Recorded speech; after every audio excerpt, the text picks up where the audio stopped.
1 year since humanity lost their war against the demon kin, a vast majority of humans had been massacred. The surviving population had been captured, destroying their mental capacity and using them as hosts to give birth to new monsters. He was the last human where the world has met its end. As the last survivor of the resistance, he has continued that lonely fight. Until this moment, in the face of the demon god Tartarus, the monarch of demons. Zephyr gets stabbed by the monarch's sword as he sits down, waiting for his end. Tartarus casts time-slowing magic on Zephyr because he wants to continue carrying out the conversation a little longer. Tartarus commends Zephyr as he is the first human who has been able to bother the monarch in such a long time. His tenacity is astonishing, and he applauds Zephyr for that. Tartarus tells Zephyr that those who give up after being scared of their opponent's power are not wise, adding that they are just weak. When he sees those who are weak and without perseverance, he gets angered beyond belief. Tartarus offered Zephyr to work under him as someone who had climbed to the top of the human world. He claims that he will take him beyond that small world to another, to even the home of gods. He adds that he wants to conquer all the other worlds with his power and Zephyr's. With the impact of the fight they just had, Zephyr's body has been shattered beyond repair. He can tell himself that his body has no way of healing back to its original form. Thinking about the offers, he assumes that they are actually not true. Zephyr thinks that Tartarus only wants another way for him to beg for his life. He then approaches Tartarus's hand, and the thoughts of the loved one come to his mind. She knows that Zephyr's personality is so awful because she is always telling him this and that.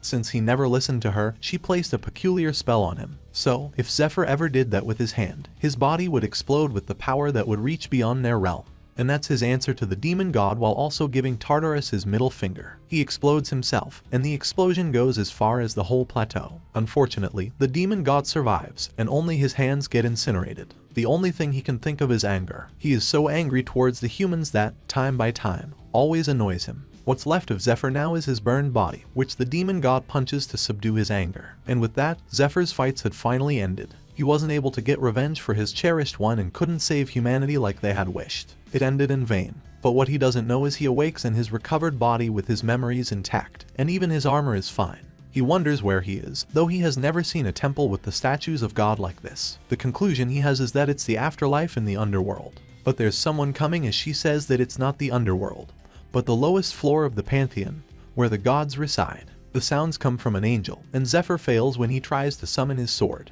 The angel tells him not to worry and introduces herself as the high-level angel Mercedes, who will share the words of the gods. She tells him that he has already died, and she explains that usually, he would have been sent to the underworld directly. However, because of the strong demand from the three great gods, they decided to send Zephyr back to the past. She explains further that Zephyr will retain his memories, but not his ability, train physique, magic power, and obtain skills. The only thing Zephyr can think of is it as a dream, and Tartarus casts a hallucination ability on him. He thought further that people were dying all around him during the demon's attack, and when he was desperate, praying for help, the gods had ceased all communication with their world. They refused to answer their prayer, and they didn't receive their sacrifices either. Also, they took away the clergy's ability to borrow the power of gods. This caused them to lose their ability to heal, resulting in the quick demise of human armies. Once they calculated that there was nothing to gain, they threw away their world. There would be no reason why those calculating gods would give him a chance like that for free. The angel actually knows what Zephyr is thinking,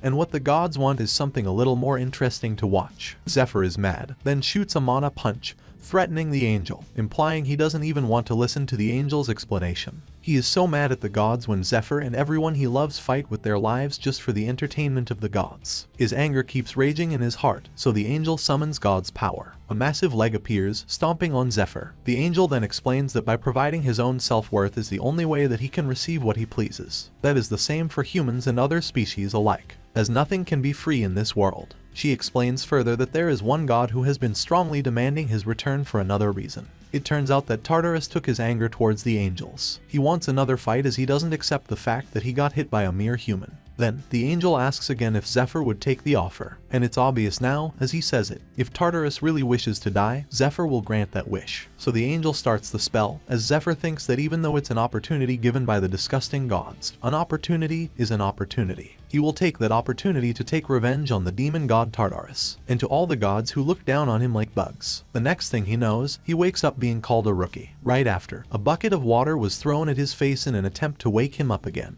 Zephyr thinks that he has seen them before. Looking at the stigma, he remembers when he was a slave of the temple, 10 years before his fights with the demon god. The first thing he does is to look for a place where no one is around, then open the perks for being returned to the past. Along with it, he gets a massive headache as the information comes into his head all at once, either top-class skills and items or even abilities that were implemented as actual skills. Zephyr is happy and thinks about how crazy it is for them to give out something like that. When the supervisor of the slaves finds him out, he repeatedly tells him to get back to work and comes closer, going to whip him. But in this second life, Zephyr is able to catch it. Instead of agitating the situation, he simply just apologizes and then gets back to work. Zephyr is wondering why he is able to catch the whip, as he assumes that it looks so slow because of all his battle experience until the battle with the demon god. Thanks to the skill called the Wall of Iron, even there's no scratch on his hand. That skill is the first perk he gets, and it drastically increases his defense power. It makes him completely ignore damage that is lower than his defense power. Lastly, this passive skills will prevent him from tiring out easily and allow him to do mining work all day long. As Zephyr submits his ore that day, they announce the rankings for each team. Zephyr's group receives the first ranking, and according to their protocols, the supplies for the last place will be divided among the ranks above them. It is then explained that the Temple of Aria, one of the 3 great gods, is the biggest religion and also the biggest loan company in the continent. Most of the people there have either lost their homes to monsters or were once adventurers but were rescued by the temple and became slaves to pay off their vast medical bills. Anyhow, while Zephyr still has the stigma on him, he is not free to move around as he pleases. If he goes outside the work territory without permission, his heart will stop and he will die immediately. So, he needs to quickly pay for his medical bills to regain freedom. Only then can he proceed with his next plan. On top of that, he also thinks about his past lover, Altair, and promises that he will protect her this time. Zephyr then comes to the stall, asking to get a recovery potion, and he dumps all of his money to buy the recovery potion, even going as far as taking a loan to pay for it. He explains that the recovery potion, which recovers a small portion of one's health, has a hidden effect where one's magic power increases if one drinks a large quantity. Also, the other perk that Zephyr has called the Vision of Hermes drastically increases the effect of all potions by 500%. Day by day, he repeats the same process of mining to earn money, drink the recovery potion, and train. One day, he reports to the mining supervisor that he heard a monster's cry, so he asks the supervisor to call the hunter team so that he can lead them toward the place where he heard the monster cry. It is then explained that the monsters are beings that were born from warps within magic, and since most monsters were hostile against humans, they had caused so much damage. However, they also gave humans a second chance. The crystallization of magic within their bodies, the magic stones, the bone and fur were used as material for items. Before they knew it, monsters had become a precious material that they couldn't live without. That also meant that dungeons were to be home to monsters. While also dangerous, they were also like treasure chests waiting to be discovered. On the other hand, hunters are sometimes slaves who were selected and chosen for their combat prowess and specialization in hunting. To compensate for facing the dangers that were monsters, they had a higher base pay and were paid with incentives based on their progress. Zephyr gets back to the stall to buy a recovery potion, but the stall owner refuses to give him more loans because his rank is too low and maxes out his loan limit. So, a priestess offers him money if he would sell his organs, and of course, for the sake of getting stronger, he accepts the offer. The stall owner gives him a whole pack of recovery potions. Zephyr chugs it down as the priestess thoughts that he is crazy for drinking it all. As he finishes drinking it, the hunter team arrives, calling out to him. The leader is Gulf, and he introduces the team. Zephyr then informs them that even though he doesn't have night vision, he is able to use mana detection, which enables him to spread mana in a wide field and heighten his senses. He explains that in order to go deep into a dark dungeon without attracting attention from the monsters, it's crucial that one has that kind of skill. As they prepare to go to the mine, Zephyr also being tasked to be the porter. It is revealed that Zephyr gets transported to the hunter team a month after the dungeon in the mine is cleared. As he remembers it, he knows at least one of the team members, and if things were to go the same way, 2 of them would die in the dungeon. Now, Zephyr plans to use them to his own advantage. At the entrance of the dungeon, there is another team waiting, and they are the scout hunters. The leader gives the hunting team each a bracelet, as he explains that the string bracelets are laced with magic. And if something were to happen to the hunting team while they are in the dungeon, the other bracelet that he wears will snap by itself. If that happens, he will request backup from the base. While the hunter team enters the dungeon, he also reminds Zephyr that he is with the reconnaissance team, and as long as Zephyr pays attention, there won't be any need for that. Inside the dungeon, a pack of kobold monsters waiting for them. The hunters throw the stones to distract them, and when they close in and get behind them to finish them off. Their main role was to check if there were monsters and gather information about the inside of the dungeon. Based on the information they collected, they would then create an attack squad that would have the necessary firepower to clear the dungeon. And that's how things usually went. as the reconnaissance team was also made up of hunters with combat abilities. If they determined that it would be easy to handle, there were times when they cleared the dungeon themselves right away. While the other members are not sure, Goth manages to convince them to do it, even after saying that they have a dead weight that they have to carry, calling out to Zephyr. Goth then tells him to take out the supply he prepared earlier. It was hazelnut leaves and seeds intended to be used as bait because they give out the smell of female kobold. Since the smell is so strong, the kobolds in the cave would notice it right away, and when they ran ecstatically looking for mating, the hunters would lay traps to kill them. Zephyr remembers how, in his past life, he worked together with Goth. As Goth wanted to receive approval from others, he never had the chance to do so. But in this life, Zephyr tells Goth something before deciding to clear it. It was to clear the dungeon with traps, as Zephyr claims that he went inside the dungeon alone, telling Goth that the dungeon is only invested with small kobolds. So Zephyr suggests clearing the dungeon themselves, as Zephyr thinks that it would be a waste to give up the chance to other people.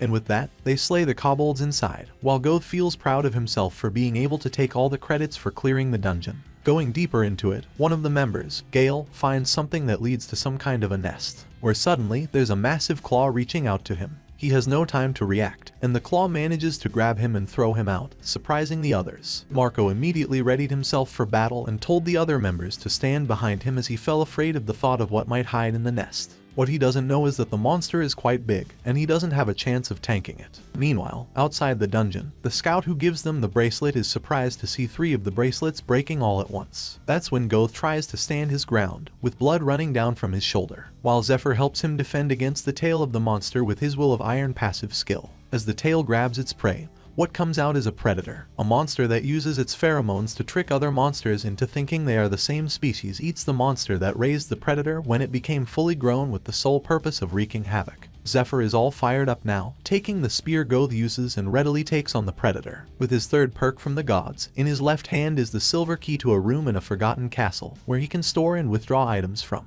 In other words, a subspace artifact. He uses it to take out the dragon soul plant, which will make him calm upon consuming, and a cloth to tie up the spear to his hand so he won't lose it. Goth tries to stand up, thinking that there is no way a miner could stand up against the predator. Out of nowhere, it screams and uses its skill to inflict fear deep down into Goth's heart. Goth then remembers the stories his seniors had told him when he was new. A few years ago, when an adult predator attacked a nearby village, it was said that the villagers couldn't even blink and had to witness the event, because they were paralyzed by fear and couldn't even move a muscle. There was nothing they could do except wait for their turns. But what he witnesses now is so far from that story, and with a spear in hand, Zephyr trades blows with the predator. Because of the dragon soul plan he prepared, he didn't get affected by the fear effect, as he doesn't have enough magic power to slay predator with sheer strength.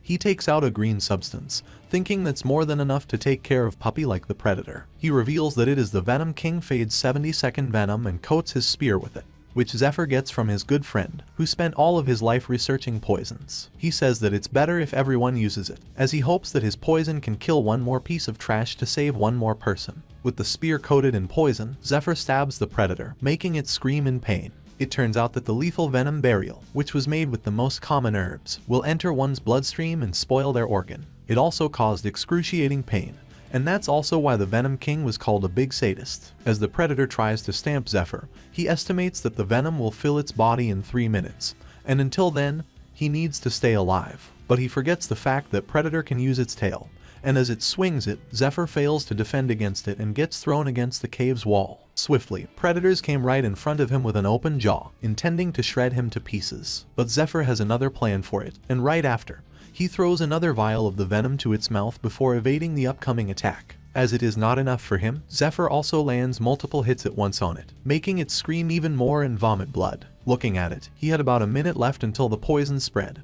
and coming again to the predator, decided to lay the finishing blow himself. Its tail swinging again, attacking Zephyr, but now he evades it and grabs onto it, propels him right on top of the predator, so he lets go of the tail and with the spear in hand, he stabs the predator in its head. It cries out in pain, and it even tries to swing its claws at Zephyr, but it only manages to break the pole of the spear instead of hitting him. Zephyr then takes the broken pole and stabs it again on its head. As it was not enough to finish the predator, Zephyr took out a knife from his hip, stabbing the predator on its head again. At this point, the predator is just rampaging around the cave in pain, trying to get Zephyr off of its head. The only thing Zephyr needs to do now is to take the final blow on it. So he uses the momentum from the swing, jumping in the air on top of the predator. Armed with all of the recovery potions he drank all of this time, he uses a simple technique to envelop his hand with magic power. With a skill called Discharge, he punches the spear, which pierces through the predator's head. Goth, who witnessed it all, can't believe what just happened, thinking that with strength like that, Zephyr could easily move to the hunter team. He misunderstood that even if Zephyr didn't win over his good side, Zephyr's worth would have quickly been recognized anyway.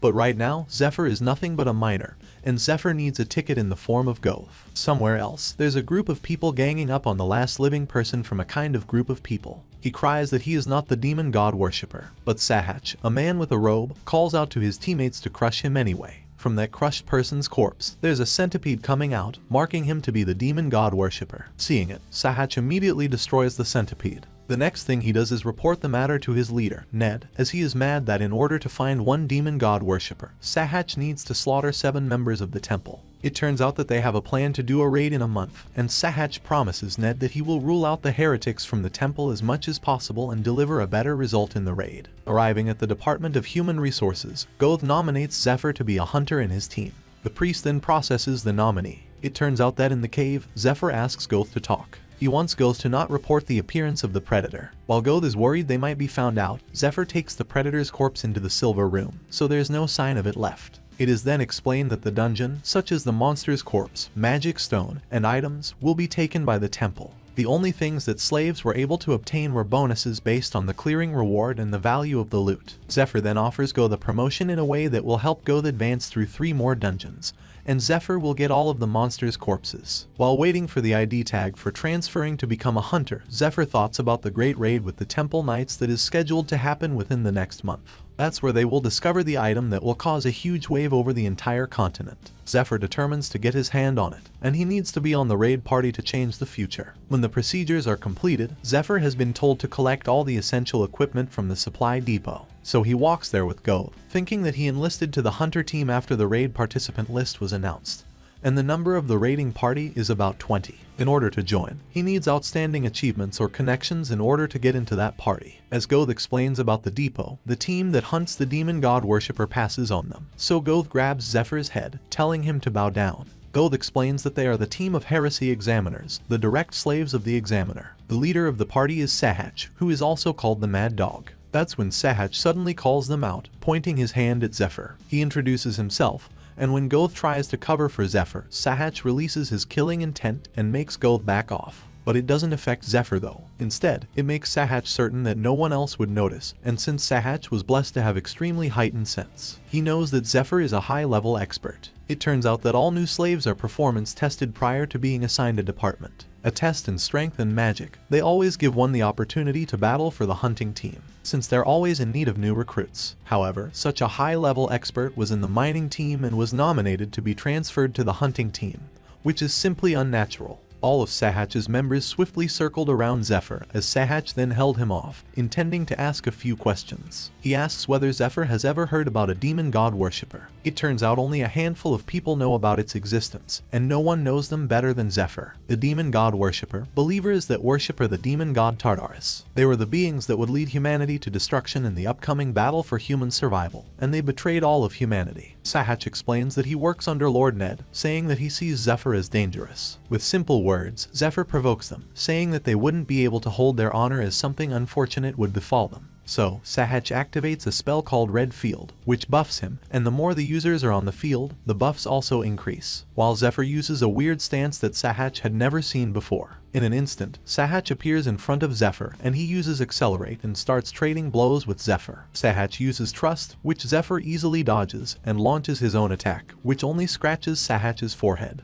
As Sahach rolls back away from him, he tries to kick his leg, thinking that it worked. But Sahach realized that he just kicked a steel pipe and ended up losing control of the fight. Zephyr then bombards him with punches, and even with the buffs from the red field, Sahach can't do anything against it and loses his sword. Fighting Sahach, Zephyr fails to notice the attacks that come towards him, so he has no choice but to take it head on. The man with a massive build swung around his steel ball. He asks Zephyr to play with him now, but Zephyr just mocks him, saying that he is just a pet that is being raised. He throws it towards Zephyr, but Zephyr easily gets out of the way of the trajectory of the attack. As the steel breaks the stone road and starts going to go towards Zephyr along with the continuous attack from the man, Zephyr keeps showing a swift movement to block everything that comes his way. But, as time passes, everyone else starts getting stronger in the red field while Zephyr keeps tired out. The bulky guy manages to tie Zephyr's hands with his chain, and that allows an opening for Sahach to strike Zephyr's back. Sahach says that the playtime is over, and he tells Zephyr to just quietly beg for his life. With the buffs from the red field and accelerate,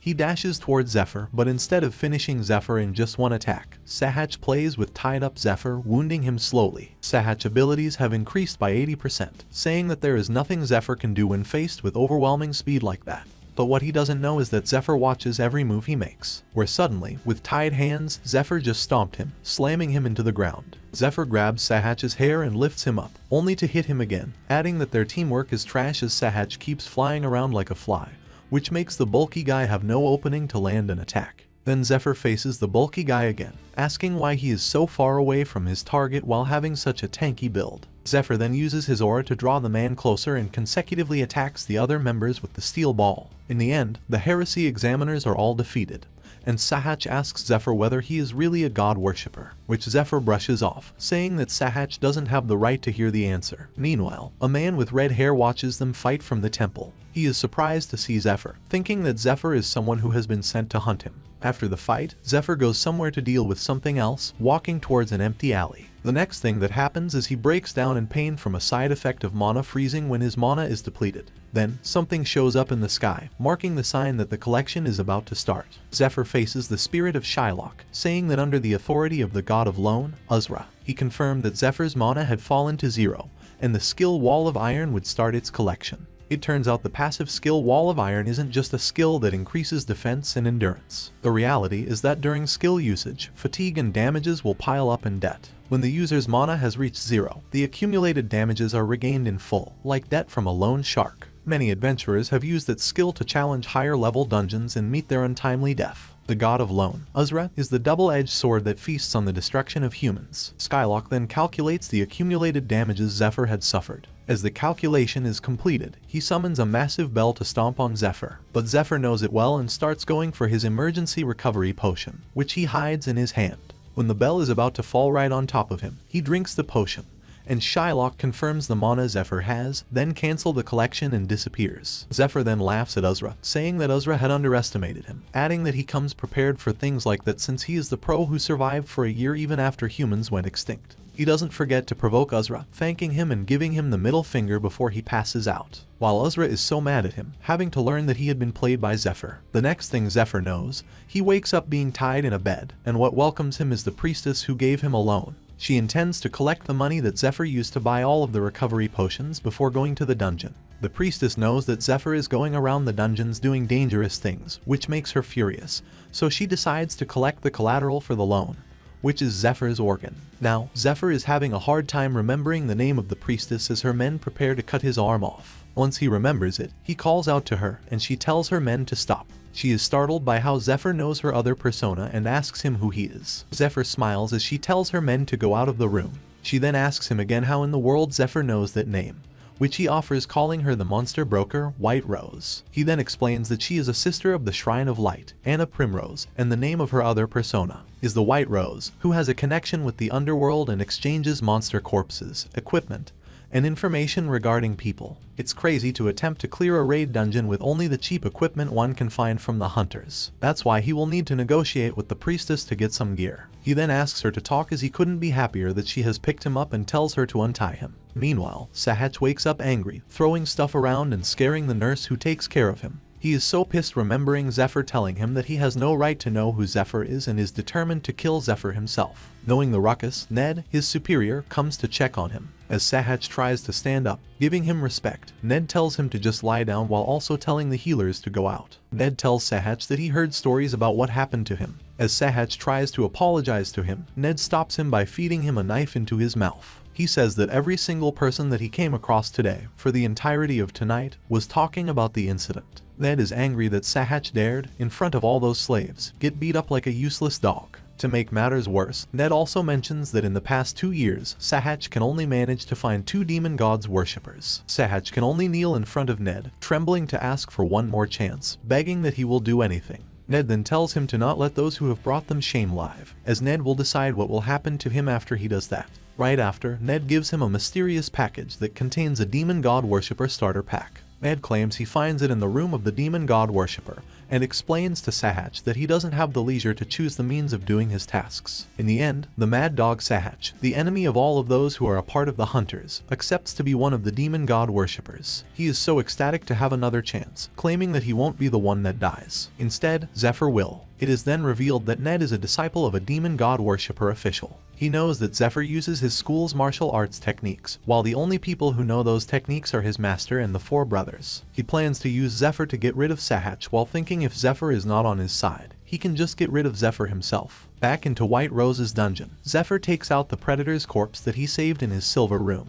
They both agree that he will give him another predator's corpse, and Rose will purchase items for him. After finishing dealing with White Rose, Zephyr goes back to eat with his party. The atmosphere gets awkward, so Zephyr claims he doesn't drink horse piss and takes out an expensive and rare drink. He notices it from Rose's dungeon and asks her to give it to him. With that, they start getting to know each other, as he thinks that he will be sure to create results with those guys, and they will help him take care of monsters around there. Whether he likes it or not, they are now in the same boat until the raid. Since he was on the same team as Goth in his past life, Zephyr already knows what to do with him, as he only needs a good teacher to improve. However, he should try to work with the other members as well. On the other hand, Dale, the blonde member, doesn't actually like Zephyr and thinks that they will all soon know the truth about what happened once time passes. He thinks Zephyr is a scammer that won't last long. The next dungeon they go to is located at the cave town Edeline, a town created hundreds of years ago by building homes within the mountains. Inside, it is full of spider webs where Zephyr uses his mana detection. He spread mana outwards from his body, then through the ground, and was able to extend the range of his senses. The shape of objects, any sudden movement, and objects with magical power instilled, Zephyr can sense everything as if he is touching it himself. Before they enter, Zephyr briefs them for a moment, where he explains that inside the dungeon is a black steel spider nest. Counting out Zephyr, it's actually outside their capabilities though, so Dale is against the idea of entering the cave. Black Steel Spider is a spider-like monster who has high offensive stats but an even higher defensive stat.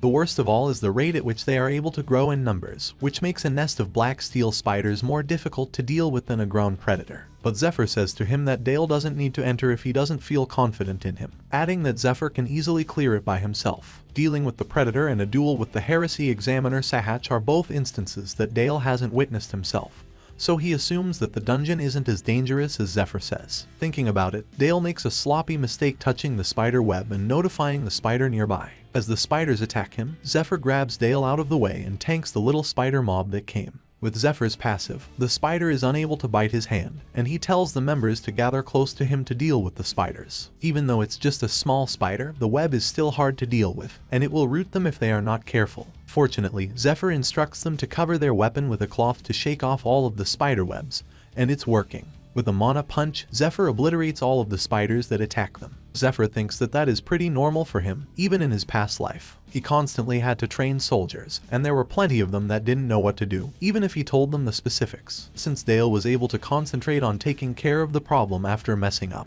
it's not that big of an issue, and it's better for Dale to experience things for himself rather than Zephyr telling him everything. The next thing they need to deal with is the bigger spiders. Before they went in, Zephyr told them that the flesh near the stomach area was softer than the back, suggesting they go for it. And they did, so while the tank aggro the spiders, Dale and Goth keep going for the spider's soft flesh. In the end, the three of the original party are able to defeat the spider, and Zephyr commends them for it, saying that it's not that bad for their first time dealing with the spider. While being broken and knowing everything, Zephyr kills a truckload of spiders, while the three of them only manage to kill a single one. Zephyr tells them to regroup and eat, as what's left from the dungeon is the boss. Goth asks him what he used to be before being a slave, and Zephyr claims to be an explorer. Goth rephrases, asking whether Zephyr was part of a large guild or an apprentice of someone famous, which makes Dale curious about it. Instead, it reminds Zephyr that he is indeed an apprentice of someone great in his past life. But he doesn't tell them that, so he asks them to finish quickly and break the spider legs to use as a weapon. He then tells them to go out as he will finish on his own,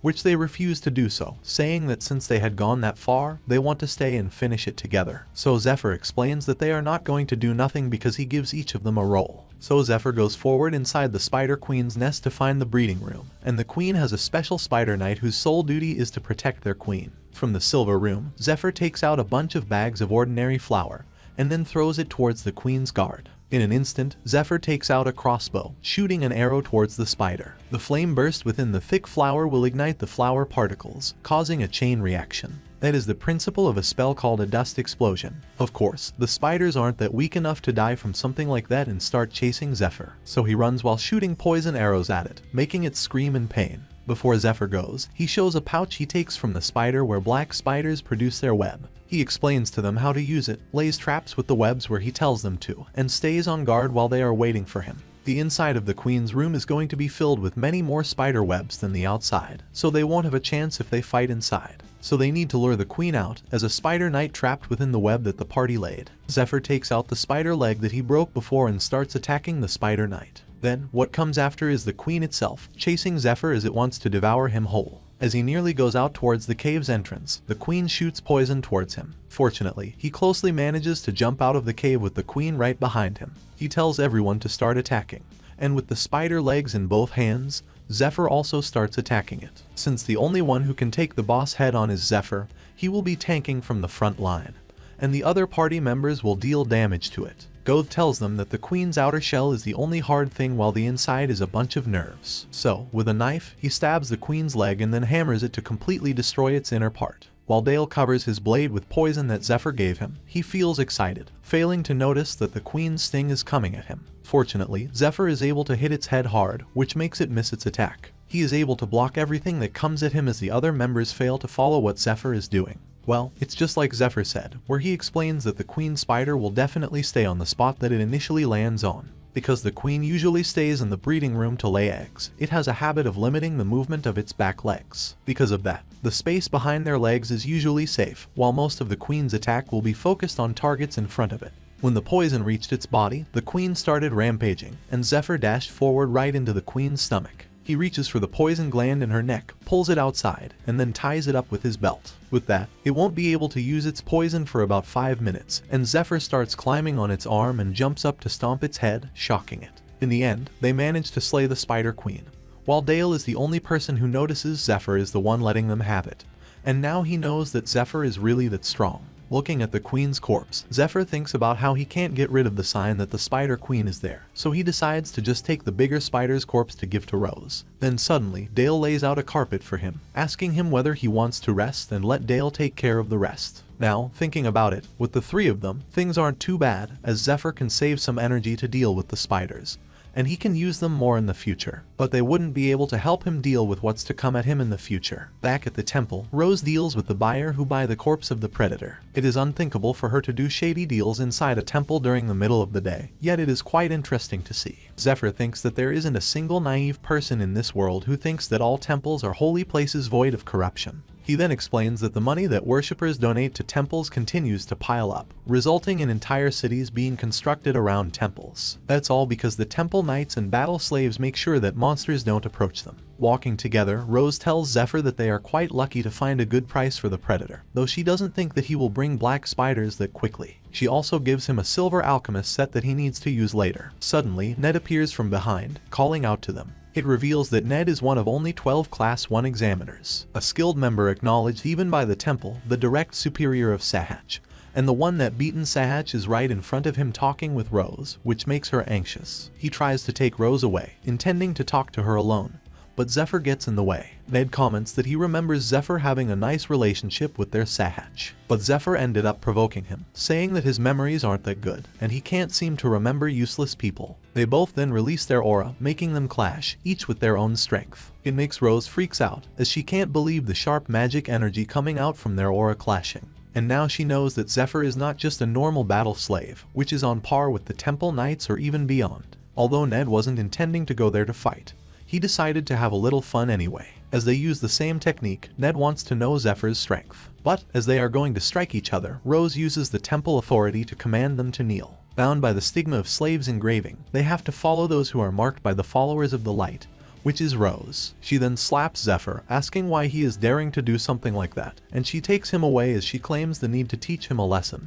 As she walks away with Zephyr, she doesn't forget to tell Ned that Zephyr is her toy, and if he tries to do anything, she will kill Ned. Finding somewhere quiet, Rose explains that he can just fight everyone around him, adding that Ned is really dangerous as she is still shaking. Since Ned is a Class 1 examiner, there isn't a single person who knows how he fights since all of the people who saw him fight are dead. She then keeps nagging as Zephyr is now her money printer. After that, she tries to apologize that she slapped him and tells him to be careful as she won't be able to protect him outside of the temple. Zephyr then brushes her off, saying that he was just saying hi to Ned, adding if Ned really does something, there is nothing she can do anyway. He then goes to the lab, leaving Rose behind. Meanwhile, Ned is in a bad mood, and he has to feel the power of the engravement. He remembers when he is still with his master when he tells Ned to have a slave engravement, and tries to refuse it. His master explained to him that their brethren who infiltrated the temple as priests were revealed and executed. The only thing the demon god worshipper can do is to engrave themselves so the followers of the light won't suspect him. He also adds the mission can only be done by Ned.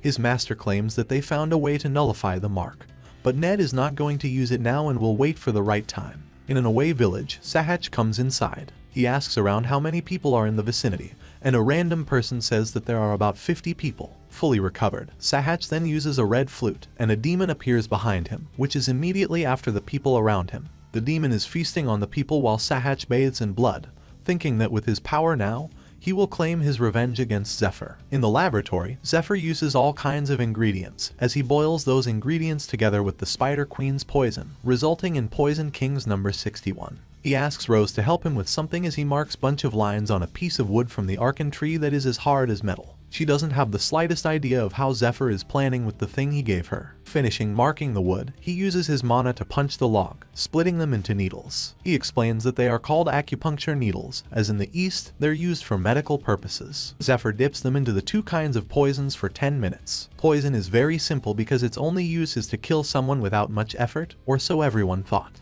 But when the demon race invaded the world and the gods confiscated the power they gave them, the only thing humanity could rely on was poison. In an instant, Zephyr stabs a bunch of needles into his hand. But just because he is the maker of the poison doesn't mean he is immune to the pain. Pain spread to his whole body as the poison made its way to his veins. Even with the great pain he feels, Zephyr immediately crosses his leg and cultivating internal energy flow quells the poison by circulating magic power. Zephyr can increase his stats to the next stage if he succeeds. But if he fails, his physical body will shatter into pieces. To him, that can't even be called a crisis, nor can it even be called pain, remembering in his past life. He had to battle Ned to death or had to be powerless in front of the demon god. A few hours later, in the northern forest near the Temple of Light, there is a magic flare shooting high up in the sky. There's a bunch of hunters who get chased by a pack of monsters, and because they are not strong enough, they are unable to deal with the monsters. One by one, the hunters get eaten by bird-like monsters. The leader is the last man alive, and it's about 5 kilometers until he reaches the temple, which will take over 20 minutes. As he stumbles, he looks at the flock of birds, thinking that he will be reduced to ashes in less than 2 minutes. As the birds strike at him, they get struck by a dagger from above. A star falls like a meteor coming toward the man, making a huge explosion once it hits the ground nearby. It turns out it's Zephyr, who already succeeds in tempering his physical body, as the mana can be seen leaking out from all over the surface of his skin. The flock comes after him, but as he is getting so much stronger than before, he twists one of the birds' necks and rips it apart as if it were paper. Looking at the remaining monsters that broke from the dungeon, he counts there are 12 birds left. He uses 12 consecutive attacks on them, and with every attack, it kills every bird that remains. After dealing with it, Zephyr asks the man about the location of the dungeon, which he points out, telling Zephyr where it is, and he instantly goes there. The man regrets telling Zephyr the location of the dungeon, as 4 of his party members died inside, and 2 of the 3 that got out died, leaving him as the only survivor. He regrets so much for not telling Zephyr that the dungeon is dangerous and he should have waited for reinforcements. But to his surprise, there are all kinds of screams can be heard from the dungeon, and to put it simply, it sounds like a massacre. At sunrise, Zephyr comes out from the dungeon, dragging the boss's head with him. With that, Zephyr thinks about how his body feels so light, as it seems his stats have increased by 2 or 3 folds, and his experiments are successful. After that, he shoots a green flare, a signal that indicates the emergency crisis is resolved. On the other hand, Sahach finishes massacring one village after another, and as soon he reaches a certain level while also being so determined, only then will he take revenge on Zephyr. A few days later, in the temple, the news that Zephyr single-handedly cleared the uncontrolled cicatris nest comes to the temple's head, And what's more shocking is that the boss is a 30-meter-long boss. Matthias, the senior heresy examiner of the 3rd Division, informs Lucius, the head of the Temple Knights, regarding the incident where both the field investigation and the survivor's testimony match. Zephyr is really making himself appealing in order to participate in the raid about 20 days from now. Matthias suggests to Lucius that they should investigate Zephyr to check if he is a demon god worshipper. But Lucius prevents him from doing so and orders him to let Zephyr be, explaining that they won't be able to investigate thoroughly, so as long as the demon god worshipper is useful to them, Lucius will use them anyway. Matthias is worried that the worshipper will steal from the temple, and that's the reason for Lucius to bring him into the dungeon. Inside, stored was the spear of brilliant light and Michael's winged shield. Lucius spent a third of his wealth to obtain those items. He tells Matthias not to worry, as Lucius will be invincible in the raid. Back at the barrack, the trio finishes cleaning up themselves as Rose walks up to them. They bow down, greeting her, but she just mocks them, telling them to pay off their interest on time. They were wondering why Rose, the demon's sister, was coming out of their room, and Zephyr could be seen wearing a new ring that was probably given by Rose. They were surprised to see it, asking whether she had given it, so Zephyr explained that it was a ring of purification, which will assist in his mana circulation and increase his magic defense. Zephyr can also use the skill called curse removal once a day. Rose asks him to tell her anything he needs, as she will get everything he might need, making Zephyr all fired up. It turns out that Rose heard of it from an informant in the black market, the assassin guild called Persephone. Using poison to increase their stats, they were legendary assassins who never missed their target with their remarkable martial arts skills and deadly poisons. Suspiciously good hunting skills and body reinforcement using poison. Everything's starting to fall into place for her. His dear customer was an assassin from Persephone. Due to an internal conflict, Persephone fell to ruin a few years ago, but she heard that the high nobles were their customers and were looking for the survivors and the poisons they used. And the nobles are willing to use colossal amounts of money to obtain the best talent and the best poison. Thinking about it, she thought that she should support Zephyr to the best of her ability to make him hers, but Zephyr knows that she seems to have severely misunderstood it.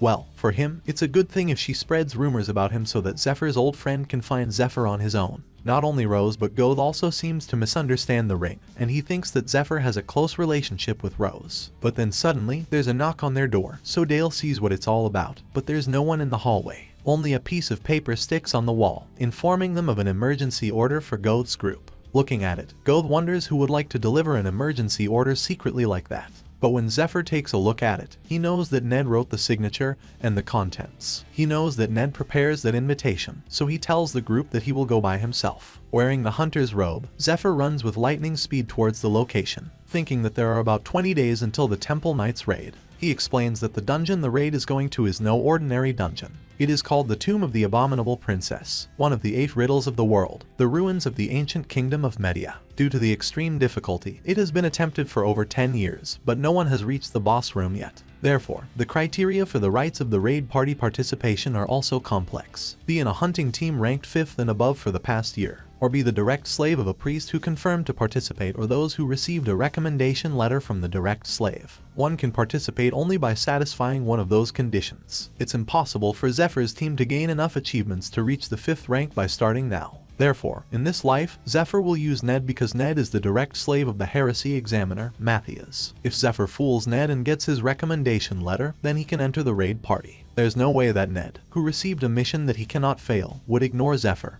who uses the same martial arts as him. And Zephyr knows that Ned must be already itching to test him. Does he think Zephyr is an ally sent by his master or a criminal who stole their sect's martial technique? If Zephyr is a force that Ned must bring along, he must know how strong Zephyr is. The voice that welcomes Zephyr instead isn't Ned. It was Sahach saying how dare Zephyr come alone. So Zephyr wonders why Sahach is here, then blatantly tells him to go home, as Zephyr doesn't feel like playing with him. Sahach says that the pain from the scars on his mouth is because of Zephyr, adding that he hasn't been able to sleep soundly. So Sahach put up a stance, boasting that he would show Zephyr his new power. But with a lightning flash speed, Zephyr gets behind Sahach and knocks him out. He tells how stupid Sahach is, shouting for the people around to come out as he will take them on, thinking that Ned is a perfectionist and wouldn't test Zephyr with Sahach alone. But behind him, with the flute in hand, Sahach rises up, laughing, yet Zephyr ignores him again. So he summons the demon, claiming that he will kill Zephyr, then slowly and painfully rip Zephyr to shreds. He commands Shoggoth, the demon in his possession, to devour Zephyr. It is a surprise though, how the biological weapon of the demon god worshipper, Shoggoth, would be there to see. He explains that the Shoggoth hibernates in the form of an egg and awakes when they hear the sound of an instrument imbued with the power of hypnosis. The Shoggoth is a mindless creature with an infinite appetite, and physical attacks have no effect on it. It gets stronger by absorbing the mana of the human it devours. These features already make it a tremendous threat, but they are not what makes the Shoggoth truly terrifying. Mind corruption begins with being in contact with the Shoggoth. One then experiences the feeling of terror, similar to that of fear, and starts to hallucinate. When one's mind corruption reaches 100%, one enters a state of frenzy. Humans in a state of frenzy lose their reasoning and start killing everyone around them, and it is the most optimal method of indiscriminate massacre. An artificial monster made by demon god worshippers to slaughter another human being with ease. Zephyr is not afraid though, because as the Shoggoth bites him, Sahach expresses how stupid Zephyr is, saying that Zephyr must want to die looking at the demon. Zephyr's eyes start to turn red, a sign that he is about to enter a frenzied state, and the mind corruption is about to reach 100%. But unknown to Sahach, Zephyr has the ring from Rose. Using the skill, he removes the curse and completely incinerates the demon around him. Zephyr chokes Sahach, saying that a long time ago, he had only ever thought about keeping himself and those around him alive. Zephyr thought that was the obvious thing to do in this cruel world. But, one day, other thoughts started to appear in his head. What would have happened if he had more comrades who knew how to fight? What would have happened if the remaining humans had started working together more? If that had happened, the people he loves would have lived a little longer. That is why, in this life, Zephyr saved people that he could save and gave those who have a desire to get stronger a chance. However, Zephyr states that Sahach is not one of them. So, Zephyr starts rampaging toward the miserable man, and with a full aura in his hand, he starts to punch Sahach, who is seemingly worthy of those punches. A skill begins with a barrage of blows and with a final palm strike, strikes the fog of blood that the opponent coughs up, that ruptures the drops of blood and generates lightning. It is a skill known as the Dragon's Roar, feared by many in the East. Dragon King style secret art, thunderclap poem. An instant death must have been very painful,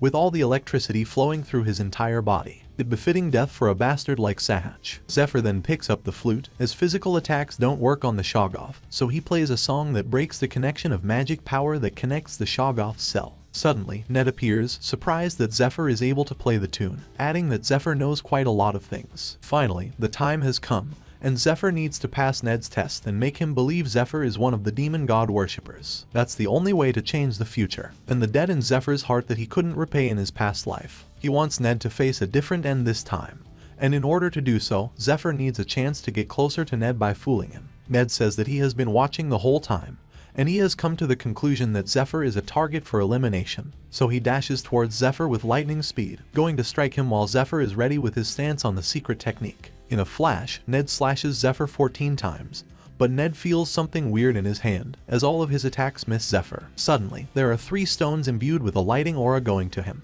It shows how impressive Zephyr is in that he manages to slip through all of the strikes and even counterattacks. Ned knows that there shouldn't be many people on this continent aside from his master who can surpass his sword speed, so he assumes that Zephyr must have used another method. But Zephyr asks him why Ned is fighting an unarmed person with a sword, so he just dropped the sword and started his own stance as well. The two people face off with each other using the exact same martial technique. Using the same principle as the thunderclap palm, Ned wraps his body in electricity and gains explosive acceleration, but those from the same clan know how to counter that move. Zephyr uses the counter with the exact power to completely negate Ned's attacks. Now Ned knows that Zephyr is the real deal, thinking that it makes it even more confusing as only his senior brother and he has been taught the secret art of the Dragon King style. So he asks who the hell Zephyr is. It is then explained that the demon god worshipper ranked 9 is the master of the East and is a lone dragon. A man from the East who crossed the land of the demon, the Sahara Desert, from the eastern continent to here, the Aslan continent. He rose to the executive rank of the demon god cult with his mysterious martial art technique, Dragon King style, and had 2 successors. One is the biological son of the lone dragon, named Strong Dragon, and the other is one that he picked up from the Aslan continent, Ned Streer. To gain a deep understanding through sparring, 2 successors are required. Therefore, no more than 2 are needed since the principles of martial arts techniques must be kept confidential. So, it is suspicious that Zephyr knows the technique and obliterates the valuable asset of the cult, the Shoggoth. Zephyr then tells him that it's pretty simple if he uses his head a little, adding that he is a shadow apprentice, prepared for when one of the 2 apprentices dies. A shadow disciple that even the insiders don't know about is secretly trained in case something happens to the official successor. But they are killed if the official successor safely develops and inherits their master's position. So Zephyr takes advantage of that situation. If Zephyr telling the truth, his identity should be the most well-kept secret, so Ned asks him why their master sent him there. Zephyr explains that the orders he received were to hide his identity from other demon god worshippers and to participate in the raid with his own strength. He adds that he is supposed to take over Ned's mission in case anything happens to him. Ned asks whether Zephyr knows what his mission is, and he answers that Ned is going to run away with the dragon's heart. It is then explained that there is a magic stone formed in the heart of a dragon called a dragon heart. It is the greatest item said to give one power comparable to that of a dragon. Zephyr says that there's no way the Temple Knights can follow the electrical acceleration of the Dragon King style. The moment Ned gets his hands on the dragon's heart, no one will be able to stop him from escaping. However, whatever Ned can do, Zephyr can do as well, adding that their master was anxious with just Ned on this mission. The reason why Zephyr defied his order and lured Ned there with something flashy was because the raid participation conditions were more complex than he expected. He doesn't want to take the hard way when the easy way is right in front of him. That's that. But Zephyr adds that, in truth, he personally has something to tell Ned. Zephyr comes closer and whispers it's about the blood tears. It's the stolen treasure of Ned's family, as he is following his master in order to reclaim it and take revenge on the temple. The only ones who know that are his master and Ned. In the end, Zephyr says that he will tell Ned when he judges that Ned is trustworthy. So then Ned tells Zephyr that there's somewhere he needs to go first, asking him to come along. On an abandoned building near the temple, Ned announces that he has brought the last one. Introduces Zephyr, who was sent by their master to assist in his mission to the demon god sect, adding that Ned has gone through the procedures to confirm Zephyr's identity. It turns out that Matthias is also one of the demon god worshippers,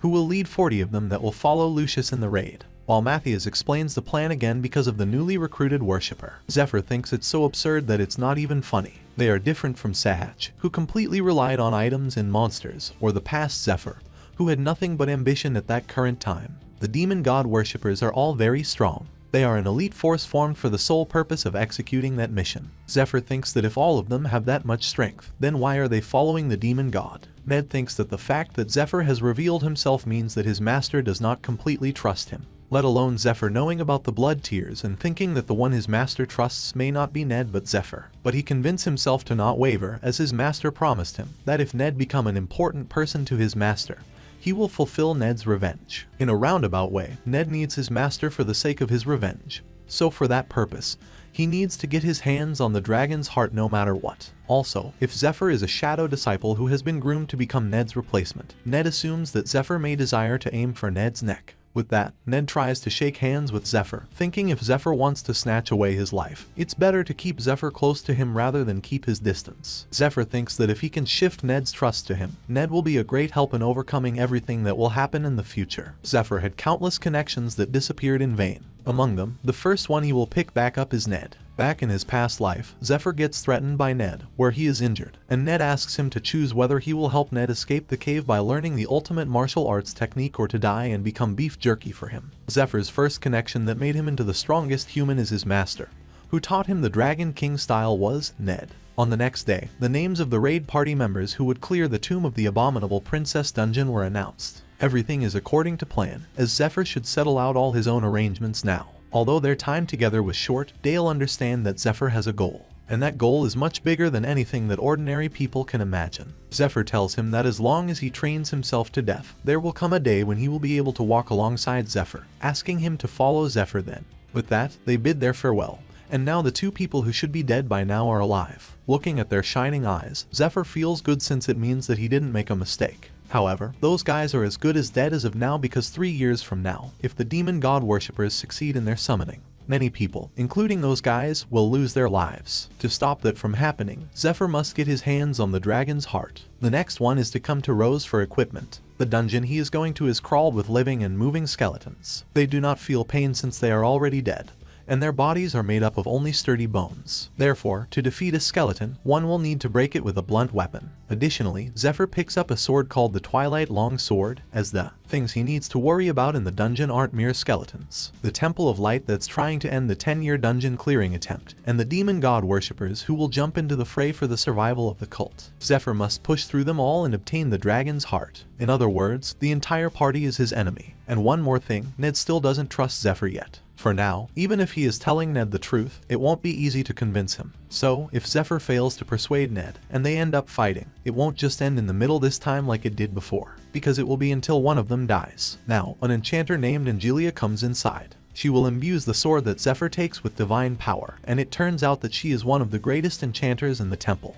With the power of the goddess of light bestowed on her, she enchants all of Zephyr's equipment, though he needs to prepare to fight his party members. He can't slack off on preparations for the dungeon, and with that, his basic preparations are complete. Rose pays Angelia with the enchants, totaling 3,000 gold. Looking at it, Zephyr is surprised to learn that Angelia's backdoor enchantment is only that much. He thanks Rose that he doesn't need to pay commission, and it turns out that Rose has already prepared for some losses to score some points with Zephyr. Now, Zephyr thanks her again as she already helps him that much, saying that Rose was probably short on time as well, which makes her blush, and there she goes, the first victim of Dragon God Zephyr. Then, he tells her that he has no more money left, breaking Rose apart in an instant. He claims that he is unable to find anything worth money, and he doesn't have anything he can give to Rose. In the end, he takes out the 2 poisons he cooked. Looking at them, Rose freaks out, thinking that it is the deadly poison of Persephone, so she begs him to give them to her. After giving it to her, Zephyr tells her to not sell them to the contact named Mole as he is dangerous,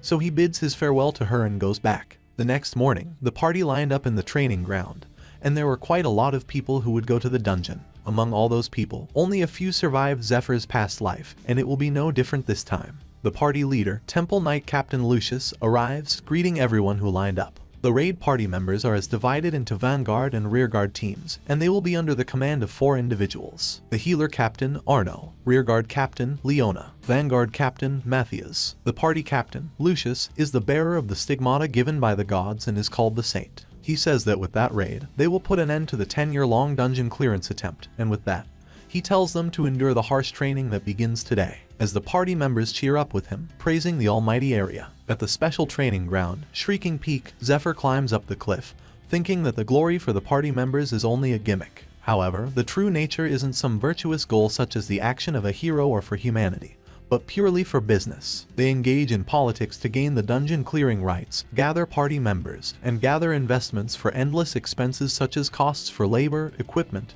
potions, etc. The preparations are finally finished, and the dungeon is cleared after several years. Once the dungeon has been safely cleared, roads and cities are built on the newly secured lands, and investors can reap the various benefits, including the increased value. That's the kind of large-scale business it is. The third great temple of the Temple of Light is nothing more than an outpost for St. Lucius to clear the dungeon. The people who participate in the raid are nurtured, and those selected for the raid are the elites who have received daily training.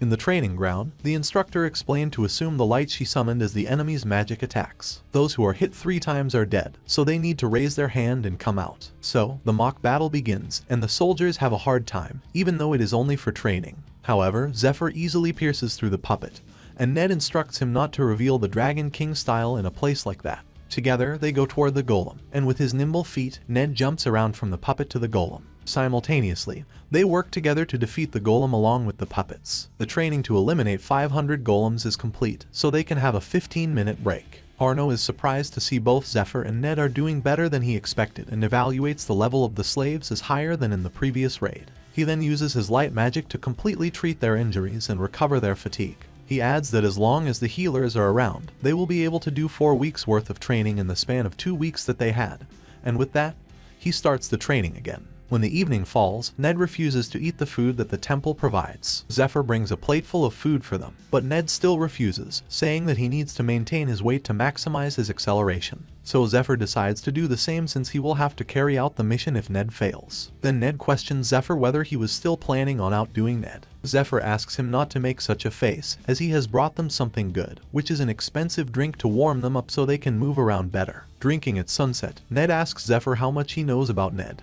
At first, he thought that Zephyr was trying to eliminate Ned to take his place. However, Ned realized that Zephyr had no desire to harm him during the training period, adding that if Zephyr knew Ned's deepest secret, he should have demanded things now, but he didn't. So Ned asks again what Zephyr means by saying that Zephyr will tell him when Ned is deemed trustworthy. Looking at him, Zephyr thoughts that Ned is different, but at first, Ned was blindly trying to kill him, yet being together for 2 weeks had an effect on their relationship. So Zephyr tells him that he is asking the wrong question. What he should ask should be where the blood tears are and who has it. So Zephyr tells him where the sword is and who has it. It is explained that the Strier Barony's heirloom, the demonic sword, Blood Tears. It is a trophy that their ancestor obtained after defeating the demons of the desert. Once their ancestor offered up that sword to the king, he gave their family the title of Baron and ordered them to watch over the blood tears for generations to come. Ned's father tells him that one day, Ned will become a baron of the Strier family, as he will also inherit that honorable mission when that time comes. His father encourages him to become a knight, which befits that sword. But then, the temple came knocking, the baron screaming for the temple to give back the sword as he only put the baron title and estate as collateral for the loan.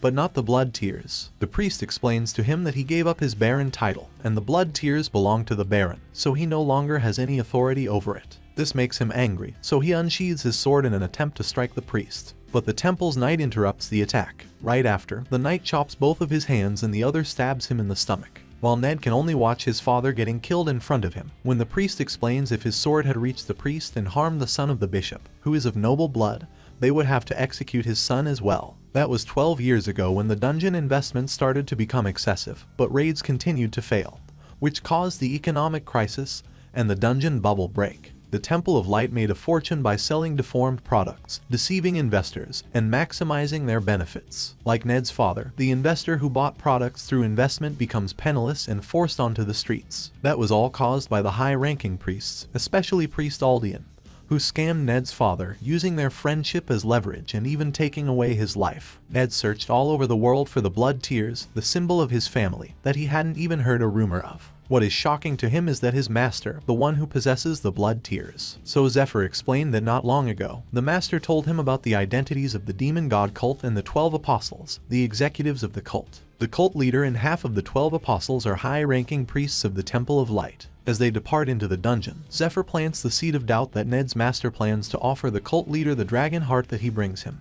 If that happens, they will no longer be able to touch his body forever, and Ned's revenge will go down the drain. Zephyr ultimately says that they were deceived from the start. To say that Ned's master, who he considers to be his family, has been deceiving him, he thinks that there's no way he can believe that. But, if it's not the truth, Ned questioned how Zephyr even knew the words that his master said to him. So, he comes to a crossroads, whether to believe his master or what Zephyr said. Before long, they arrive at the gate of the tomb of the abominable princess. Lucius opens the massive gate to the dungeon the temple had been trying to clear for the past 10 years. The dungeon is divided into 9 floors, but, as they are already familiar with it from the last 10 years, the party easily goes through the gatekeeper of the 8th floor. This time, even though the monsters appeared with a different aura than the upper floors, they were still excited to face them. Matthias' leading expresses how he will have fun. At the same time, at the Temple of Light, Bishop Alfonso, Lucius's uncle, speaks with another priest, saying that they are in trouble since all of the combatants have left for the raid, thanking the other person for lending them his defense force. While Lucius was away in a dungeon, the ones who arrived at the 3rd Parish Great Temple were the Temple Knights dispatched from the capital parish, and the head of the leader is Cardinal Aldian, one of the demon god worshippers. So, there was a battle between the mobs of the undead and the mixed party of the Temple of Light,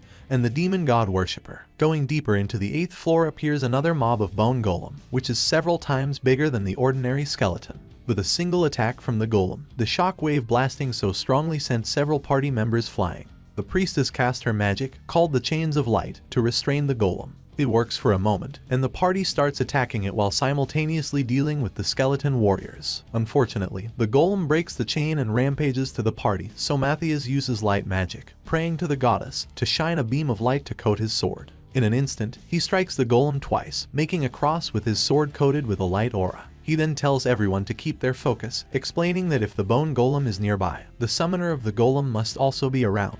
It is a skeleton mage, a mid-rank skeleton monster that can shoot magic and can order skeletons of lower rank than itself. The mage will continue making the bone golems if they don't kill it first, so they need to kill it fast before too many members get hurt. In any case, they have to get closer to the mage for the attacks from the rearguard to reach it. But Matthias is looking for an ancient tombstone, and if he doesn't find it, the battle will become a complete mess until he finds it. Suddenly, Lucius comes forward, telling everyone to step aside with the Spear of Brilliant Light and Michael's winged shield in hand. He uses a light beam to completely decimate the whole skeleton army. In the process, he also breaks the ancient tombstone, an artifact that supplies magic power to the skeleton mage. Now, both Zephyr and Ned witness the power of the saint in 2 million gold worth of equipment. With that, they cleared the 8th floor, and before proceeding to the last floor, they took a break while Zephyr sneaked around to somewhere he knew from his previous life. He looks around for a certain secret mechanism in the dungeon until he finds it. Meanwhile, in the temporary conference room, Lucius briefs the captain about the 9th floor's layout, and the boss there, They need to destroy all of the tombstones in each area, and if not, they will fail again like last year's raid. Once they reached the entrance of the boss room, they were surrounded by an undead army from the secret passages, and countless lives were lost. Now, they cannot repeat the same mistake as before and must eliminate all variables, even if it takes time. The most important mission of this raid is to conserve as much of Lucius's stamina as possible and escort him to the boss's room in his best condition. It's possible for him, in his current condition, to defeat the monsters, as a year ago in the boss room, looking at a single monster was enough to break their morale. The gatekeeper of the boss room is so strong that they cannot break through. Suddenly, at the site appears a Shoggoth that surprises Matthias as the demon god worshipper prepares 5 Shoggoths to carry out their mission. But right now is not the time for it. At that moment, the reason why all 4 leaders looked at the same place was due to some unknown instinct or intuition. All the strong possess a danger sensor that is more sensitive than anyone. Zephyr presses a secret button, where a helm appears, and he starts to roll it.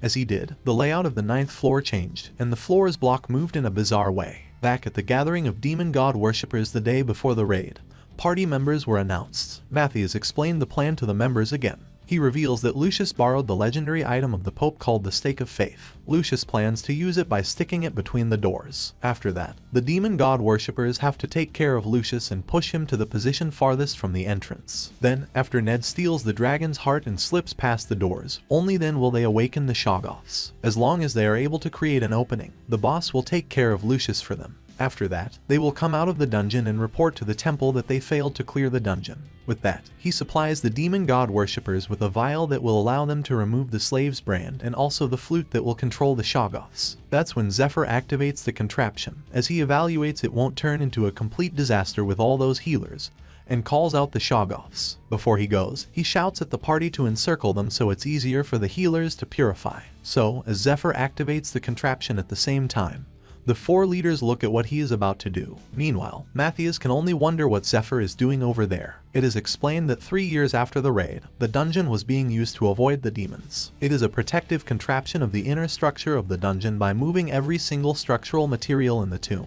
Because Zephyr has spent time in that place before, he knows its layout very well. As Zephyr runs deeper into the dungeon, Lucius uses the slave's brand on Zephyr, thinking that Zephyr will have no choice but to follow the command. But Zephyr doesn't stop, and Matthias knows that Zephyr already has the secret vial with him, which enables him to remove the slave's brand temporarily. So he becomes so enraged by it, using the light magic, that he intends to cut Zephyr up. But Ned comes with his light speed to strike Matthias. After that, Ned also runs following Zephyr's path, and as of now, he has succeeded in blocking Matthias's attack.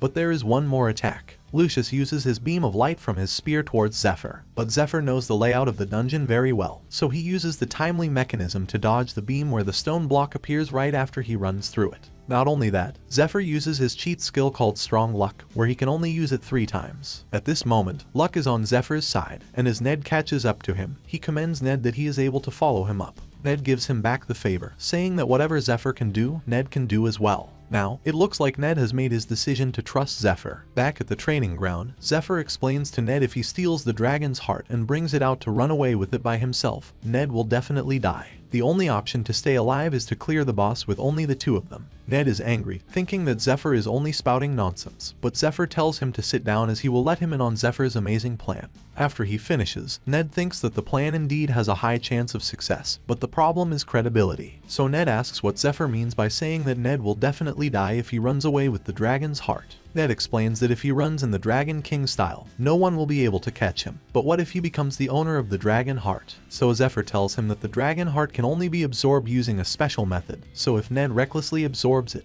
he will definitely die. Secondly, the one who came to the 3rd parish temple as the carrier is Cardinal Aldean, and if Ned doesn't show up at the meeting, Aldean's twin knights will hunt him down. The twin knights are one of the 10 strongest people in the entire continent. Not only that, but the entire demon god worshipper will also hunt Ned down. Now, Ned decides to trust Zephyr with his plan, so they start bouncing around in the chaotic dungeon that constantly changing its shape. His nemesis, Cardinal Aldean, was an executive of the demon god cult, and he was close enough to his master to be put into such an important operation. It wasn't enough for Aldean to destroy Ned's life with a scam and to think that he had been deceived his whole life. Ned looks so furious with the thoughts of the demon god worshipper. A skeleton golem appears in front of them, so Ned uses his Dragon King style technique to kill it in an instant. He determined to destroy all of the demon god worshippers in the Temple of Light. Zephyr tells him to just focus on running, explaining that they will fail if they are even a second late. Zephyr understands how Ned feels, but he can't afford to be swept along by his emotions. 10 seconds until Zephyr's strong luck runs out, and they are about to face the gatekeeper of the boss room.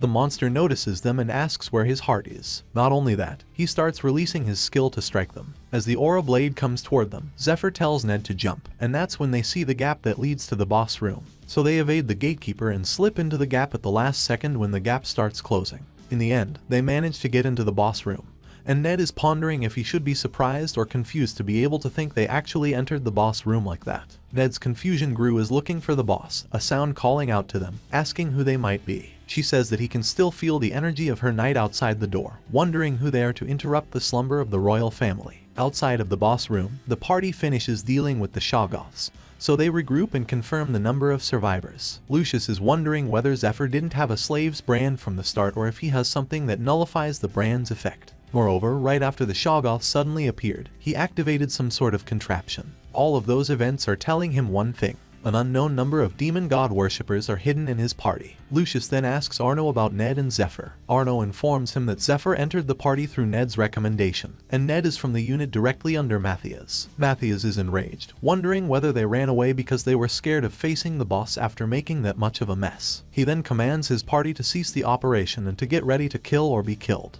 As Lucius and his party are already prepared for the battle between the Temple of Light and the demon god worshipper, Lucius asks Matthias whether he has anything to say, where he expresses whether they really need something like words between them. Inside the boss room, Ned can't believe that the abominable princess named Princess Eurydica, who massacred her people 1,000 years ago, was such a serene and beautiful person. But she can't hide her sorrowful eyes that bewitch Ned into wishing to lessen her sorrow. As Ned is about to fall for the trap, Zephyr holds him off. To think that he would fall for such a basic illusion, Zephyr says that Ned is an idiot. Then, Eurydica laughed, saying what a shame that he missed her chance to eat Ned while changing to his true form. The serene and beautiful princess changed into a terrifying demon that lusted for blood. Welcoming the attack, Zephyr mocks Ned, saying that she is his girlfriend. Ned tells him to shut up, as he is already out of the illusion. A skill called Dark Hand, the red hand that absorbs one's stamina, and the blue hand that absorbs one's magic power. The great magician Eurydica can create hundreds of those hands at once, according to the clear dungeon report that Zephyr secretly read in his previous life. So many party members fell prey to that skill and became Eurydica's potions. Lucius, against her, who endlessly absorbed stamina and magic power to recover, managed to miraculously defeat her in a half-dead state. Meanwhile, Zephyr can feel his yearning gaze for Zephyr's failure, as if he is waiting for that moment. At the face-off between the Temple of Light followers and demon god worshippers, Lucius tries to interrogate Matthias with conviction. For now, it's impossible for Matthias to escape using the slaves, as he doesn't know the dungeon structure after it changes. So, he has no other choice but to fight Lucius to death. But it's a terrible matchup for Matthias, as the Saint is equipped with legendary grade items, and with the healer captain on top of that, the battle priests. But Lucius's party still doesn't realize the demon god worshipper is on their side, so Matthias evaluates that he still has a chance. He gestures to his followers to drink the vial, and Matthias speaks to Lucius to settle that with a duel like nobles,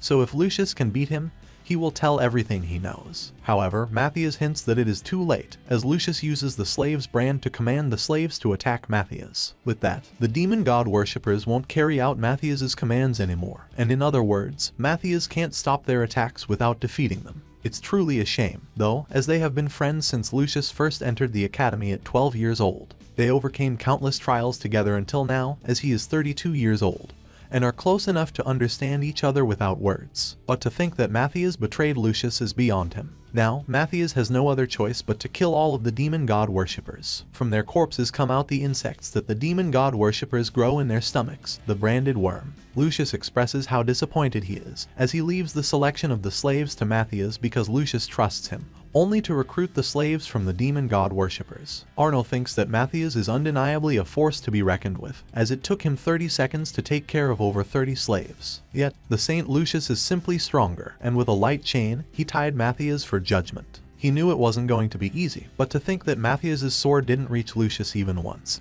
he wondered whether that was the fate decided by God. Lucius wants to hear Matthias's reason for the betrayal, but he refuses to answer and going to break the Stone of Revelation, a thing that allows Matthias to turn himself into a demonification form. Matthias thoughts if his fate is to be manipulated by the hands of God, and being human doesn't allow him to resist them, he is determined to detach his life as a human. Knowing that Matthias was only demonized just earlier, Lucius commands his force to start attacking so the priest can use all of their light magic towards him. But it's useless though, because in front of Matthias, their attack is not, and in an instant, Lucius appears in front of him, going to strike him with his overpriced equipment. With a skill called Judgment, he attacks Matthias, and the shock waves go so long that it looks like Matthias is just being blasted open. But it can't be further from the truth, as Matthias holds the overpriced spear with a single hand of his. That surprises the party, so Leona feels the need to help Lucius, and she thoughts that if a legendary item doesn't work on Matthias, she needs to use the stake of faith that Lucius has trusted her with. As she moves forward, she fails to find it, and it turns out that Ned already steals it, as he expresses how truly amazing Zephyr's plan is with the inclusion of the stake of faith. They both keep evading the attack from Eurydica as they count down the timer for 15 seconds. It revealed to Ned that it was true and how spot on Zephyr was, as he told him to evade the skill for 15 seconds,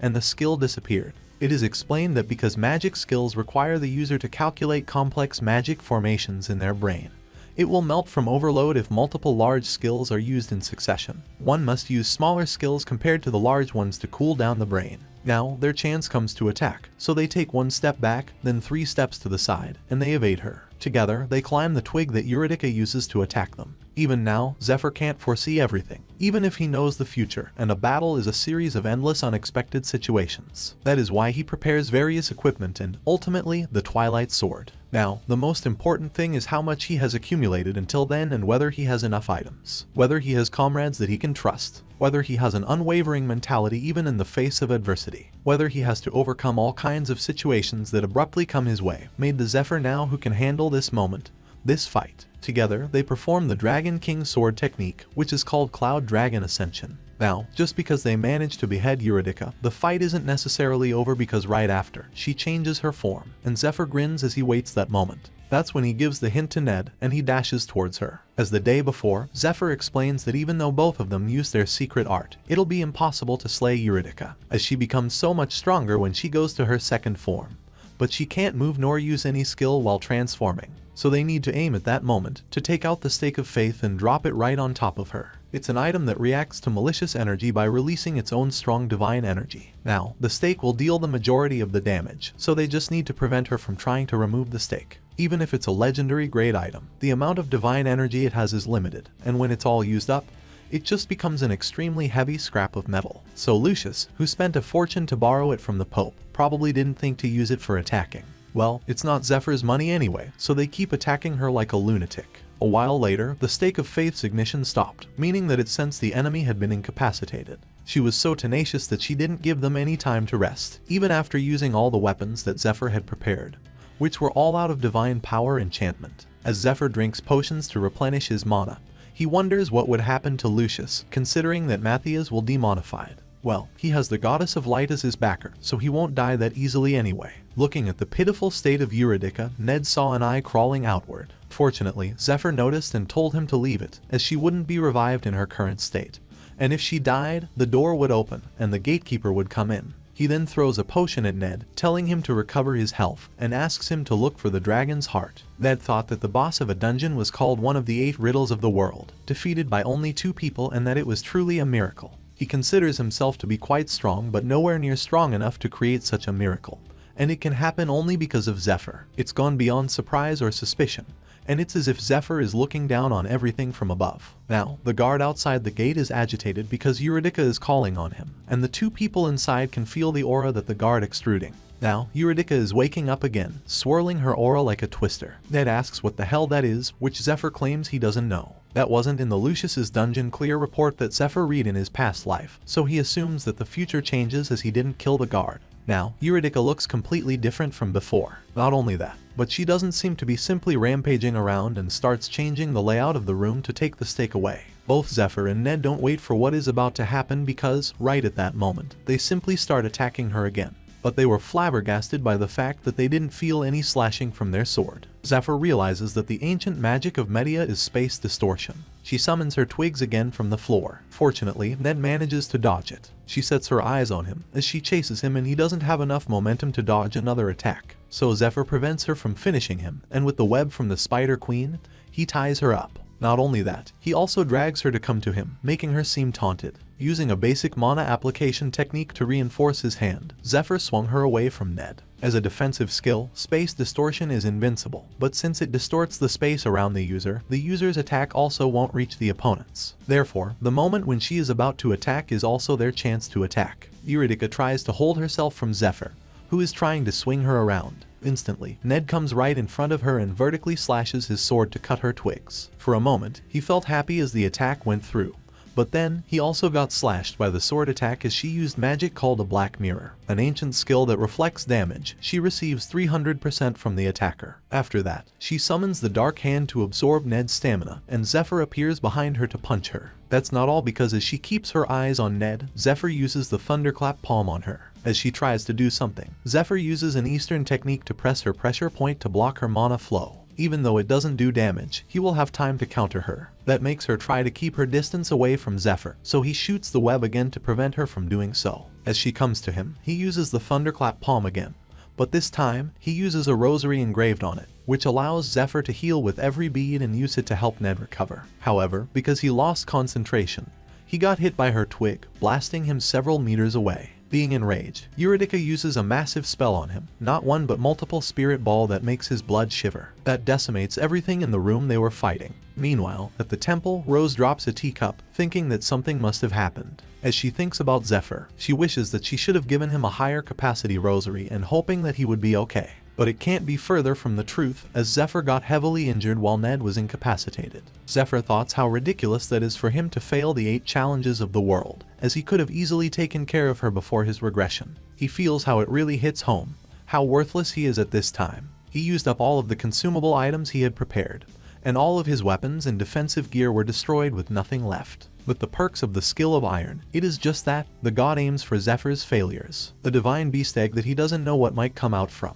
Strong luck that he had limited use, and he had already decided where he would use the remaining 2 chances. Sword of Light and Revive that will trap him after he uses them. Those are neither goodwill nor gifts from the gods. He remembers how the angel tells him that it's all just for entertainment for them. Their only use is to keep him tied down as they watch him despair while being surrounded by hope, while in truth, they are just lashes. When Eurydice comes to him, intending to end his life, he thinks whether he is really going to die there, and all of his plan is bound to crumble no matter what he does. Zephyr decides to do something and starts writing on the floor, a thing that will make all of the gods feel like a complete shit. That's when the angel, Mercedes, appears, asking what the meaning of what he did is and why a human like Zephyr knows about the blasphemous symbol. In turn, Zephyr feels happy that he cast a bait and caught quite a big fish. The proof that the gods lost disgracefully in the past is all that Zephyr knows about that symbol. What he is certain about is that the gods decide it to be a taboo and that anyone who even draws receives divine punishment and dies. Divine punishment is the principle of the world that automatically punishes those who break the taboo.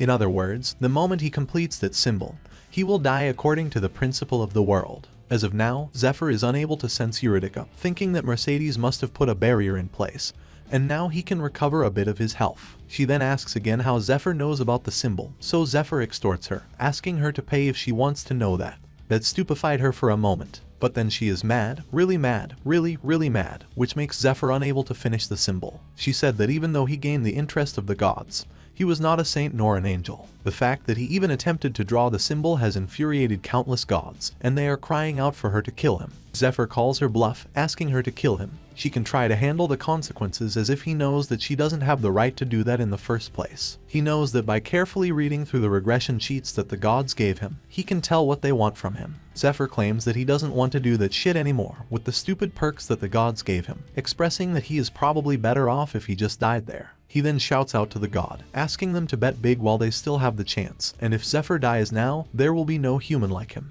The god and goddess are watching as Zephyr expresses his thoughts. As the goddess of light is laughing, she expresses how amusing he is, and the light comes down to earth and shines Zephyr up, telling the angel the message. As the light subsides, the time resumes and Eurydice looks so excited that she kind of really wants his meat. But her left hand suddenly gets obliterated, and a horizontal slash comes her way to slash the red and dark hand. It turns out that Aria, the goddess of light, gives Zephyr the sword of light, which makes the other gods riot to her, but she just says that she will add another weapon from her treasury to Zephyr later. Arcturus, another great god, expresses how he did something unbefitting of one of the great gods. However, he thoughts that he doesn't know what the demon god wants with Zephyr, so he will keep his eyes on the matter. Meanwhile, Zephyr faces Eurydice in third form with the Sword of Light. Even if she was a great magician, there's no way that a human's magic can block a divine artifact. It is a one-sided massacre. Even Eurydice's ancient magic is no match for the light. He uses the exclusive skill to strike the evil magic from Eurydice, which, in turn, wakes her up. In the end, she falls into Zephyr's arms, and with the curses removed, she is able to think and talk. She expresses how it feels like a dream, asking who he is to be able to drive away the evil within her. He confesses that he is her successor, one of the 12 heroes, Zephyr. A flashback to when Eurydice is still a human, a man presents the dragon heart to her, a heart that formerly belonged to the black dragon Kaiseress. She accepts it, and along with the heart, her heart also gets snatched by the man.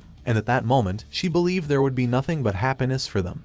But she was foolish. She explains that the last floor of the tomb is a great magic circle embodying the Tree of Life, the treasure of the elves. It is a facility that exists to purify the dreadful curse put on the black dragon's heart. She has extended her life by 1,000 years using the magic circle's power, and finally succeeded in purifying the dragon's heart. But in exchange, she was eroded by the curse and lost her humanity. Now, Zephyr and his companion pull her out of the darkness, yet she doesn't know how she can repay them. So she asks, for what purpose does Zephyr want with the dragon heart? Instead of explaining because they don't have enough time, he asks her to read his memories. She saw all of it, his lonely journey to fight the demon god, how the angel asked him to entertain the gods, all of his cherished comrades that he made along the way, and his process going 10 years back to today. Meanwhile, there are traces of flashes in the path of the battle between the Saint Lucius and his supposedly best friend, Matthias. The demon thoughts how amazing it feels to have an omnipotent power like becoming a god, barraging Lucius, who wears his overpriced equipment. Then suddenly appears a magic circle on the demon god worshippers that sneaks into becoming a priest. The centipedes burst open from their chest as they ran toward Matthias. He uses a skill called Seizure to absorb the power stored in the branded worm from nearby demon god worshippers. Now, not only is Lucius not able to deal with a massive amount of damage to him, but Matthias has yet to get stronger. After that, he uses a skill that burns everything. Seeing that, Lucius knew that the skill was dangerous,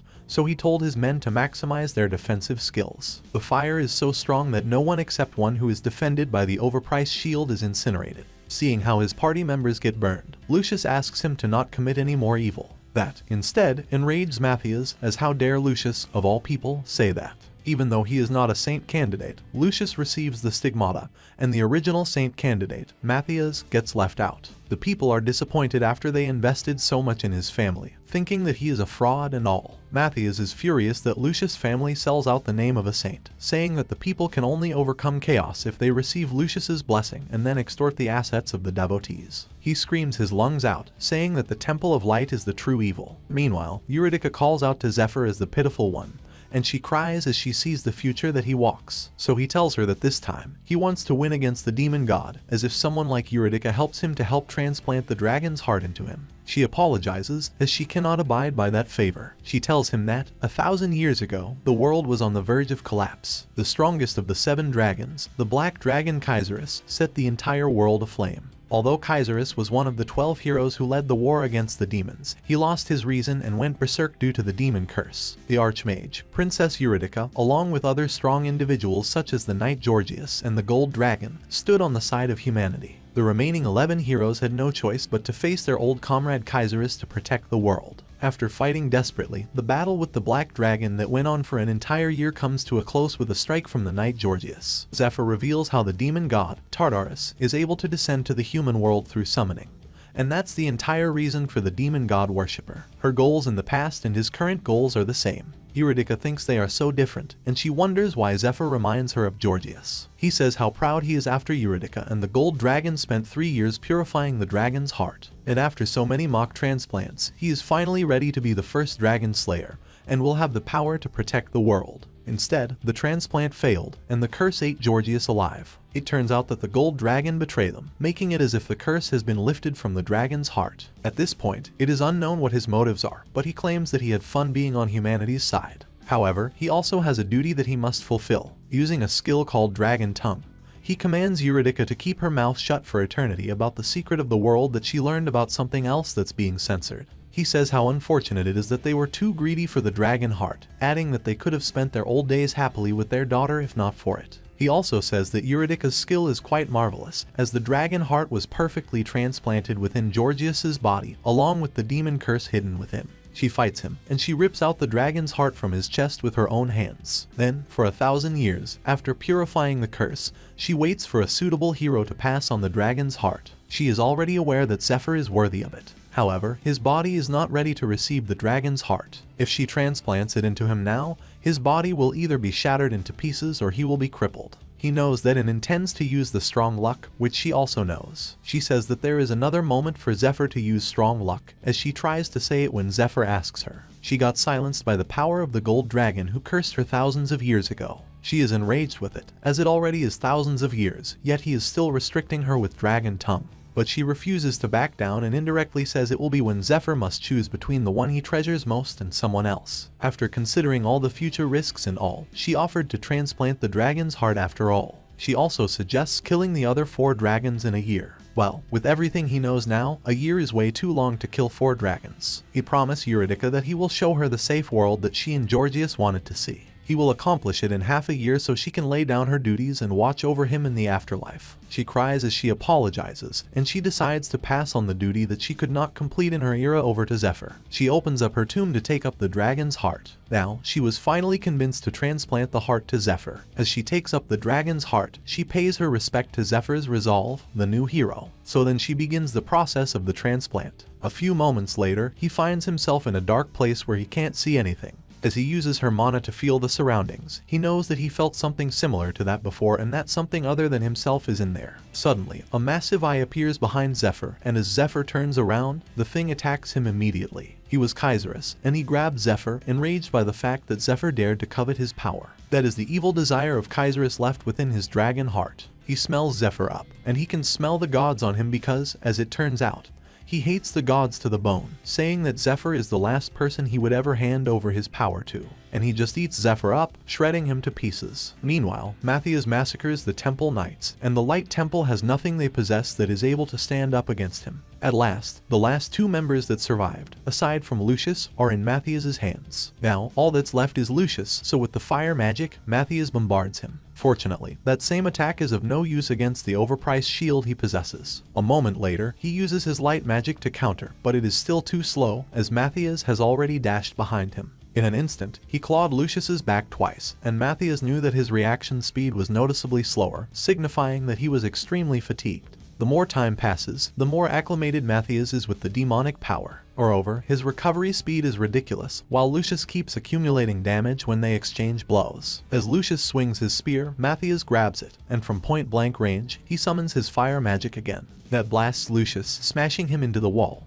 But right now, both Arno and Leona, who have been giving him support, are lifeless. He has no choice but to use his saint power. However, he knows that he might end up in bigger trouble if he uses that power. On the other hand, Matthias wants to end their fight when suddenly the fireball he summoned disappears. It surprised him that a feather coated with a light power penetrated his fireball and annihilated it. In the end, Lucius uses his saint power to summon his future self, as he asks Lucius how much of Lucius's lifespan he will offer to summon that power. Lucius offers 1 month of his life, but the power seems to want half a year's worth of his life to defeat the demonification of Matthias, so he accepts it, and Lucius gets powered up with all of the light he will ever need to defeat a mere demonification. At that moment, Matthias, the demon, feels afraid of the power Lucius possesses. He is supposedly no match for Matthias, yet with a flick of Lucius's hand, he splits open Matthias's chest. In the end, Lucius barrages him with the light beam, decimating the demonification of Matthias. Looking at his dying supposedly best friend, Lucius explains that it's a saint-exclusive skill called Glimpse of Glory, and he borrows power from the angel that he becomes in the future in exchange for his lifespan. It's a closely guarded secret of the temple that only the power and portion of cardinals know. That is why the average lifespan of a saint is around 30 years, because the temple always forces the saint into dangerous places for its own benefit. The position of the saint is brutal, as they are nothing but jesters being played around by the temple. He then asks Matthias whether something like that is what he needs, to the point that he betrays his friend and abandons everything. Matthias laughs, saying that Lucius was not the only jester in that matter, and he adds that the only difference between them is that the goddess of light acknowledged Lucius, but not Matthias. In the end, Matthias dissipates into dust, as his hatred towards the goddess remains in his heart. The next thing Lucius does is heal his dying priests, and he is bumped by the fact that only 3 of the temple's party members are alive. He says that the raid is over and orders them to go back. Meanwhile, the effect of the strong luck helps Zephyr to fend off the dragon's attack. He expresses that there is no need for her to intervene just because he's spaced out for a bit. He knows that he is inside of his own consciousness, and it is not reality. What is most important in there is his spirit, so all he needs to do is to recall who he was. His future self from his last life. The armor and power he possesses are coming back to him, and in an instant, he jumps off toward the dragon,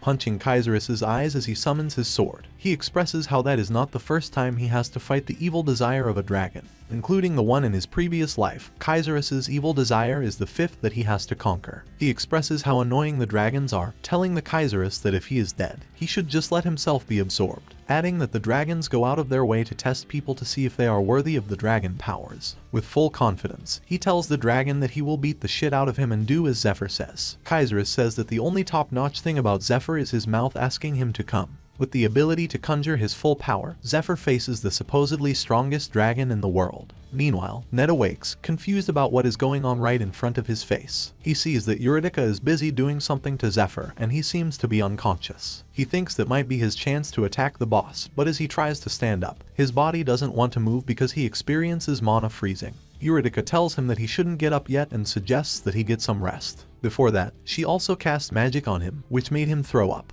It was the branded worm that he swallowed, and Eurydice commended him, knowing that the worm was in its larval state. This signifies that Ned has never used the branded worm's power, and he managed to obtain that level of strength purely through hard work. As he starts to lose consciousness again, she tells him that he will recover after a long nap. 3 days later, somewhere else in the dungeon, Lucius, Arno, and Leona are lost because the dungeon's layout has changed. Arno wants to leave the place immediately, but Lucius has another plan, and he wants to look for the Stake of Faith. He thinks that's the only way they can escape in time, knowing that the 2 slaves, Zephyr and Ned, were acting strange in the raid. Lucius assumes that they are different factions from the demon god cult, and they might be after the clearing rights to the dungeon. Now, he must find them and ask for the escape method. As they move toward the boss's room, the guard knight welcomes them with his attacks. Lucius still manages to hold his ground, as the other 2 are wondering how the Stake of Faith is inside the boss room while the gatekeeper is alive. Lucius is having a hard time dealing with the gatekeeper.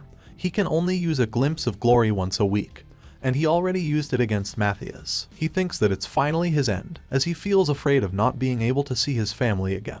But suddenly, Zephyr opens up the gate, and he witnesses Lucius being pinned down by the massive gatekeeper. Zephyr expresses how perfect the timing is, and because he was being asked for a favor earlier, now he needs to help the saint. So he uses the dragon tongue magic, telling the gatekeeper to bow down. That, in turn, smashes the gatekeeper's head into the ground and surprises Lucius with what just happened in front of him. He is so surprised that the gatekeeper, the monster that he can't fight on his own, is obeying the person that he knows as a slave. Now, Zephyr is counting down on how effective his dragon power is, and at the 10th second, the gatekeeper breaks free. He evades its attack as he knows that in order to prevent the dragon's heart from going berserk due to the imbalance between his power and the dragon's power, the dragon heart's capacity is restricted to 1%. Of course, even if there are restrictions, that is still the power of the dragon. The gatekeeper picks up his sword called Graham, which is a weapon made to kill the strongest dragon. So it's a bad matchup for Zephyr, but he has his other power as well. The Sword of Light, given by the Goddess of Light. She lifted the restrictions on using the divine weapon with the request to save her saint, Lucius. With that, he summons the divine sword's power to kill the gatekeeper, and he says thank you to the formerly dragon slayer, Georgius, for his hard work in keeping the peace. Lucius knows that what Zephyr has is the divine artifact of legends that only a few chosen priests know of, the Sword of Light. Now, he also knows that he was wrong, and Zephyr is not the demon god worshipper. Rather, he feels the Goddess of Light's presence from Zephyr. Not only that, Lucius also feels something similar to when he met the gold dragon, an undefiable pressure. As Zephyr turns around, Lucius and the temple's priests kneel in front of him, greeting him as the Exalted One. It is explained that the battle between Zephyr and Kaiserus within his consciousness lasted 3 days. In the end, Kaiserus acknowledges his power, but that doesn't mean Kaiserus trusts him, so Kaiserus will continue to watch Zephyr from within. When he opens his eyes, Zephyr finds that Ned is unconscious and Eurydice has crumbled into ash. She also left keepsakes for Zephyr, a crystal of magic that he would have to give to Eurydice's descendants and a master key, which would allow Zephyr to move around easily in the tomb. Lucius then removes the slave brand on Zephyr and Ned. With that, Zephyr also asks Lucius to take care of the debts, and Lucius is more than willing to do so. Now, he also offers to help Zephyr more, as he currently thinks that Zephyr is on their side. While Ned thinks that it won't be too bad to be able to join arms with the Saint, he knows that Saint Lucius is the ultimate weapon raised by the temple through the money they plunder from people like Ned. Lucius is simply someone that Ned cannot bring himself to have good feelings for. For now, he thinks that he will use anything he can, including Zephyr. Then, Lucius thinks that it's not a good place to talk and offers them to go back first. But Zephyr reveals that their dogfight has only just begun. He informs that the third parish of the Temple of Light must already have become a nest of demon god worshippers by now due to the forces that the demon god worshipper Cardinal Aldean brought, and the Twin Knights, two of the strongest in the continent. Even with Zephyr, who obtains the dragon heart, his strength is still constrained, so they need ample preparation. Especially against Aldean, the situation won't simply resolve with just a battle. Zephyr then takes out the master key and changes the layout of the dungeon to reveal the treasure room. He offers them to gear up first, as Eurydice's treasure room is one that no one has been able to enter for 1,000 years. Inside, there are so many treasures that are able to fill up a country, even high-grade treasures that are protected inside a crystal barrier. Even though they don't know how to take out the treasure, Zephyr simply takes them out with the master key. Zephyr also finds an elixir that is able to help them identify the demon god worshippers, which makes him happy as things are starting to work out in his favor. Not only that, the party of 5 also gets geared up as well, with them taking equipment that suits themselves best. Meanwhile, Ned, one supposedly Zephyr's teacher, takes a crow cape and dusk tunic, mist bracelet, and sword of mirage, while Zephyr takes Graham for himself and dragon set armor that makes him also fully geared up. Now, they discuss the plan to take Aldean, where the tricky thing to deal with is that Aldean is a high-ranked noble, and all Lucius knows is that they don't have a way to identify the demon god worshippers. That's when Zephyr reveals the vial to the party, and as long as Lucius is able to identify them as the Saint, the son of the goddess of the light, people will listen to him. Meanwhile, Alfonso gets controlled by Aldean, and it's true that he is already succeeding in taking over the parish temple. Lucius's wife, Claudia, and their kid can only watch as she knows that Aldean is a priest and wonders why he would do something like that. Aldean asks whether she thinks that he has shown her something amusing, and not only that, he also explains that his branded worm is different from the others. As he takes it out, his branded worm has a special ability called Hive, which already evolved into a queen and is able to give birth to a larva that allows him to brainwash and control any human who ingests it, just like the Reverend in front of him. And with that, he asks her to persuade Lucius, yet as she asks him what she needs to persuade Lucius for, that makes her kid cry. His name is Marius, and Aldean intends to use his hive for him, saying that it's a little bug friend as a present for him. But Claudia fends his hand off, throwing the bugs away from the kid. That also reveals the other bugs that make up Aldean's body. As he gets enraged with her, a knight arrives, reporting that there's trouble in the temple and adding that Lucius is outside. Aldean is surprised to learn that Lucius is back that soon, so he looks outside, and what he witnesses is a lot of his knights get knocked out flat by the trio, Lucius, Arno, and Leona. He greets him, as it's been a while since they met, and Aldean is shouting why a saint would attack the priests of his own parish. Right now, Lucius is already using the potion of scrutiny, and when he adds a drop of that to his eyes, he will be able to see the branded worms within the demon god worshipper's body. Witnessing how powerful Aldean Worm is, the Saint of Light, Lucius proclaims to arrest Aldean for acts of heresy, adding that the sins of deceiving the Temple of Light are a heavy weight to bear. Aldean is told that he will pay for it now. That enrages him, laughing and calling the Saint an impertinent brat. Alfonso appears, as of now, to be controlled by Aldean, asking whether Lucius has evidence to accuse the Cardinal of heresy. Of course, Lucius notices that in his uncle's body is not a branded worm, but Aldean's ability, which Zephyr spoke of. But Zephyr prohibits revealing the potions of scrutiny, as it will stir a lot of trouble that might get Lucius killed, and he suggests getting surefire evidence. Eurydice's tomb is a great labyrinth that covers an extremely wide underground area.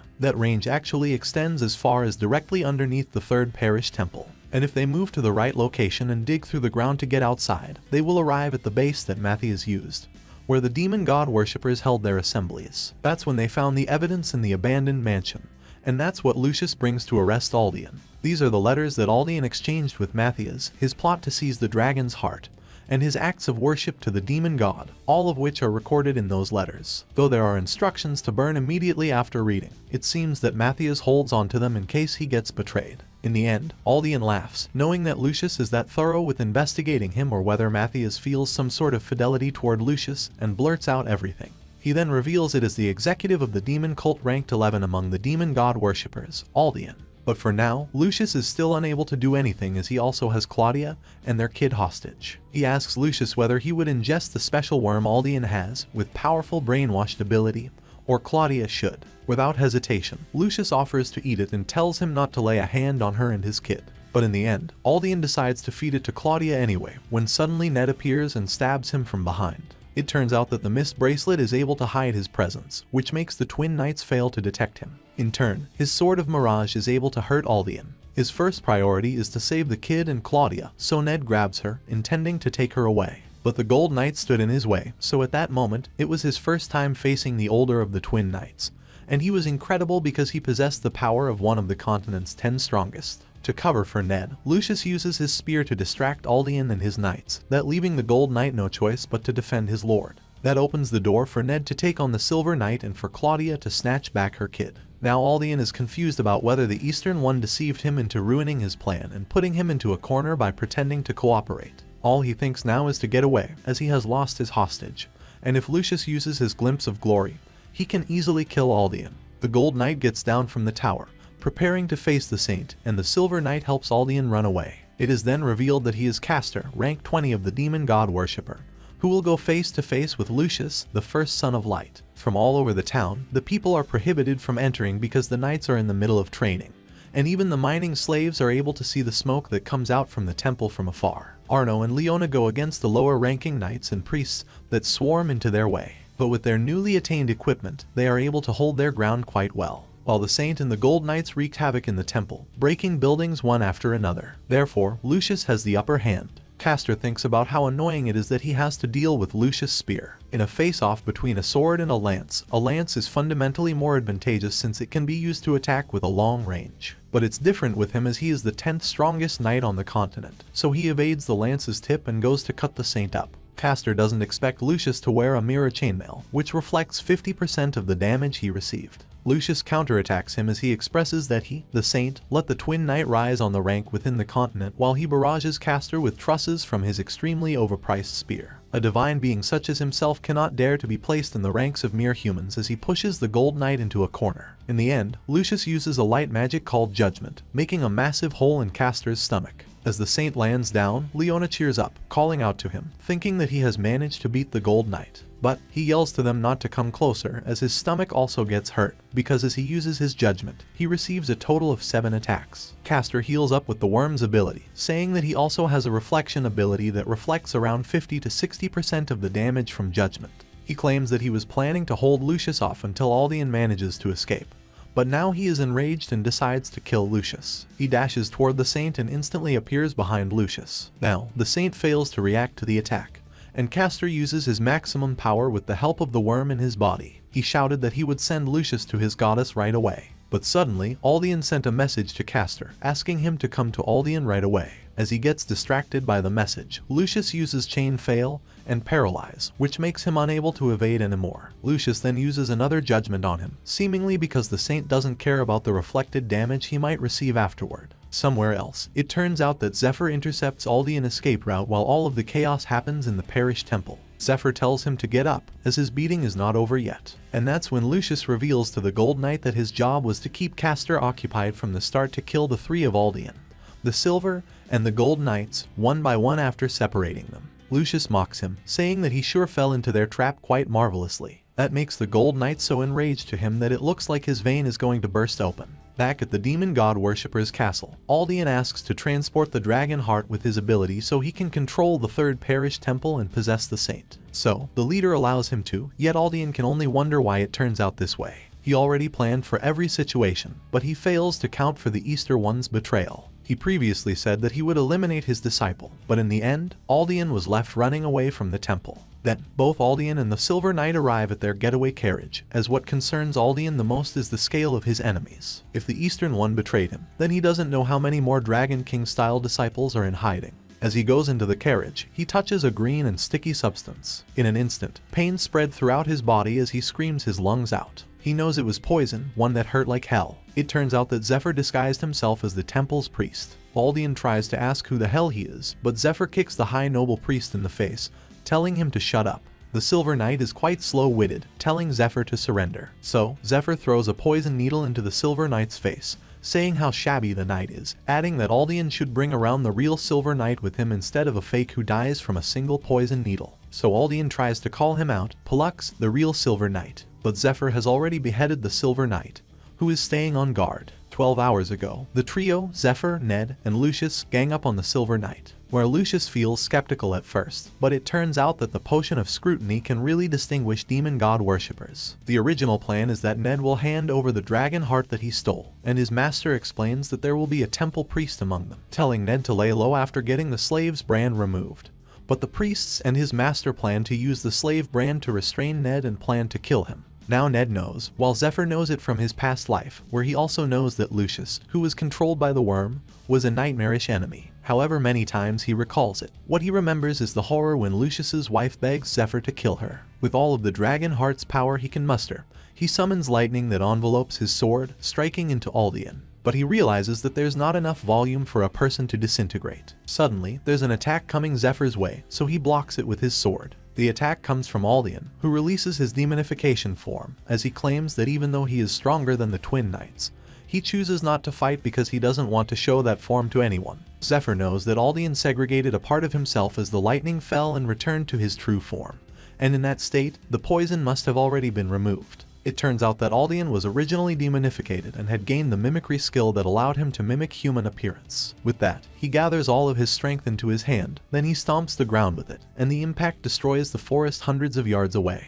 However, Ned and Claudia notice that the battle between Zephyr and Aldian has already begun. So Ned tells her to hide with her kid while he goes to back Zephyr up, and he tells her to not come out until he says so while giving her the bracelets that are able to hide their presence. Then he goes, leaving both of them in the cave. As Ned went towards the battle, he thought about how he had waited for that day, the day to take his revenge against the beasts, who killed his father and took their family heirloom. One is already dead, only two remain, and Ned is determined to send them all to hell. Meanwhile, at the temple, the Gold Knight is using his branded worm's power. His attack power has gotten significantly higher, but the sharpness of his attack has reduced. The amount of effective blows he's landing on the Saint is decreasing. Lucius calls out to Arno, and he immediately uses the highest grade support skill there is, called the Light on the battlefield. Not only that, but even the Spirit can also receive the buffs. Shooting starts then goes to the Gold Knight, as Leona's chain of light follows suit behind the Spirit. Though that kind of slow attack is not effective against the Gold Knight, once Shooting Star's magic debuffs him, slowing him after direct contact. The next person that comes is Lucius, and with his overpriced spear, he thrusts toward the Gold Knight with no mercy. Even when the knight tries to counter it, the attack fails to find its target and misses Lucius. Though the strikes went to the building, it was the Gold Knight's plan all along.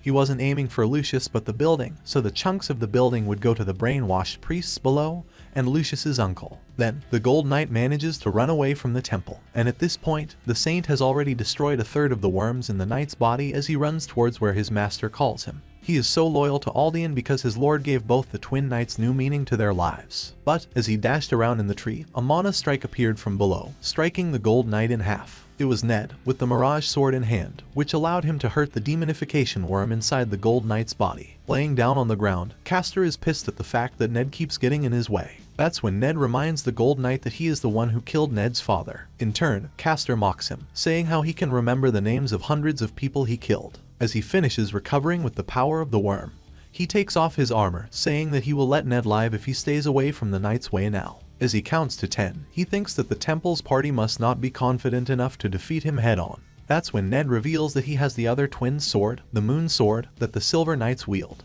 As Ned says that, Castor's brother's last words to his face. That, of course, pisses him off so much, and Ned's plan to hold off the Gold Knight is working. Meanwhile, the strike that destroys the forest doesn't really hurt Zephyr. They trade blows, one after another, and with the Dragon Slayer armor set, Zephyr is able to defend against the powerful punch from the demonification Aldian. In return, with Graham in hand, the Dragon Slayer sword, Zephyr counters the attacks with his Dragon King-style swordsmanship. Though Aldian is able to concentrate the mana not only to change forms, he can even recreate the sharpness of metal in the monster's hard thick hide. He is also able to mimic the insect's digestive fluid, a lava-like substance, and spread it around him, aiming it toward Zephyr. After evading it with the Cloud Dragon Ascension, Zephyr slashes Aldian into pieces, a sword technique that focuses on speed and accuracy. That doesn't stop Aldian's attack, as one of the tentacles spews more digestive fluid, but Zephyr is able to tank it with the set armor. Right after, Aldian's body pieces turn into various weapons that surround Zephyr immediately, and in that instant, He sends barrages of attacks toward the Dragon Slayer. His other name is Immortal Aldian, and he claims that no matter how much a mere human cuts him, he will keep regenerating. As he finishes, he grips his hand, focusing the mana he has into his hand, saying that he will only half kill Zephyr, and will put an insect in him that will make him Aldian's subordinate instead of the saint. He punches Zephyr, blasting him away toward a boulder and disintegrating it. Aldian doesn't stop there. He jumps up in the air with the mana gathered in both of his hands. He turns it into a double sword and strikes them toward Zephyr. Right after that, he combined both of the swords into one, making it a bigger sword. Aldian also coats it with the mana he possesses and with the help of the branded worm. Then he strikes it, making a massive explosion in the area, and with it also appears a blinding light in the collision. But he doesn't know that Zephyr is a dragon slayer, and even with 1% output of his dragon heart, he can easily stop the sword's strike with only his fingers. At that moment, he reveals that Aldian and his twin knights are too easy for Zephyr to deal with, but he wants to reward Ned, giving him a chance to satisfy his revenge. Secondly, at this point, demons are rare, so Zephyr wants to test his dragon heart, as he releases the 1% output of the power from the dragon heart. His eyes turned red, and dragon scales appeared on his skin. Zephyr then says that the data he might gain from battling demons is especially valuable, and immortals like Aldian are perfect for being the punching bag. He is going to test a few things, as he asks Aldian to endure it as best as he can, while Zephyr gives off such intense pressure that makes Aldian shiver. In the end, he flies, trying to run away, thinking that he doesn't want to die, not in a place like that. But with the dragon power, Zephyr claws Aldian mid-flight, bringing him down. As the demon falls, Zephyr tells him to get up, adding that he still has more to test out and he won't let the demon die easily. Somewhere else, Castor is able to pin Ned down in their battle. In the end, Ned is about to lose against the Gold Knight of Aldians. Before the battle, Zephyr explained how to defeat the Gold Knights to Ned. Originally, 25 years ago, both the Gold and Silver Knights were a noble with promising futures. Aldian, who took notice of them, interfered with the Vigo Count family's succession and made the Twin Knights his subordinates. And to them, he bestowed the Sun Sword and Moon Sword that resonate with each other to maximize their unique constitutions. The Twin Knights' notorious skills are perfected through the Sun Sword and Moon Sword. Once he attacks, there inevitably forms a gap in his movements before he moves on to his next stance, and it's a weakness that everyone has. But the Silver Knight attacks as if making up for the Gold Knight's gap. These techniques, called Eclipse, they transcend their own limits of accuracy and speed to unleash a storm of blades that slaughters the enemy without a single gap. That's where Ned comes to recreate Eclipse by resonating with the Gold Knight through the Moon Sword and using it against the Gold Knight. That surprised Castor, as he never told anyone but Aldian about the secret of the eclipse. But how does Ned know about it? At the same time, Aldian's screams were once again echoing in Castor's head, but he did not listen. And just as planned, after Ned shows him the Silver Knight's sword and technique, Castor won't be able to ignore Ned, no matter how worried he is about Aldian. That is precisely why Ned has to kill Castor now, because there won't be any other chances than that. They trade blows again, Ned with his vengeance, and the same thing could be said with Castor. A few moments later, Castor splits Ned in half, only to realize that it's a trick by the power of Ned's cape. That instant, Ned appears behind Castor with his Dragon King style ready on his left palm to immobilize him. Now, Ned manages to stop Castor's movement, and his chance arrives, and he strikes the Moon Sword toward Castor. However, the Sun Sword moves on its own even though Castor is stunned. That's what Ned doesn't know. The two swords are drawn toward each other, and with that, Castor is able to finally land an attack on Ned with his hand. And that is how he is able to pin Ned down on the ground, wishing with every fiber of his being to kill Ned. However, Ned punches the Sun Sword and starts performing his Dragon King style to the fullest. He burns Castor's eyes with electric energy. On top of that, Ned also blends his presence with the power of the Crow Cape, making Castor have a hard time dealing with him now. With the Moon Sword, Ned summons massive lightning and strikes it toward the Gold Knight. At this point, one of the spots in the continent's strongest 10 that the Twin Knights, the Vigo brothers, held, had become vacant. Ned is finally able to satisfy his anger towards the people who took his life before. At the end of the night, Leona helps the battle with her buffs, telling the knights to seek help with the healing, along with Arno, who is resting. He is relieved that fortunately, Aldian emptied the building, resulting in not much harm done after Lucius's battle, where he needs to destroy the building. Other than that, all those larvae died at once. Thanks to that, their brainwashing has been undone, which means that Aldian has died. A moment later, Lucius turns around and smiles brightly as the party of two come back from their own battle, along with Claudia with her child in hand. The burden of all the battle disappears in an instant as Claudia and her kid fall into Lucius' arms, marking that the battle with Aldian's plot to take over the Third Parish Temple has ended. The next few days were extremely hectic, with treating the injured and arresting the demon god worshippers that Aldian brought from the central parish, and a mountain of other work to take care of. Then of course, among the crucial things to get done, encouraging the troops fatigued throughout those hectic days. Purging the demon god worshippers who had been in hiding for years was also part of it. On the other hand, Alfonso finally recovered, saying that he could not believe that a priest of his level could be deprived of his own will and completely controlled by Aldian. Zephyr and Ned are also present, where Alfonso thanks them for saving him along with the third parish temple. Zephyr says that he only did what any human should have, and he then presented a gift to the bishop, intending to congratulate him on his recovery. It is Aldian's head, caged in a Memoria's birdcage, which he got from Eurydice's tomb. That makes it impossible for anyone trapped inside to use any skill, and that birdcage also preserves the state that they were in when put inside. That shocks the bishop, saying that they should burn him down, yet Zephyr assures him that the queen worm is already dead, so Aldian can no longer use his ability, and now he is completely harmless. Even though Aldian is a demon god cult executive, they can extract useful information from him. Ned then also expresses how he is feeling very refreshed right now. Besides that, he has discovered that information that matters has become something that he can't handle alone. Zephyr then gives Alfonso the information he gathered regarding the demon god cult. Upon reading it, Alfonso is so shocked by the information he reads about the demon god's advent plan, the destruction and reconstruction of the world, and the ones who are pushing that plan are the Eastern Union. It is then explained that in the kingdom of Kaen, which occupies half of the Aslan continent, there are two powers, the Western Alliance of the Western Lords and the Eastern Union of the Eastern Lords. The two powers originally held nearly the same amount of strength, but after the Giornetti Duke House of the Western Alliance produced both the Queen and the Saint of Light, the balance of power collapsed. Zephyr explains further that the Eastern Union,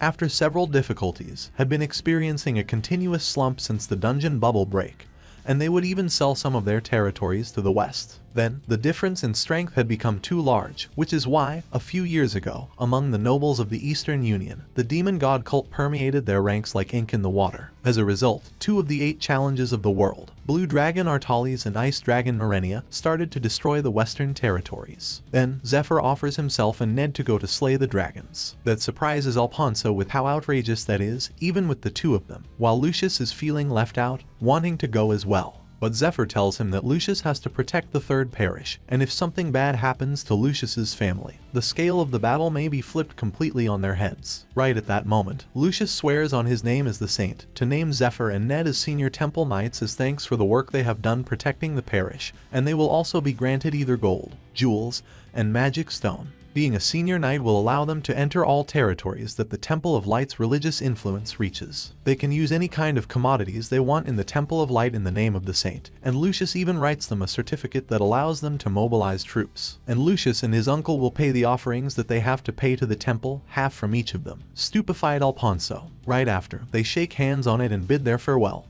But as they do so, suddenly, the birdcage that keeps Aldian's head shines, extruding chaotic dark magic and surprising the party. With little life force Aldian has, someone tracks him down and possesses him. The being talks, saying that he thinks he would connect with Aldian since he feels his life force disappearing. With his red devilish eyes, he asks the party whether they are the ones who killed Aldian, and instead of answering, Lucius asks who that being is. He then extrudes his overwhelming aura, filling the room with it and then telling Lucius to kneel before he asks. Right after, he claims to be the demon god cult leader. That surprises the party, and Lucius thinks that the leader must have come to finish them off after finding out Aldian failed while swearing to himself that his overpriced equipment is being repaired. The demon god cult then continues, looking at Zephyr, saying that he feels that unnerving energy he extrudes. Then, he knows that Zephyr must be the owner of the dragon heart. Suddenly, Lucius and Ned step forward to deal with the demon god cult leader, while Ned also tells Zephyr to get away first. And they both try to buy him some time. While Lucius wonders to himself that he still has his trump card, Glimpse of Glory, even though it won't be easy. He is determined not to allow him to take the dragon heart. That surprised Zephyr, who moved with their determination to fight for him while both Ned and Lucius prepared each of their moves, trying to collaborate. In an instant, they dash forward and instantly appear right at the median of the magic, intending to destroy Aldian's head to break the magic connection. But the demon god cult leader had already cast his magic to block both of their attacks and simultaneously cast another magic to root both of them, making them unable to do anything beyond trying. That caught them off guard, with Ned's shock that the magic was activated before he even had the chance to dodge using the crow cape, while Lucius's mana kept dispersing, making him unable to use any skill. The demon god cult leader uses a skill from the ancient dragon's shadow while telling them to not do anything stupid because that skill is not something the likes of them can undo. He also inwardly thinks that someone should have come to interfere and change the situation, but that seems to have been a wasted trip for him, for finding out that it was a total failure on Aldean. Having enough of it, he uses all kinds of magic and curses to deal with Ned and the Saint, intending to finish them off. Alfonso can only pray to the Area, the goddess of light, and he is unable to do anything himself to change the situation with the appearance of the demon god cult leader. Suddenly, Zephyr joins the fray, using light magic to cut off the root that binds his two comrades. That surprises the demon god cult leader with the sight of Zephyr wielding the sword of light, along with the power of the dragon heart he possesses. Where before that, the demon god cult leader thought that it was a waste of time to go there, but to find an amusing guy right in front of him, he wondered if someone who was not a saint could be a chosen one. Zephyr smiles, saying that he wants to know, so Zephyr claims that he can tell that much for the demon god cult leader. But before that, he offers him a wager, saying that it would be boring just to tell him. So then, the loser tells the winner about the thing they want to know. Then, if Zephyr wins, he is going to tell his comrades the demon god cult leader's identity.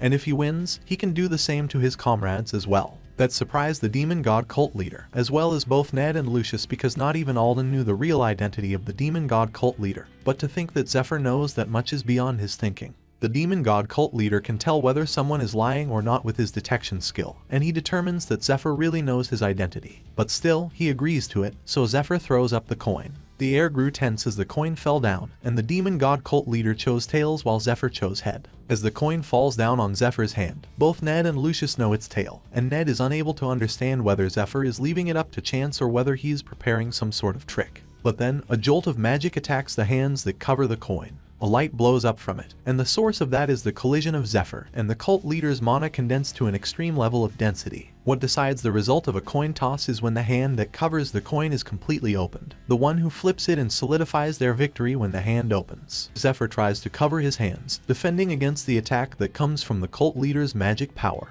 It's a battle in which the winner will be decided by crushing the opponent's interference, a contest of strength with such a simple rule. That is the true nature of that wager, where he and the cult leader are constantly fighting in an attempt to open Zephyr's hands while he is trying to decide the outcome. In a clash with no criteria for victory or defeat, it's difficult to withdraw, even if one didn't intend to see it through to the end, and that's why they made the rule. As the timing closes in on Zephyr, he throws the coin away from him, yet both of them know what to do and then chase the coin with their magic. But then, Zephyr uses the Dragon King style move, which surprises the cult leader as he notices that it's the Eastern one's electrical acceleration technique. With that technique, Zephyr punches the coin into the ground, breaking the floor into the basement of the temple. At that exact moment, the dragonification duration is over, and that decides their wager. The coin is split in half, one that lands on the tail and the other half on the head, marking their wager as a draw. A moment later, after that wager, Ned tells the story to Claudia, which makes her express how amazing Zephyr is, with how Zephyr accurately grasped the cult leader's mentality, resulting in not much harm to the party. It turns out that because it's a draw,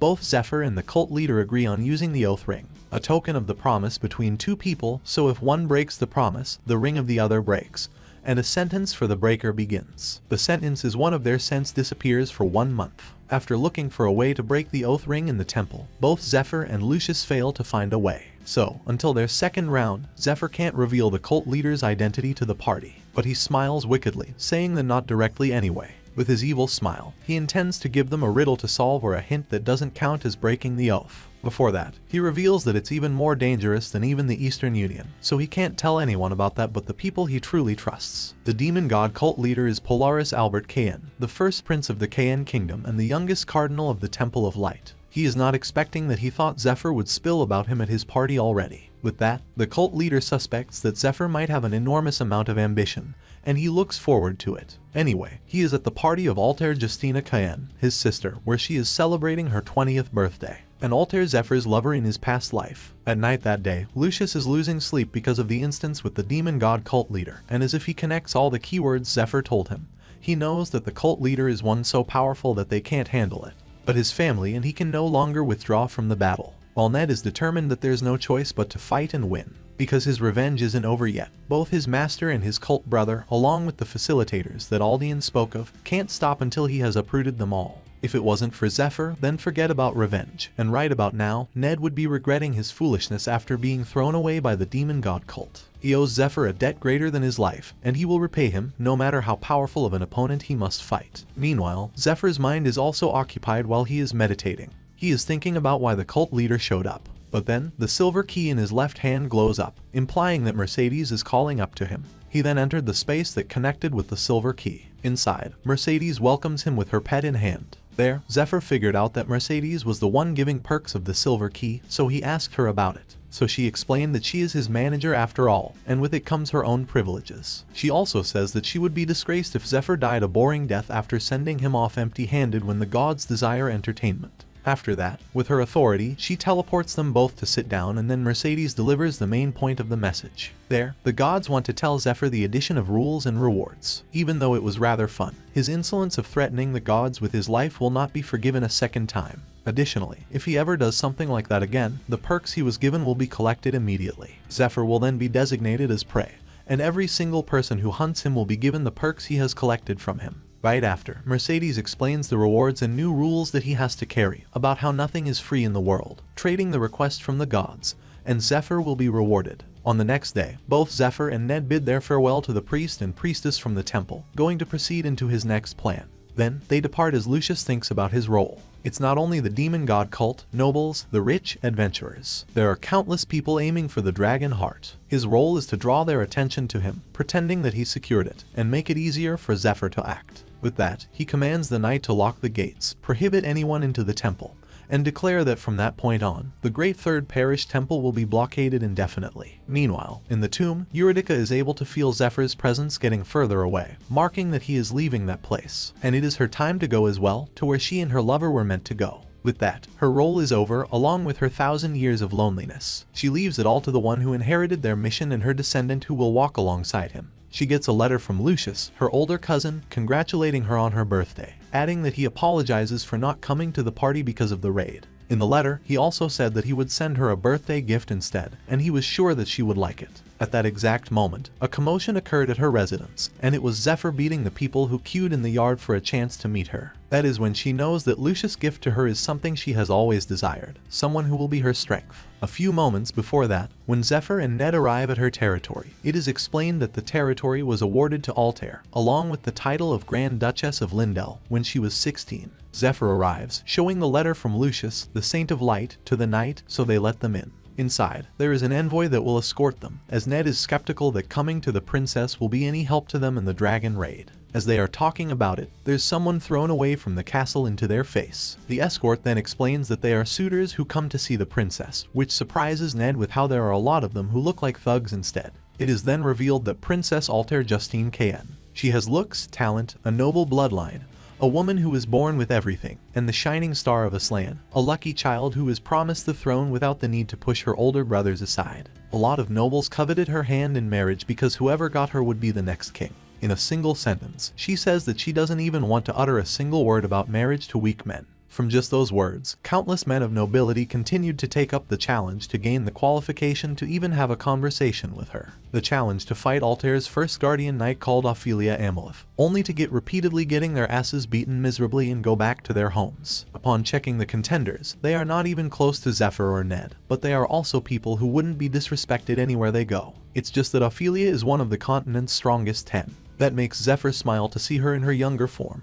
While at the same time, there's a huge guy calling out to Zephyr and Ned, asking who they are. He is mad because the end of the line is on the opposite end, and he is already standing there for 3 days straight. So Zephyr reveals that he is an envoy of the saint and asks the man to move so he can proceed to meet the princess. In the end, the man steps aside and then lets Zephyr and Ned pass by them. Zephyr thoughts how annoying that group of people is, why they are talking behind his back about the dragon raid, and how they are gossiping about the possibility of the princess that might also invest in the raid. The huge man goes as far as spouting rumors about Altair and Lucius as a lover, and he smiles wickedly as he claims that everyone in the capital has heard that rumor. Lucius is in a filthy relationship with his own cousin, and he even adds that he heard they conceived a child who's being raised secretly in the temple. In an instant, a punch was thrown at him, blasting him away. It was Zephyr who only moved a single hand to beat him to a pulp, and the other man was calling to him as he flew away. A moment later, Zephyr calls out to them to come as well, as he says that they are perverts who stood in line for 3 days straight just to get their asses beaten. So he says that they don't need to wait in line anymore, then asks them to come to him. And that's how Altair sees him beating them up from her window. Later that day, the escort brings both Zephyr and Ned inside the castle, and he apologizes for not having escorted them better so they don't pick a fight. There, suddenly, a gentle voice sounded behind them, asking whether they liked her greenhouse. In the original future, Altair and Zephyr don't meet for another few years. He trains in the cave with Ned for a year, and only after Zephyr comes out of the cave does the flow of time resume for him. He greets the princess, kissing her hand, and feels so relieved that he thinks this moment has arrived so soon. With the information Lucius gives her in the letter, she asks Zephyr in detail about what he can do for her. While Ned is wondering why her first knight, Ophelia, keeps glaring at him. It was Zephyr, the one who made the fuss, not Ned, and that is why he wonders whether they have met somewhere before. Meanwhile, Zephyr knows that Altair's communion skill still hasn't fully bloomed at this point in time.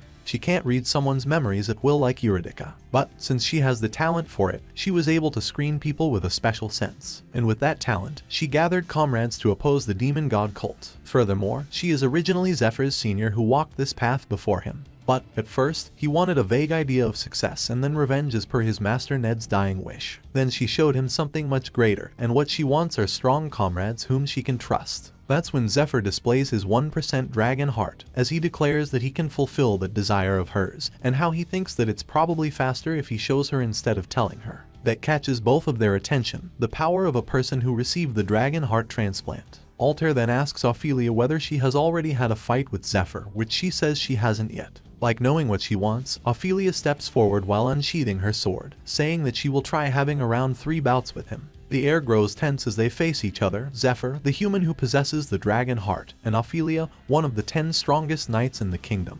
Looking at him, she knows that he looks like he is just standing still, yet he has no openings. She will be the one to be devoured if she just rushes in recklessly. She then carefully moves forward, and on the first bout, he parried her sword with hand movements like a flowing stream. On the second bout, her strongest thrusts couldn't even penetrate his skin. On the third bout, her weapon left her hand before she knew it, and a heavy palm strike slammed into her stomach, blasting her away. In an instant, Zephyr appears behind her with his hand, which is able to manifest the dragon's claw, which is pointed at her neck, as he asks her whether they should continue the fight. Zephyr then talks to Altair, saying that he heard she was trying to form a dragon expedition there. He claims that in a month's time, he will offer her the blue dragon's head. Altair asks what he wants in return for it, and he tells her to think of an appropriate reward herself. Along with it, he requests as many healers as she can lend after the trouble with the tomb of the abominable Princess raid. Right after, she asks about the chance of him slaying the blue dragon, which she tells her depends on her, while also giving her the crystal of magic, which contains the ancient magic of the Media kingdom that Eurydica mastered. He then explained that it was entrusted to him by her ancestor, and Eurydica told him to deliver that to her, no matter what. Along with it, Altair will immediately become the strongest ally once she absorbs the crystal of magic,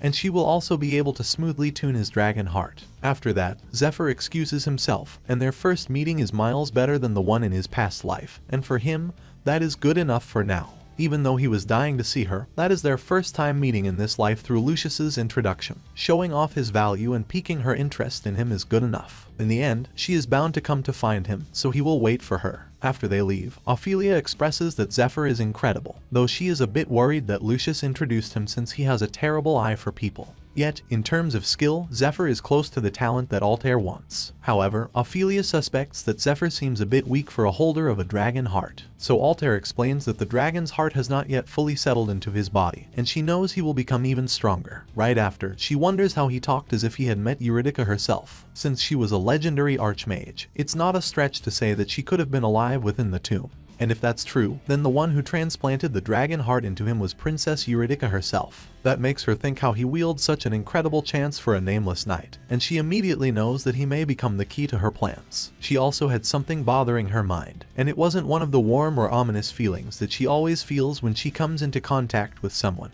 That is the second time in her life that she saw something, a glimpse of their other future shown to her, which bothers her mind. Somewhere else at the demon god cult's castle, the vice cult leader answered the summons of the cult leader upon him. That's when the cult leader reveals that Aldean has been killed, and there is now a vacant spot amongst the 12 apostles. The cult leader then commands her to make sure that the apocalypse plan that she entrusted to them all must proceed diligently, and that Aldean's vacancy does not create any setbacks in the plan. After commanding his subject, the cult leader disappears, and the vice leader immediately orders her men to prepare the phantom horse so she can head to the third parish right away. Back at the kingdom's castle, Altair goes to her dungeon after trying so hard in her investments, deciphering ancient scriptures in the dungeon to help in raiding Princess Eurydica's tomb. She got the Crystal of Magic back, the grimoire that she desperately needed to develop her magic that had been stagnant at level 2. That reminds her about that time her master apologized to her, how she is unable to teach Altair further and only able to get her that far. And now she finally has a way to,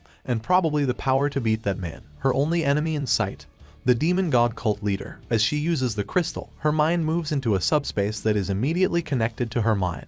There, she can feel the enormous amount of magic knowledge that is arranged like stars. Also, a soft, warm voice speaks to her, saying that it is beautiful and that it is the magic of Medea that they pursue. It is Eurydica who speaks to Altair, adding that though she is nothing more than a remnant within the crystal of magic, she wants to meet Altair, her descendant, and her heir, along with her magic. Somewhere else, Zephyr and Ned are playing rock, paper, scissors, deciding that Zephyr will go to the party and Ned stealthily will search for any demon god cult member within the castle. So then Zephyr prepares to go, as Ned offers him the mist bracelet, but Zephyr tells him to wear it since one of the 10 strongest knights is present in the castle. Zephyr also explains that Ophelia was paying pretty close attention to Ned, so there is a possibility that she might be the dangerous person, and aside from that, he doesn't know her. Zephyr then reveals that she is probably not a demon god worshipper, but still, he tells Ned to be careful, thinking that Ned will take care of himself as long as Zephyr tells him that much. Right after, Zephyr prepared himself as well, using dust from the fire pit. He changed his silver hair a little darker and used an Eastern technique of changing his appearance by adjusting his facial muscles and expression.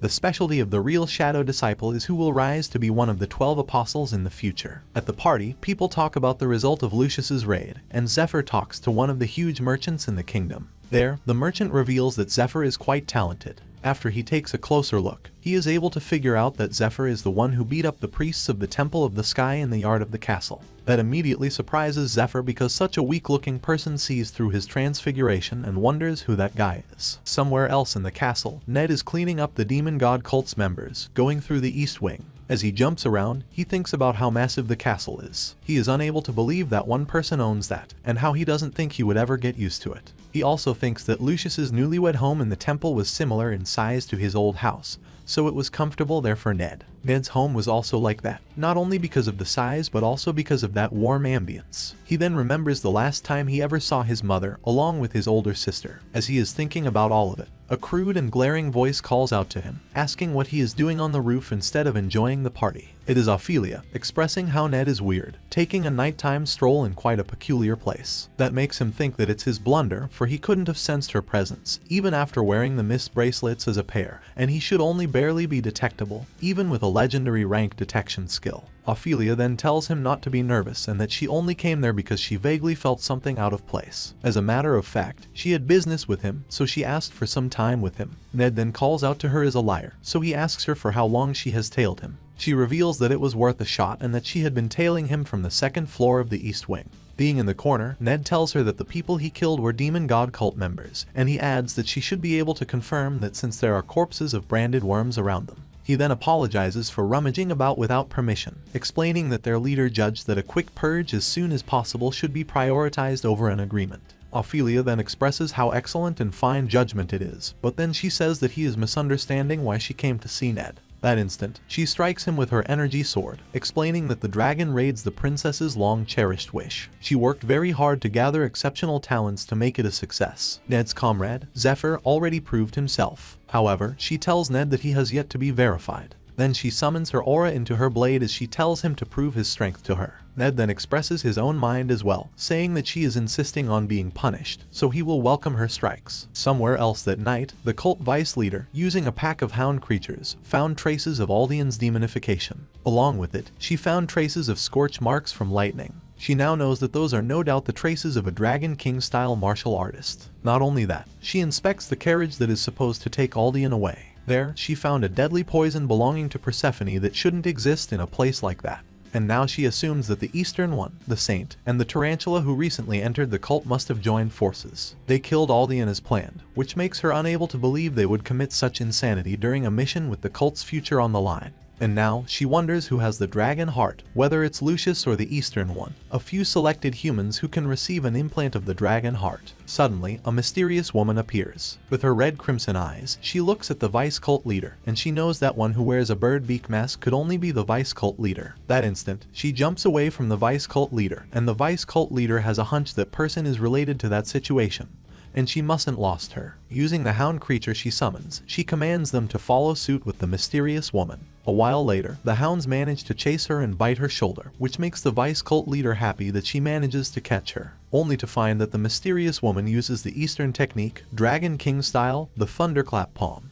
That is just the person that the vice cult leader wants to see, so she takes out a whip going to fight against that mysterious person who belongs to the Eastern continent. At the same time, another fight keeps going on top of the roof of Altair's castle. It was Ned against one of the 10 strongest knights of the continent. Dashes of light resulted from their clashes and their swords strike. That makes Ned mad, as it makes him sense that she has some discrimination in that assessment because they have had way more than 3 bouts. As their swords meet again, he asks whether she is saying someone who's not on par with her can't participate in the dragon raid. Ophelia stays silent, but then Ned's mirage sword changes its form into some kind of snake, and he manages to disarm her. But she doesn't give up yet. Instead, she throws a kick towards Ned. In fact, she barrages him with her kicks, blowing dust everywhere, and that makes her lose sight of him. But in that instant, Ned appears behind her, exactly like what Zephyr did, saying what a great technique that is. Somewhere else, at the lake near the area where Aldean got killed, the mysterious woman is walking towards it. She feels relieved that she can finally lose her, the vice cult leader, whom her master was always wary of. It turns out that she is supposed to come into the raid to take the dragon heart,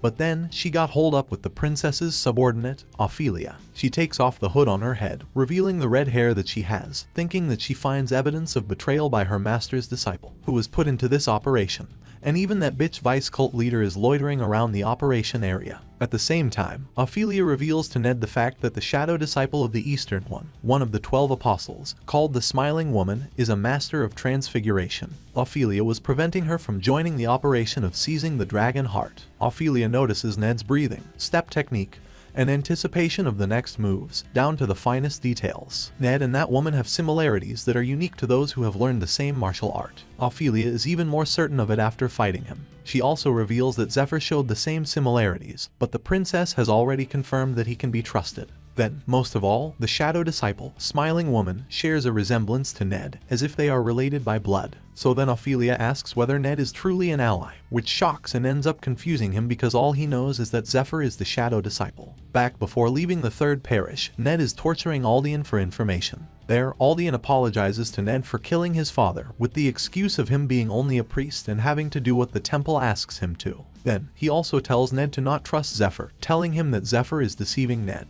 Walking in the yard, Ned thinks that Aldean's words are the rambling of a madman and are not even worth listening to. That's why he has been ignoring them until now, but after Ophelia reveals what she knows about the red-haired woman, who might be his sister, who he thought for the longest time might be dead, is still alive. He comes to a crossroads, and he is one of the Dragon King School's shadow disciples. And now he wants the truth. Meanwhile, at the party, Zephyr deals with the big figure, Philip, who helps Altair with her affair as a mentor. They slowly built strength in the darkness and then gave their full support to Altair. And as far as Zephyr knows, Philip was killed by the Smiling Woman. Then, Zephyr has 2 priorities. One is not letting Philip die and stopping the Smiling Woman without knowing where she will appear from. The only problem is that she can change into any form she desires, whether it be a man or a woman, and she never showed her true appearance, even to Zephyr, so he might as well have no idea what she looks like. In any case, Ned should have come back by now. Then, as he turns around the room, Ned is already waiting for him with a dagger in hand. That instant, Zephyr steps back and even surprises himself with it, only to remember that he instinctively does it because when he is in the cave with him, he always beats Zephyr senseless whenever he is in that kind of mood. But then, Zephyr asks Ned whether something happened. So Ned explains that he was caught by Ophelia as he was searching around the mansion, also revealing the fact that she had met someone who seemed to be his older sister. As Zephyr sits down, Ned says that the shadow disciple of the Dragon King style that Ophelia is blocking is his sister. That's when Zephyr remembers the woman he met in his past lives far into the future, and there she asks who taught him the technique he has, implicating that she is looking for Ned, her younger brother. Now he knows that he boned his master's sister. He fails himself, for he never thought of it when once the Eastern one reveals that a martial body is very rare, and that it's hereditary. A sibling of one with a martial body is also highly likely to have it, then which means the Eastern one plotted with Aldean to destroy Ned's family to obtain them from the start. And after all that, he abandoned Ned once he became useless, the Eastern one, a fucking bastard. Ned then says that he doesn't know yet and he doesn't think Ophelia has any reason to lie to him. As he calls out to Zephyr, it doesn't make any sense that everything Zephyr has said to Ned is a lie either. Ned's father trusted Aldean, and Ned trusted his master. Then, both of their lives fell, or almost fell, into the depths of hell because they trusted the wrong people. That is why Ned was afraid of putting his trust in someone once again. But even so, after all of that time both Ned and Zephyr went through. All of the time, they have already faced and overcome several life or death moments together. They are brothers, and now he wants to believe that their camaraderie was real, as well as trusting Zephyr. He just needs something, even the smallest thing, as Ned lets down his dagger and begs Zephyr to give him proof that he can trust Zephyr. That's when Zephyr started to reveal it. Originally, they were supposed to meet around 3 months later. After stealing the dragon heart, Ned found out the truth from the Silver Knight and ran away. The demon god cult along with the entire world then starting to chase Ned down. He received several injuries from his senior brother, the Eastern One's son, at one of the 8 challenges of the world called Canyon of Oblivion and was left to die. The Silver Knight also stole the dragon heart from Ned at that time. Zephyr was one of the temple slaves who was tracking him, and he happened to meet Ned after he fell into a cave under a cliff and learned the Dragon King-style martial arts from Ned because it was impossible for an injured man and a weakling to escape the Canyon of Oblivion. Zephyr, who became stronger thanks to that power being the foundation, finally reached the pinnacle of humanity. Ultimately, he couldn't stop the world from being destroyed and couldn't protect a single person to the end. Zephyr is the last human, a hero, a loser, and a regressor who returned to the past with memories of 10 years into the future and Ned's only disciple. Back then, Ned had a plan. How much stronger he and his disciple needed to get to escape the Canyon of Oblivion, the condition of his body. After taking all that into account, how long he could take to train Zephyr in that cave. Survival and his desire for revenge on his master, who betrayed him. These purposes alone were the only things prolonging his life. However, they had no choice but to come out of the cave earlier than planned. Zephyr has always regretted it. If he had become stronger a little faster, if he had learned a little more, the result could have been different. They could have escaped together instead of Ned sacrificing himself for someone like Zephyr while giving up on the revenge that he so desired. Ned is looking behind towards Zephyr, calling him out to take a good look. Taking a stance right in front of the monster, Ned uses the final secret art that he couldn't pass down to Zephyr. On that day, Zephyr saw his master's back, and he could never forget it. Zephyr tells that story to Ned toward the rising sun. At the end of the day, Ned is still having a hard time believing it. But still, it makes too much sense for Ned not to believe. From using a divine artifact when he is not even a priest, knowing way too much information.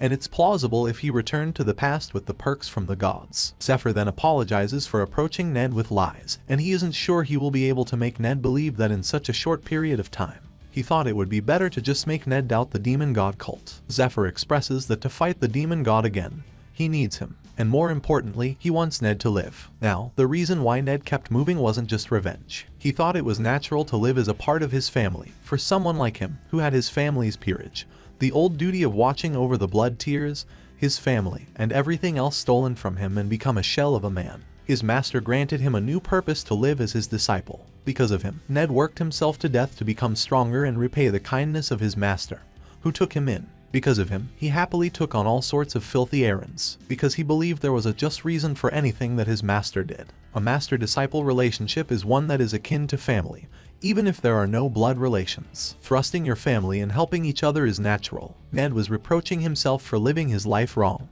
But then, his life had meaning in its own right since he left something behind in this world. Ned stands up, going to go out, and he taps Zephyr's shoulder, thinking that he is taking revenge for him in the past life and helping him in this life. A hero who returned to the past to save the world, Ned knows that he had taken in quite the absurd disciple. He expresses how he expects nothing less from his disciple. Ned goes out, saying that he won't let Zephyr shoulder it all on his own, and offers to walk together in this life. They both see Philip's group that morning, and as expected of Altair's comrades, things progress quickly, but Altair is absent, and Zephyr knows that she is not suddenly appearing at a time like that, which would mean that she is asleep because of the grimoire. A crystal form grimoire, different from a book form, makes a copy of its contents directly into the user's brain. Its only flaw is the side effect that one falls asleep during the time that the magic incantations fuse with the brain. The longer the duration of sleep is, the greater the quality of the grimoire, and symptoms such as fever will accompany it. Altair is probably receiving care from a healer, but since it's not an injury, they won't be of much help. It ultimately depends on how quickly Altair can absorb all the magic. After that, days went by in a flash. At this moment, they had to prepare many things for the Blue Dragon raid, research new fighting methods to match their new items, and work with the party members. One of the priestesses asks Zephyr to come into her arms, and Zephyr tells her to just make it quick. She uses a skill called Angel's Embrace, sending a jolt of magic into Zephyr's body to check his health and physical characteristics in great detail.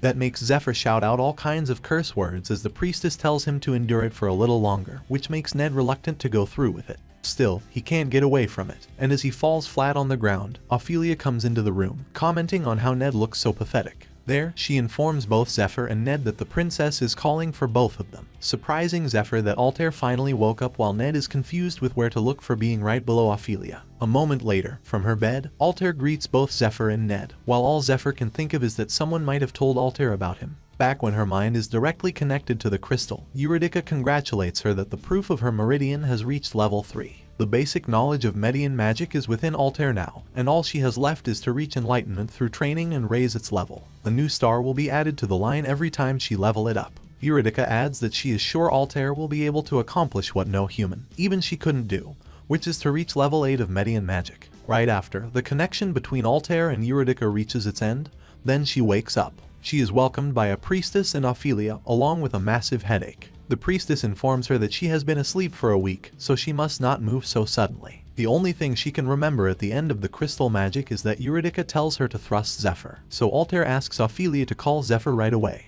Once they meet, Altair claims to have wanted to call Zephyr earlier, but she hasn't been feeling well lately, so she apologizes for it and poorly greets them in her sleepwear. Zephyr knows that Eurydica might tell her something that isn't just a matter of their relationship. Right after, Zephyr gives out his hand to Altair, implying toward her to read his memories and asking whether she has learned the communion skill. So she says that when Zephyr gave her the crystal of magic, she thought he was trying to show her his ability and enter her party. Rather than that, she assumes that he was trying to raise her to use her for his plan. Unfortunately, she can't use it yet because the communion skill is an unexpectedly advanced skill, and as a level 3, she can't freely read others' memories like her ancestor, who was a level 7. She then asks to continue their conversation from a week ago, and wants him to try to persuade her to come up with a surefire plan to slay the dragon. Zephyr takes up the challenge while also asking her whether she has already eaten when he activates his silver key to take out bundles of letters, adding that the contents are a lot to listen to on an empty stomach. A few days later, they depart into the region where the Blue Dragon resides, and Zephyr is sure that Altair will do her best to leave traces befitting the princess of debauchery as he notices how excited she is to be outside the castle.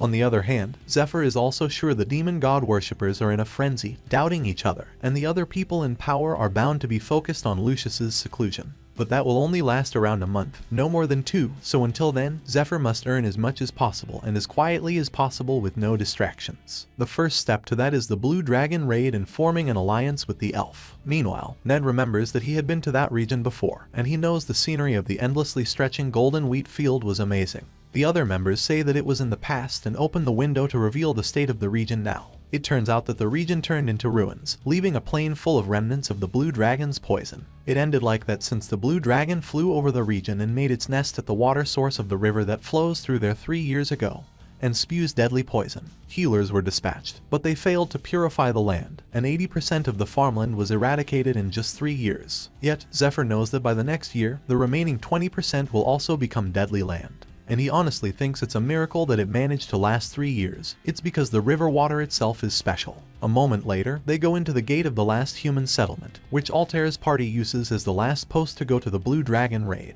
Inside, Altair explained that it's a medical relief station, a place that protects farmers who lost their place to live during the poison disaster. A soldier sent by the Lord of Danikil is supposed to meet with them there, where the front lines lack supplies. So Altair asks Zephyr to wait there while they will also perform maintenance as they wait. Zephyr has no problem with it. At the same time, a cough can be heard from one of the houses sheltering the farmer. Inside the house, Zephyr talks to the priest, offers him water to drink and asks who the man is. There, the priest informs Zephyr that he is Grimes, a knight, and he came there from the Lord's castle. But monsters appeared while he was on patrol, which he took care of but came back injured. Zephyr notices the violet skin.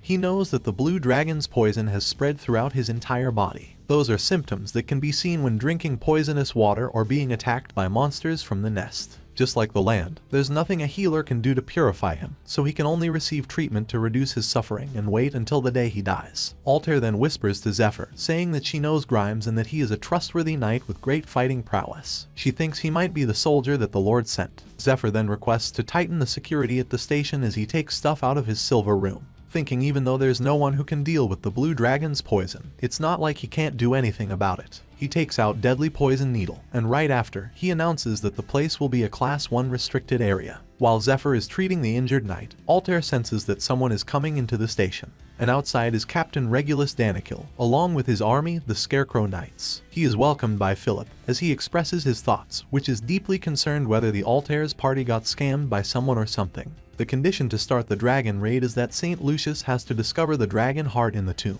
and apparently, Lucius has cancelled all plans and shut himself inside the third parish. As he commands his army, shouts and screams from the house can be heard. Regulus goes inside, and shocks appear on his face. He recognizes Grimes and confuses him with the needles that stick to his body and suspects that Zephyr uses poison needles. Right in that instant, he draws his sword and using all of his aura, telling Zephyr to step away from Grimes right away. But then, a kick landed on the back of his head, blasting him down to the ground. It was Ophelia saying how dare Regulus unsheath his sword in front of her highness. It confuses him more with why Ophelia, the princess's guardian knight, is stopping him. Then Altair reveals herself, saying that she has heard the gist of it using mana detection, Regulus's conversation with Phillips. As she took off her hood, she said that his questions were valid. However, he had no right to reject participating in the raid, or to harm one of their party members, explaining that the letter his father received was not a letter of request for reinforcements, but a decree from her, the Princess of Cayenne, Altair Justina Cayenne. In an instant, Regulus, along with his army, kneeled down to greet Princess Altair. A while later, Zephyr manages to cure Grimes, and he thanks Zephyr for it, asking how he can possibly return that favor. Regulus then apologizes to Zephyr, as he didn't know that he tried to save Grimes earlier. That relieves Zephyr because Regulus doesn't blame others when apologizing, showing promise, and Zephyr doesn't need to have to trample him to discipline him. Altair then calls Regulus out, reminding him about the time when they were together in the academy. During group assignments, Regulus's group members were scared of him because he was known for being harsh. But in fact, he always paid attention to points others didn't care about. Thanks to that, the groups that he was in never had any accidents, and he was hard to beat, even for the group she was in, the group consisting of people considered to be geniuses. Even in this case, as both the young lord and the Night Order captain, he is taking responsibility for figuring out exactly what is going on, and that part of him is what she finds very reliable. Altair then introduces Zephyr as the Exalted One, sent by the goddess Aria through a revelation to save the saint who was in danger, as well as the entire world. That surprises both Regulus and Zephyr at the same time, as Altair reveals the letter that Lucius sent, which they himself wrote, adding that they must consider Zephyr's will to be the goddess's will and to be obeyed. Regulus cries with happiness, praying to the goddess Aria, then proclaims that he will serve Zephyr to the best of his ability, while Altair winks at Zephyr and he can only facepalm himself, thinking what a masterpiece that is, as he remembers that she is a master of bullshit, and she even forged that letter. Right after, both of them walk out of the room, while Zephyr thoughts how her ability to bullshit is out of this world as Zephyr also strokes her head out of habit. Meanwhile, another party member still looks at him with a disdainful eye. Still, the party members that they met at the station accepted Zephyr as the operation commander without much issue. Of course, that also means he has taken responsibility for all kinds of duties as they depart to the nest, the Great Elven Forest. Right after they enter, Ned expresses how he expected the forest to be completely destroyed, like the farmland, but it turns out that the forest still remains. Altair then explains that it's different from the outside since the mana density is high, and she also adds that once they cross the forest's remote village, they can't travel on horseback since the horses get scared by the thick mana in the air. As they go deeper into the forest, Zephyr suddenly feels something, and even if it is just for a moment and very subtle, he feels a gaze from within the forest. Altair notices him acting weird, so she asks what's wrong. Zephyr has something that he would like to confirm. Altair says that the last message from the remote village was 2 days ago, that a homing pigeon flew their way when they were at the relief station. The mages dispatched from the magic tower confirmed that they had set up magic such that red smoke would rise from the village if any problems arose. Then Ophelia also says that she has confirmed her eye ability, but she doesn't see any signs of ambush or stealth skill in the area. What Zephyr knows about the Great Elfin Forest is from his dear friend, as he reveals that his hometown is not an entertaining story, and it's nothing more than an old, meaningless story then. He decides to tell the story anyway, And in fact, he tells Zephyr stories of this forest around the bonfire as if to chase away the darkness. Thanks to that, Zephyr knows very well that though this place is surprisingly beautiful, it is a forest of evil that devours humans enraptured by its beauty. So Zephyr whispers to Ned, telling him to protect the merchant leader as Zephyr informs him that an ambush might come at any time. Right after that moment, the forest moves as it has its own mind, forming a door. Altair notices that it's the door of the forest, a device made to restrict entry to outsiders. She knows that it is supposedly much deeper in the forest, past the remote village, yet they haven't reached the village. Then the door forms a face, calling out to the humans in front of it, telling them to go back and saying that this is not their land. Zephyr takes out a sword from his silver room, saying that 2 days is more than enough time for enemies to occupy the base and readily go through the door with violence. Then Zephyr asks what happened to the people from the remote village. Altair steps in, telling him to stop, then introduces herself as the human's princess and offers to the elf behind the door to converse. The elf is mad, saying that they have told her of their will several times using homing pigeons before, and any resolutions through conversation have been severed due to her brother. How he strong-armed the elder of the elf, making an agreement that favors the humans for the border of the forest and the river between the elf and the humans. Along with it, he gets valuable items from the elf, leaving the elf no choice but to follow what he wants. And now, the forest starts attacking the party, with the root that moves, messing up the soldiers' footing. Elves are beings that have long ears, lifespans several times longer than humans, and a high affinity with mana. They are a race that built their own kingdom in the great elfin forest and survived for a very long time. For over 2,000 years, they advanced their own distinctive magic and restructured plants to create a comfortable nest, as well as an impenetrable fortress, using the forest's overflowing life force. The forest keeps attacking the soldier, and as a horse steps into red beads that rest on the forest's floor, it explodes. Meanwhile, Altair is calm and expresses how unfortunate it is that the elf decided to go this way. From behind the door, magic shoots up to her, and a green-yellowish beam of light comes through toward her. A blonde-haired elf oversees the watchtower interior, and as they watch, the magic beam shoots up toward the group of humans. One of the men addresses her as princess, claims that the humans are no match for them,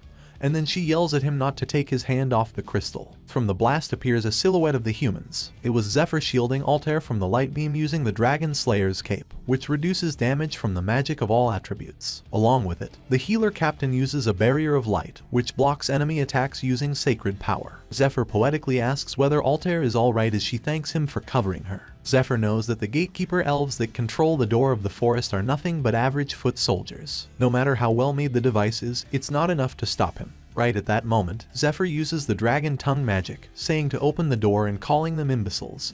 So the door opens up.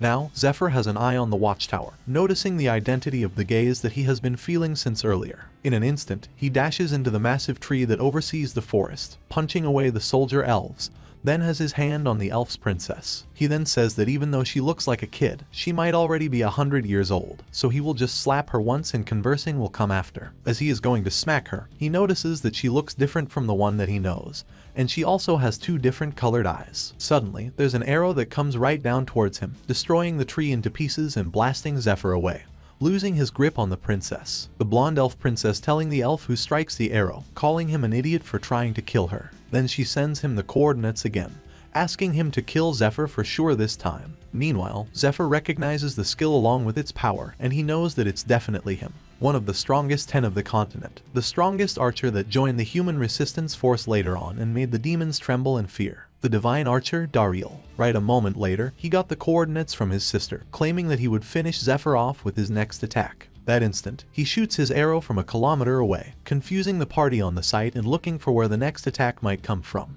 The mage then uses Gree's Eye, a long-range golems that share video and sound information. As she commands her golems to fly up in the sky, a shock of horror runs down her face, witnessing such a powerful shot of an arrow from such an absurd distance. But Zephyr, the target of the attack, is ready, and without even flinching, he prepares his stance to receive the attack. In a split second, their attack meets, and Zephyr manages to deflect the arrow. Still, the backlash is pretty heavy on him, with blood pouring down from both of his hands, receiving pretty heavy injury. The blonde princess is surprised to see that Zephyr is able to deflect the arrow that easily, only to notice that his arm is already injured a moment later. So she tells her brother to shoot his strongest skill, Crimson Meteor. That instant, Dariel releases 3 consecutive arrows manifesting into a meteor. That instead makes Zephyr even more fire up, realizing that it's Crimson Meteor, 3 times faster and stronger than regular arrows. He also knows that the arrows are too fast to stop using Dragon Tongue, and the shock wave will wipe out the other party members. So he instantly summons his dragon heart's power, and with his crimson red eyes, his movements seem very slow.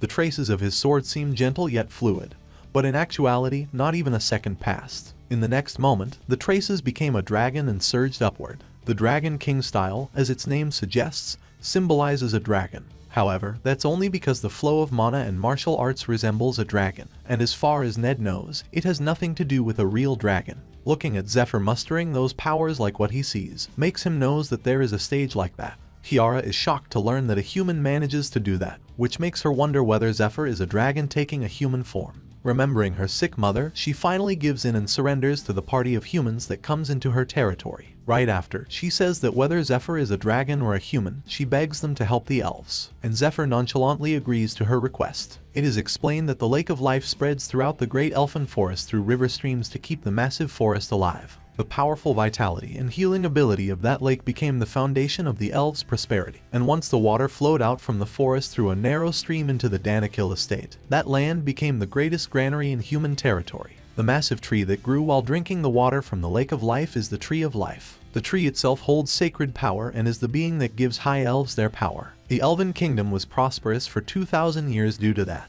But after the Blue Dragon made the Lake of Life into its nest, the water of life filling the lake soon became poisonous and spread throughout the forest. A year after the Blue Dragon appeared, two high elves known as Scarlet Moon and Black Moon invaded Danakil. They were overpowered by the elves and almost lost their land.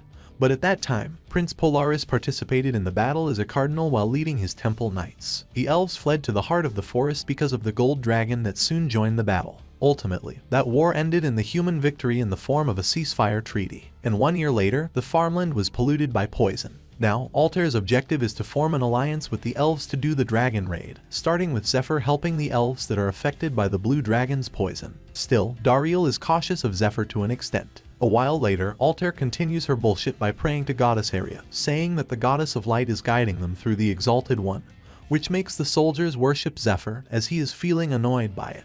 On the morning of the next day, the party moves closer toward the Tree of Life to scout where the blue dragon resides. Kiara shows them the plant that was originally created to support the elves, but now turns into a flower that sprays poison mist and some that have become a monster factory. Also, Dariel agrees to form an alliance only if their priority is to protect their village from the monsters surging from the forest. Zephyr says that's obvious, claiming they will eradicate the monster, all while gathering some magic stones and production material in the process. The fight with the monster in the outer area then starts, with the mages using their magic with the support of the priestess, and the healer, including Ophelia and Ned, each showing off their skill and strength, and with that, they manage to protect the village on the outskirts of the affected area. Later that day, Dariel thanks Zephyr for helping them with it, yet he reveals that the two items that Zephyr has requested are key items that protect the village from contamination, and he can't give them away like that. Zephyr has enough of it, telling Dariel to stop bullshitting anymore and just tell him what Daryl needs, loud and clear. All this time, even though Dariel still feels suspicious of Zephyr,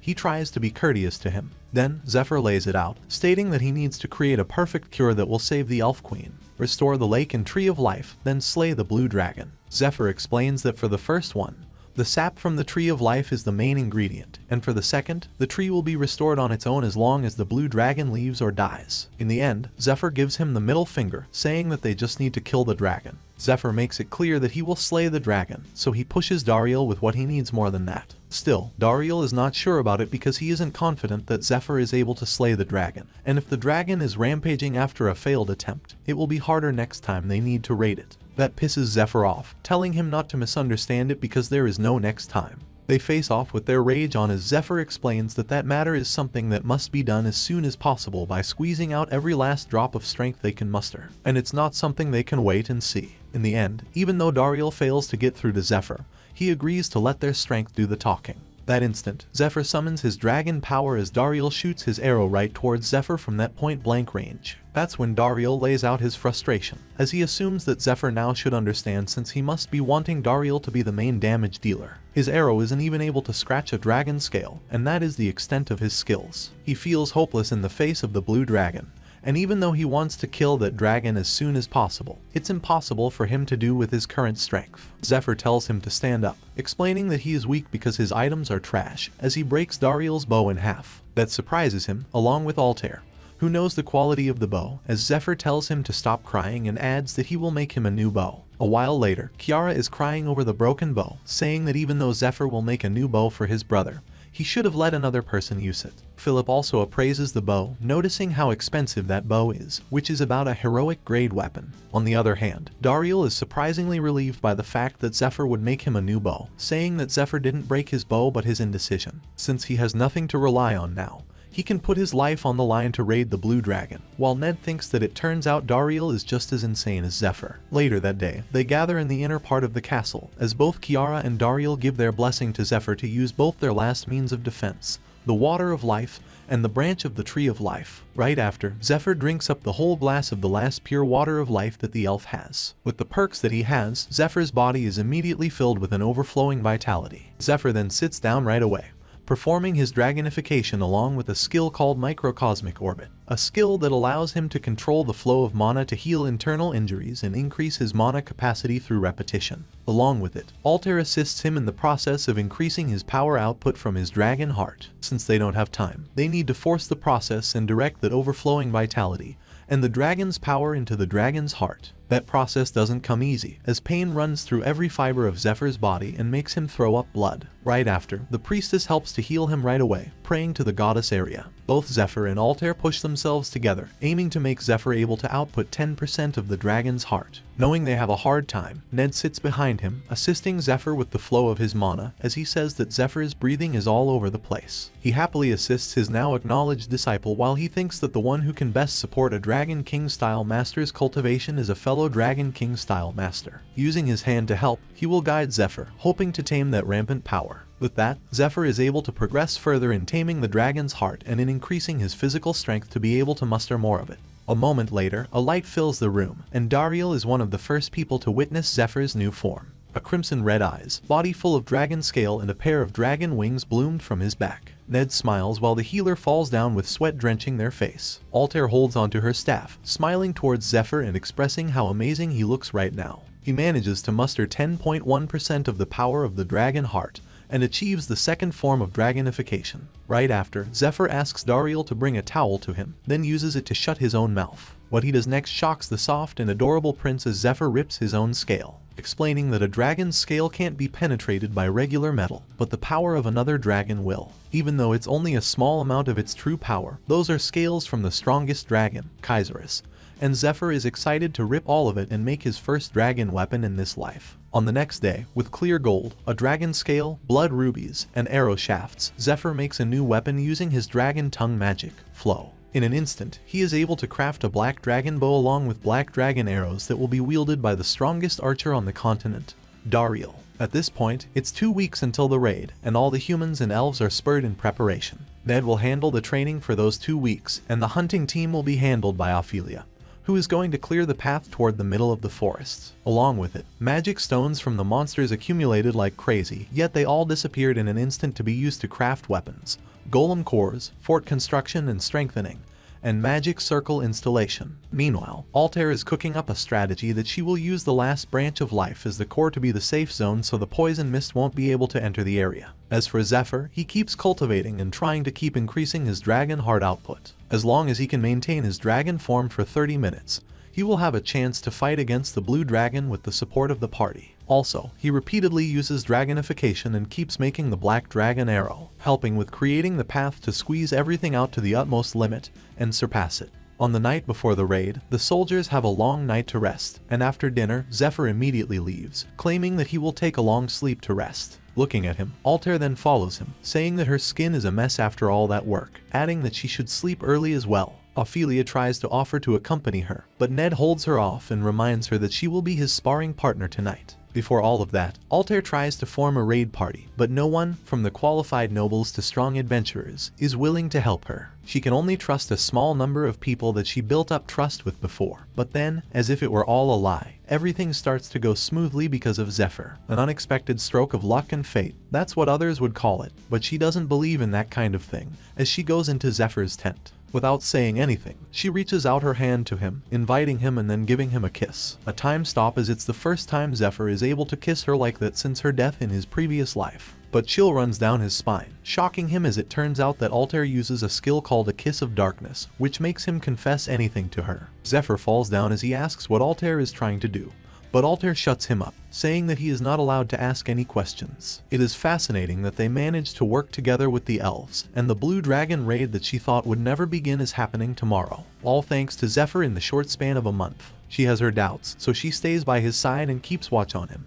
But after watching him shred his own scale every single day, she can no longer suppress her doubts and assumes that Zephyr has some sort of goal. If Zephyr develops some sort of malicious intent or is following the orders of another dangerous individual, no one will be able to stop him. Everything will come to an end, just like that. Therefore, she needs to know what his goal is, then she asks who sent him. With the Kiss of Darkness on his tongue, Zephyr confesses that he is there on his own accord, adding that all of it is for Altair, and that is shocking her. She knows that the skill is in effect, and he is not lying, so she demands explanation. Zephyr confesses further that she died for him once, and to change that future, he returned to the past. That shocks her further, and as of now, she is able to conjure a dark hand choking Zephyr. She is trembling and afraid, being unable to accept that, shouting to him not to screw with her. But Zephyr knows, as he says, that she must be pretty shocked, and she should know that better than anyone because Zephyr is under the effect of Kiss of Darkness.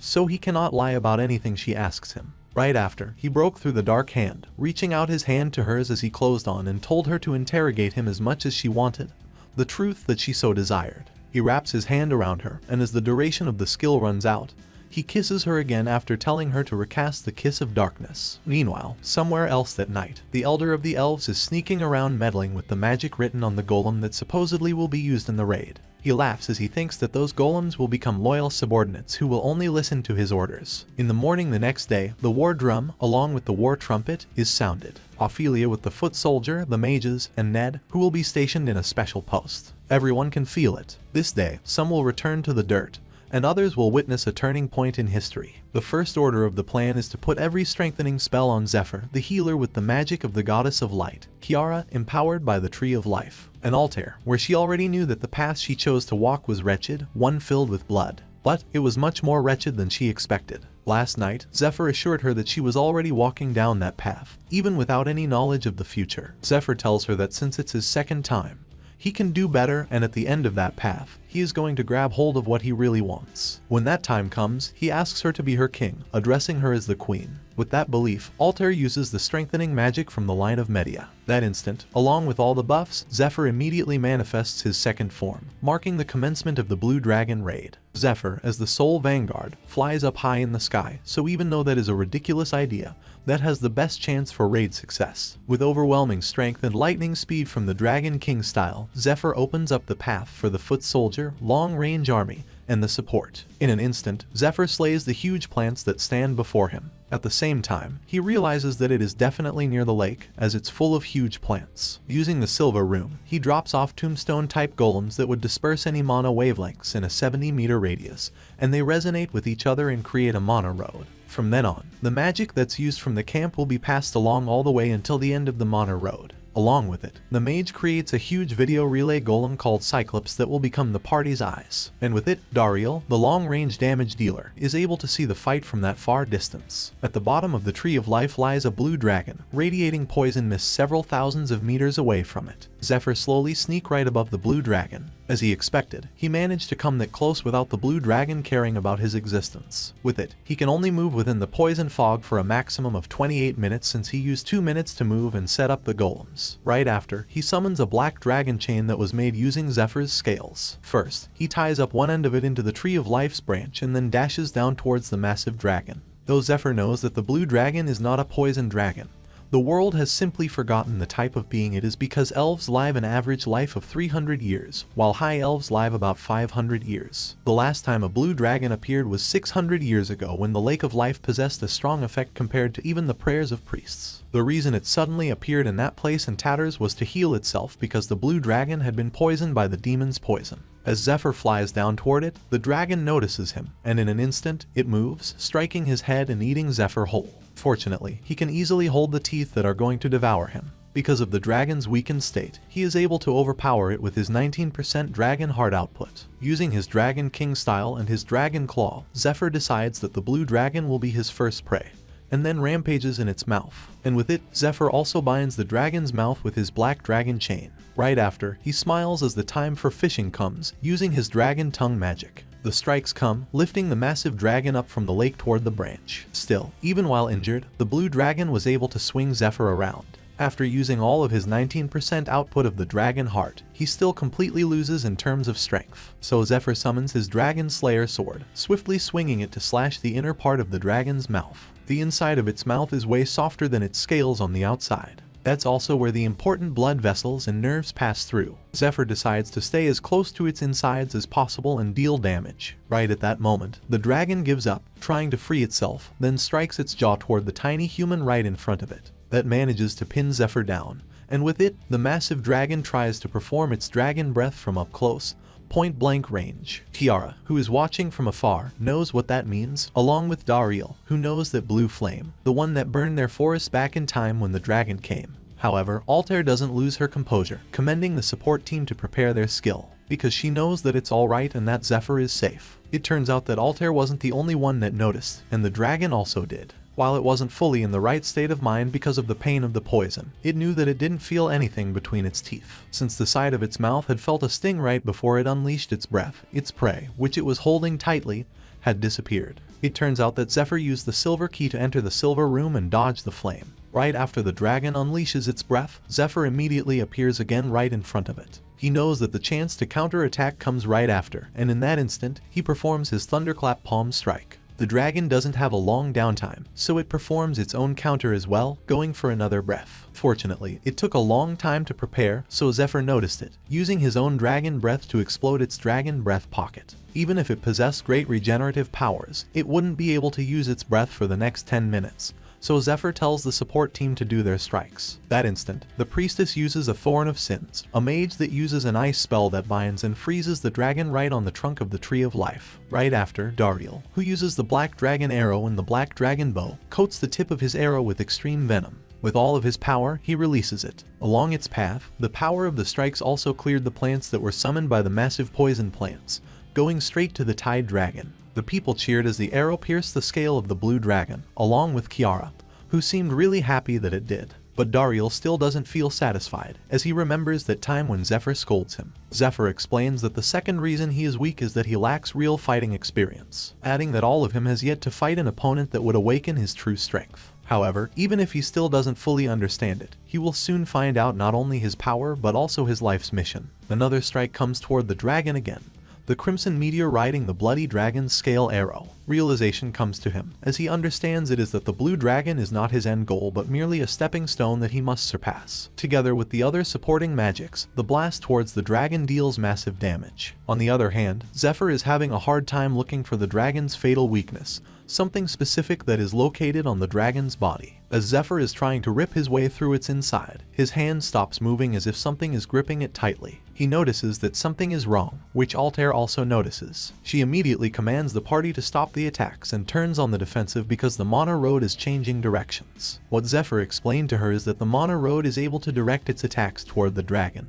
but the dragon is also able to strike its attack towards the party. In response, the healer cast her defensive spell, and the soldiers put up a defensive barrier. As the mage counted down, the timing of the Mana Road changed, and she got struck along with the party by a blast from the tombstone golem that came from the blue dragon. Yet, Zephyr knows when the water's surface starts to suddenly splash around for no reason, and when he gets thrown back suddenly. As his black dragon chain breaks, that would mean that from that point on, the dragon will be using the power of its unique attribute, which is telekinesis. It is a power that allows it to move objects without touching them. The dragon set its eyes on Zephyr, and when a dragon that has close to infinite mana possesses such a power, that would mean destruction, screams, and despair. Yet, Zephyr doesn't lose his composure, and after 20 minutes of his dragonification, he stares back at the blue dragon because he knows, even if the blue dragon is dazed because of the pain after it suddenly experiences a great amount of another stingy pain, it will actually sober up.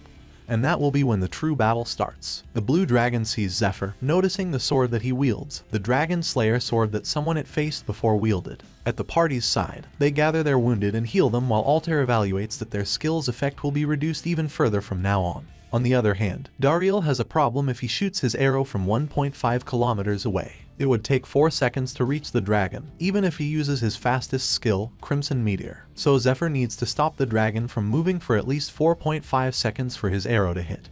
And the dragon raid gate that was open started to seem like it was closing. Everyone is waiting for that one person, the sole vanguard, Zephyr, to open it again as he evades the dragon's strike with his swift movements in Dragon King style. The strike was so strong that even the sturdy branch that could take the weight of the dragon was turned to dust, and there was no chance Zephyr could tank that attack head-on. While Zephyr zips around with lightning speed, the dragon uses its telekinesis to move the branch, finally landing a hit on Zephyr, stopping his movements. That blasts him toward the lake, and as he manages to gain his footing in the air, the blue dragon is ready to strike him with his wide-open jaw. Fortunately, using electric acceleration, Zephyr manages to dodge the strike, summons his sword again and slits the dragon's mouth. But then, the dragon goes for a swim in the lake, trying to recover its injuries. Still, it won't be able to recover that quickly because of the poison in the lake, and the bigger problem is the raging wave of the poison lake. The plants that produce byproducts would use the water of life as materials, and the quality of the byproducts would be decided by the amount of water of life that's provided to them.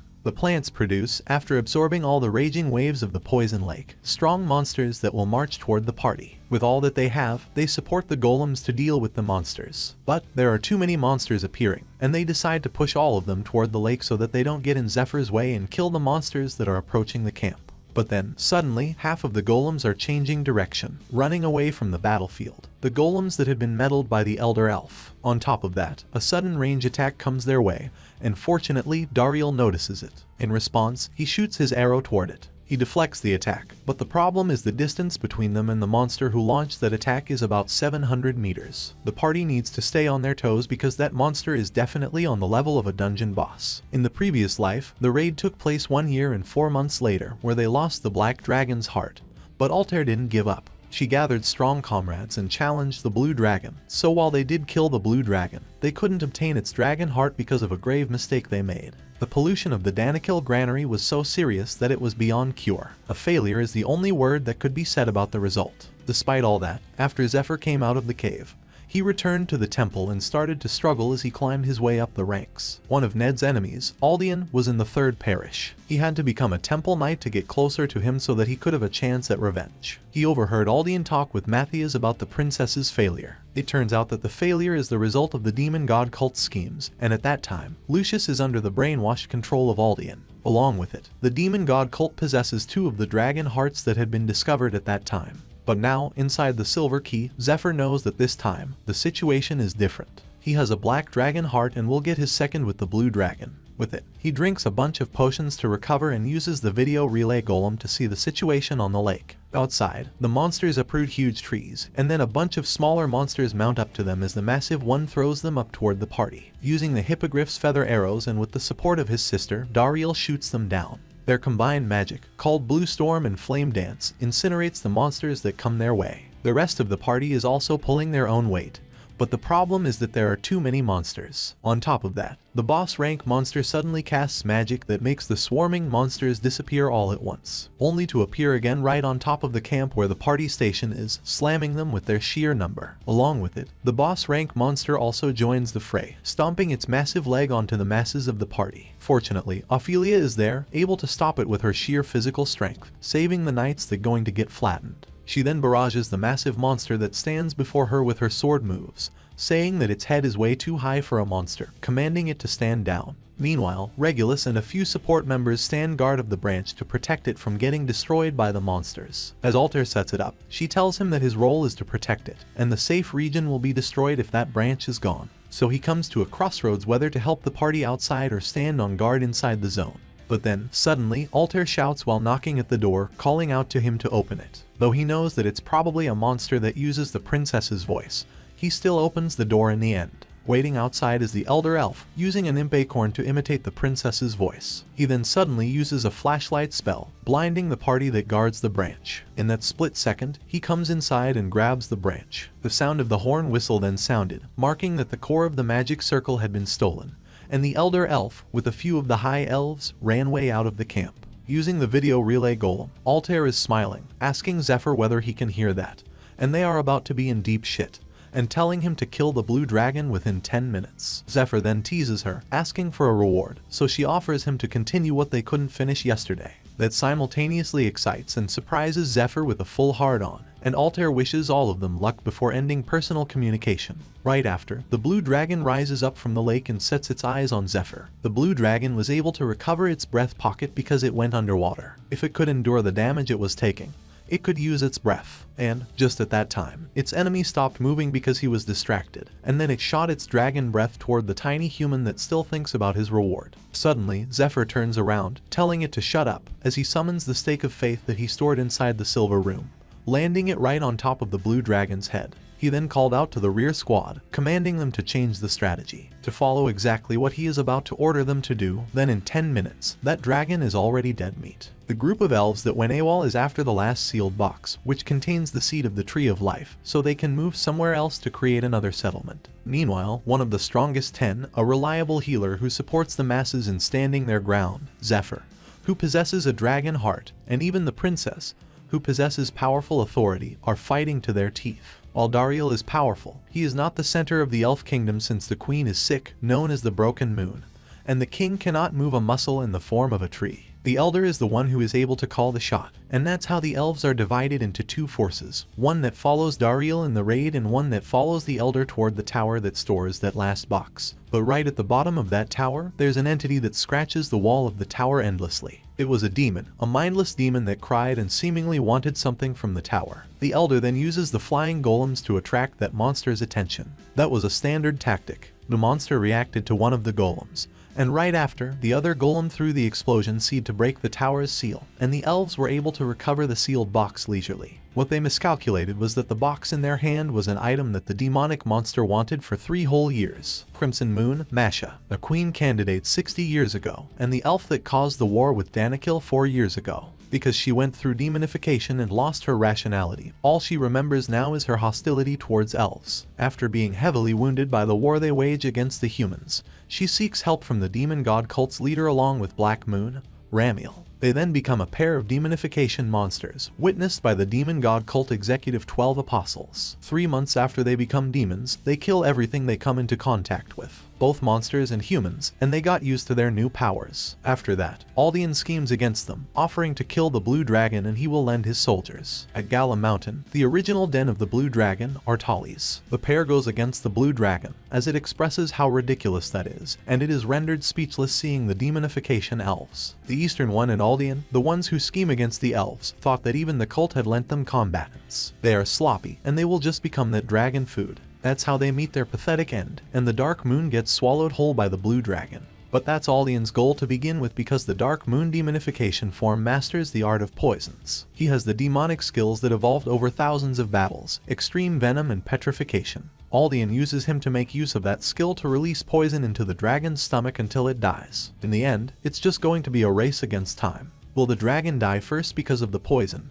Or will Black Moon be melted by the dragon's digestive system first? Of course, before everything ends, the Black Moon's objective will be accomplished because the blue dragon will definitely go to the Lake of Life in order to cure its poisoned body. At that point, the blue dragon doesn't care about Crimson Moon because of the pain it experiences, and Masha is hanging on its tail, going to the forest of the elf. Also, because she couldn't think properly due to a side effect of the demonification, she hung on not because she had a plan but purely because of her instincts. As the dragon flies by the tower that stores the sealed box, she is attracted to the energy that stimulated her faint memories and jumps off toward that tower. She ends up killing the security troopers who are making a lot of noise in the vicinity. But because of the confusion caused by the dragon's appearance and the pollution of that vicinity, no one found out about that tragedy. After that day, she spent all of her time clawing away meaninglessly at the tower and feasted as she hadn't done so in a while. The flesh and blood of the elder, who had a lot of water in life, helped Masha recover the meaning of the various words that were in her ruined mind.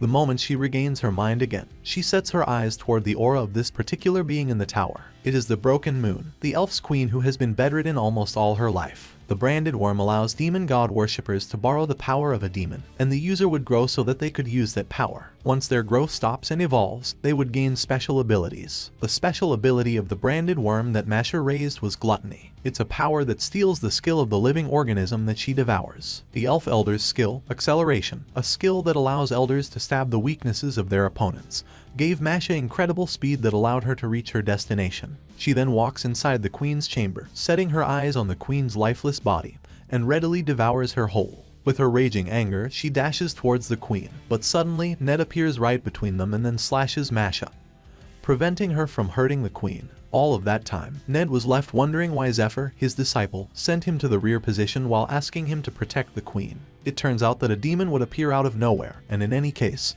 he proclaims that it will be her grave, unleashing all of his dragon-style technique to deal with it. Meanwhile, with a full rise of morning wood, Zephyr keeps trading blows with the poisoned blue dragon. The time left before the purification magic circle of the camp is dispelled is 8 minutes and 20 seconds. But he knows the fight won't be over after the blue dragon dies. He knows that the Black Moon, Ramiel, who's in the dragon's stomach and is the owner of the poison that polluted the forest, will wake up after his petrification is dispelled. That is the real reason Altair's raid failed in the previous life, as the party manages to kill the blue dragon.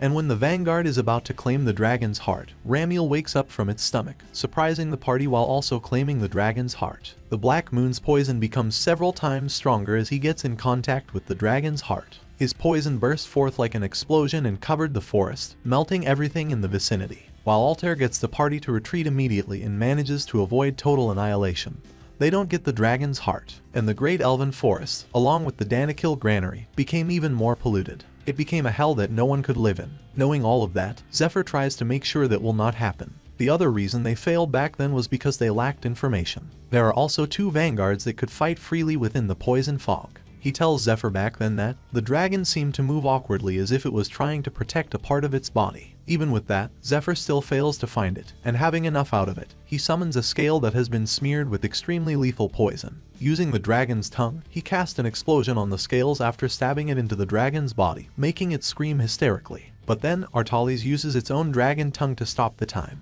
making Zephyr unable to move even the water droplets, and the leaves stop at its command. A whole different level of commanding power is needed compared to a dragonoid, who's fundamentally a human but has a dragon heart. Artalis is able to move and then open its mouth wide, going to shallow Zephyr whole, but unfortunately, now he cannot use the silver room to dodge it. But during the seconds that the time stops for them, Dariel fired 2 rounds of arrows, landing right on point, making the dragon lost its grasp on Zephyr. That's the new plan, so Zephyr will create an opening for Dariel to fire as he pleases. It's far from enough, so Dariel fires more arrows toward the dragon. With every attack that lands on it, he damages its breath pocket even more. Right after, Zephyr arrives behind the blue dragon and swings his sword with full power to go for its neck. With that, both of them manage to completely destroy Artalis' breath pockets, and there are 17 black dragon arrows left. Still, the blue dragon was yet to be killed, so it frantically rampaged more towards Zephyr, who flew around like a fly evading its strikes. Seeing an opening, Zephyr lands another blow to the dragon's body while he keeps looking for its weakness. But then, Artalis manages to land its own punch on Zephyr, blasting him away towards the Tree of Life's trunk. Right at that time, Artalis uses telekinesis to pull the black dragon arrow that is stuck on its flesh, then controls the branches that fall into the lake to fire them toward Zephyr. Using the black dragon chain, Zephyr manages to parry all of it, only to be surprised that the dragon's claw is already coming at him with full force,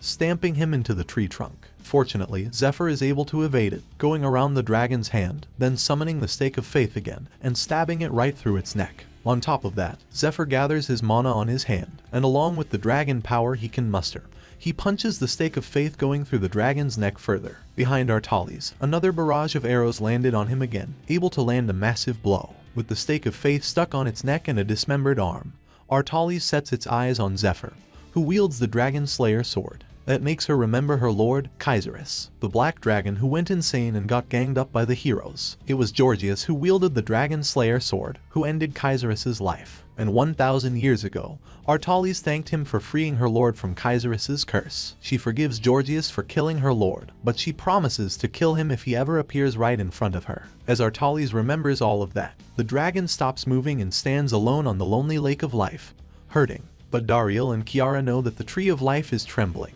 And then suddenly, Artalis releases all of the dragon power within its vessel. She then finally speaks, calling out to Zephyr, who she knows as Georgius the Dragon Slayer. She didn't know what she said back then was her oath. She takes out the Stake of Faith that's stuck on her neck, as she claims that she mustn't forgive him. She then takes up her dismembered arm, and using Dragon Tongue, she commands it to become a sword. With the azure blue sword in hand, Artalis says that she can finally perform her duty, killing the man who killed her lord, Kaiserus. 12 minutes before dragonification is over, one dragon breath is left, but that number no longer matters before the blue dragon who wields the dancing blade of death. A weapon is created by burning away a life force using a dragon tongue. What's needed to deal with that is total concentration and a decision. All other plans for other situations will be thrown away, focusing only on immense power. Zephyr commences the Berserk Dragon mode, welcoming the strike from the blue dragon. That tiny human manages to deflect that massive, overwhelming power, but that doesn't stop there because Artalis keeps coming at him, and within a few breaths, they trade hundreds of blows. Using otherworldly power,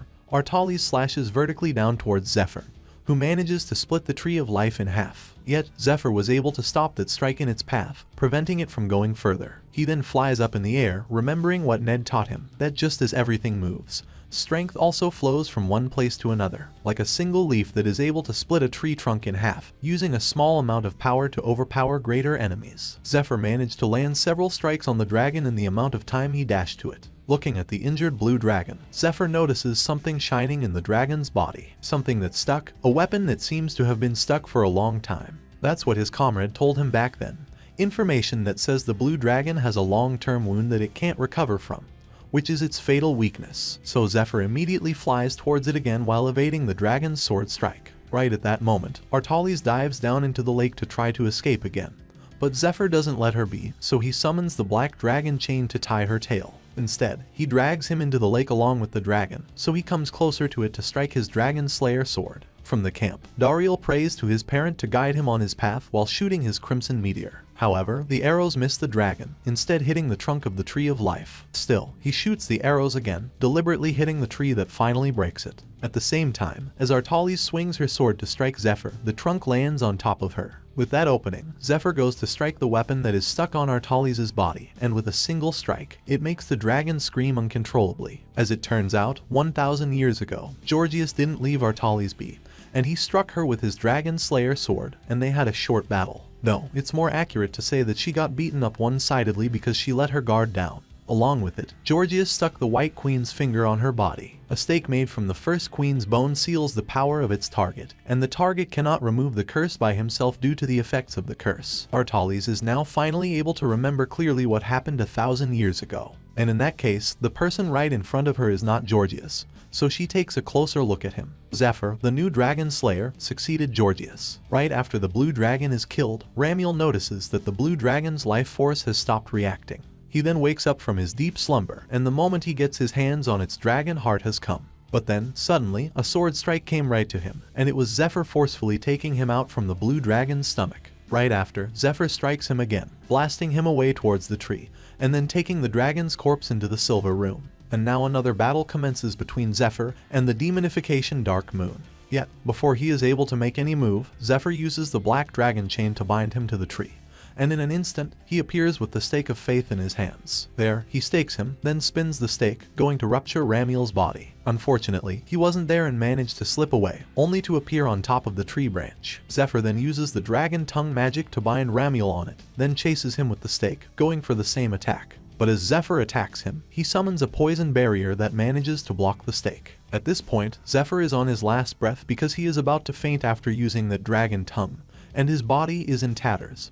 But he has no other choice, so he summons the Sword of Light, but the Goddess of Light doesn't permit it. In the end, summoning the sword only burns him, so he has no other way but to get away from Ramiel. At that opening, the Dark Moon summons his ultimate skill, a Venom Spear, and then strikes it. He laughs ecstatically, saying that he loves that moment, a being who's stronger than him, an overwhelming strong being that he would become humble towards unwittingly. As that is not enough, he also summons an orb, gathering poison mist around him and concentrating it into a single orb that is able to melt everything. But then, suddenly, the root of the tree is moving, striking Ramiel in the chest. Now Zephyr laughs at him, and thanks to him that uses that stupid skill, he sucked up all the poison in that area, and thanks to that, the Tree of Life and the lake are clean. Then, for good measure, Zephyr comes closer to him, and using the last bit of Dragon Heart's power and the Dragon King style technique, he decimates Ramiel's head. Before Zephyr's news could reach the camp, the rearguard could already feel it. The Tree of Life was resurrected. The soldiers are cheering up as Altair asks whether Zephyr can hear them,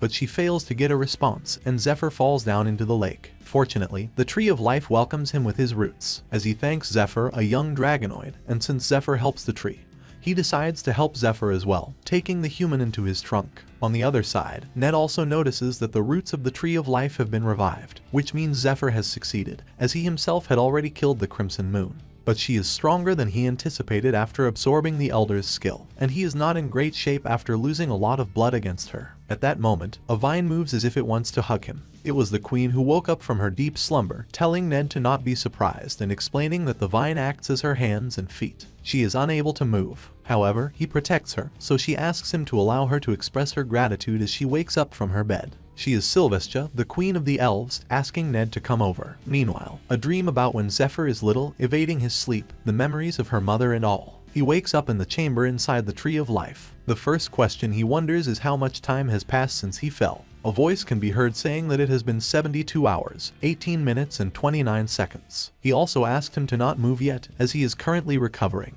Yggdrasil shows himself to Zephyr, the being of the Tree of Life. Zephyr now knows the Tree of Life, but Dariel never told him anything in his past life. Yggdrasil then explains that the only person who has seen him in that form is his wife, since he cannot show such a large reincarnation as that outside his body. He has never shown his children, Dariel and Kiara, that form either. That makes Zephyr wonder whether he can read other people's thoughts. So Yggdrasil then explains that he is only deciphering the signals coming out of Zephyr's body, and that is his power, offering to stop if it offends him. He then commands a twig of the tree to give Zephyr a fruit, explaining that if he eats that fruit enriched with his sap, Zephyr will recover quickly. He then explains that even though he can't move as he was infected by poison, he can see through his children and observe Zephyr, and Zephyr even kept his wife safe by telling Ned where to go. He adds that he knows that is called a bilateral contract, so Yggdrasil will offer him something in return.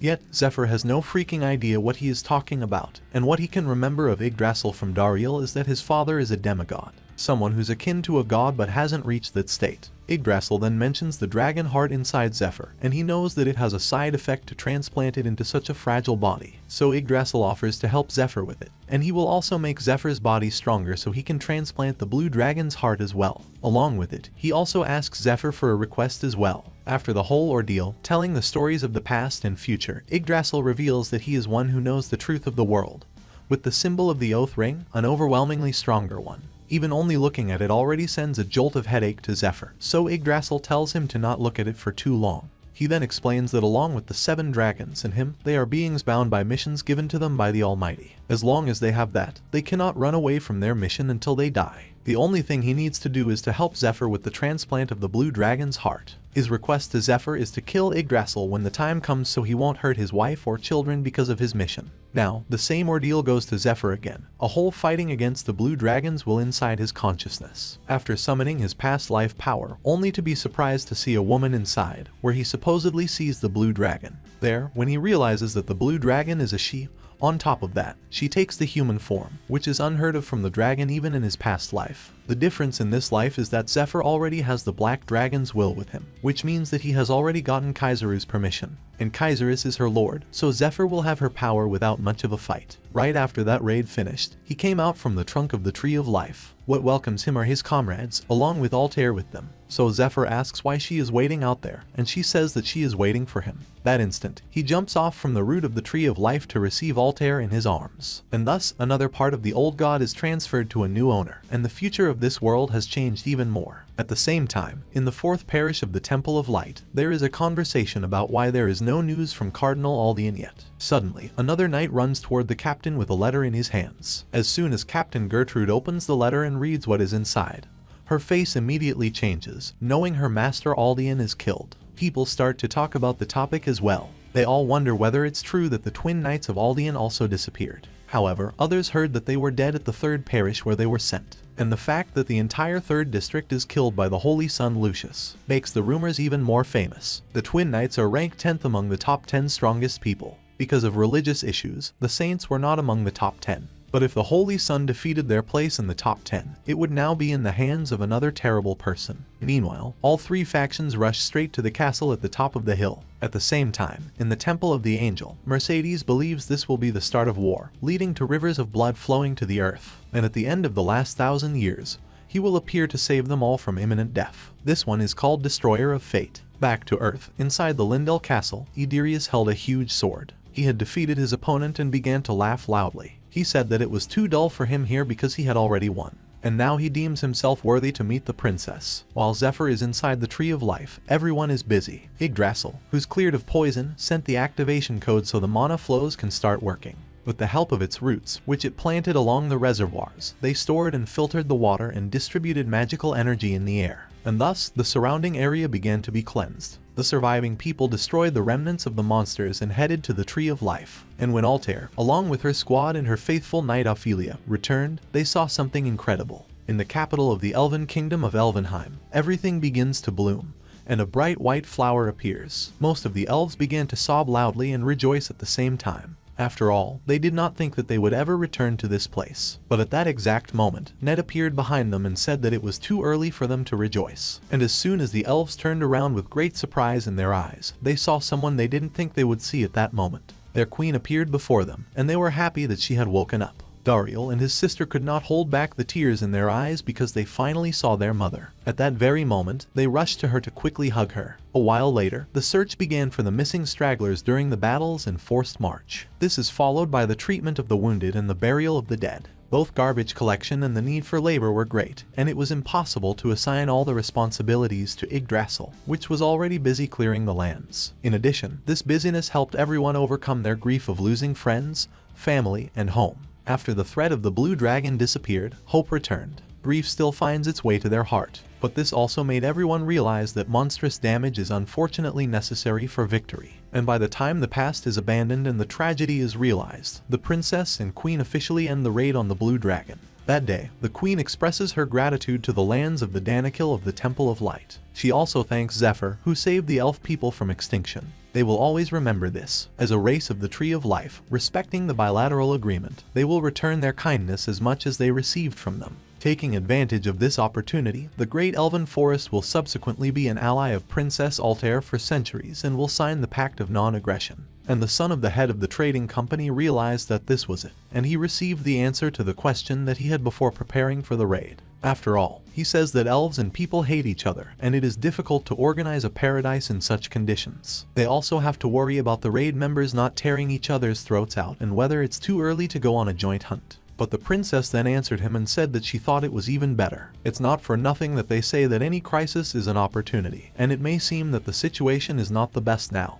but he needs to look to the future. Their goal is to get the Elven Kingdom and Danikil lands. That made him think that Altair was planning a siege on both of them in their weakened state. But his father, the head of the trading company, replied that it wasn't the case. In Danikil, Polaris is treated as a hero because he expelled the Black and Red Moon during the war 4 years ago. Altair continues to say that when the lands were poisoned, Polaris did not help by saying that he had no strength left and sold all his bonds together. In other words, Polaris concluded that this situation cannot be solved. Soon, Danikil is abandoned when they are in a situation where they need help the most. And it is even worse for the elves, since they broke off diplomatic relations with people a long time ago, so they have no allies to help them. Altair believes that this is their chance and that they will help them. But not as people or members of the royal family but as Princess Altair. They will use this chance to reduce Polaris' influence for the sake of victory in the war. That will begin very soon. Back to the ceremony, Zephyr is content with what he sees. The power of the elves, Danikil's abundance of food in the granaries, and the restorative power of the Lake of Life will be in their hands. This is Altair's goal, and he's not disappointed by it, added by the fact that everything went better than expected.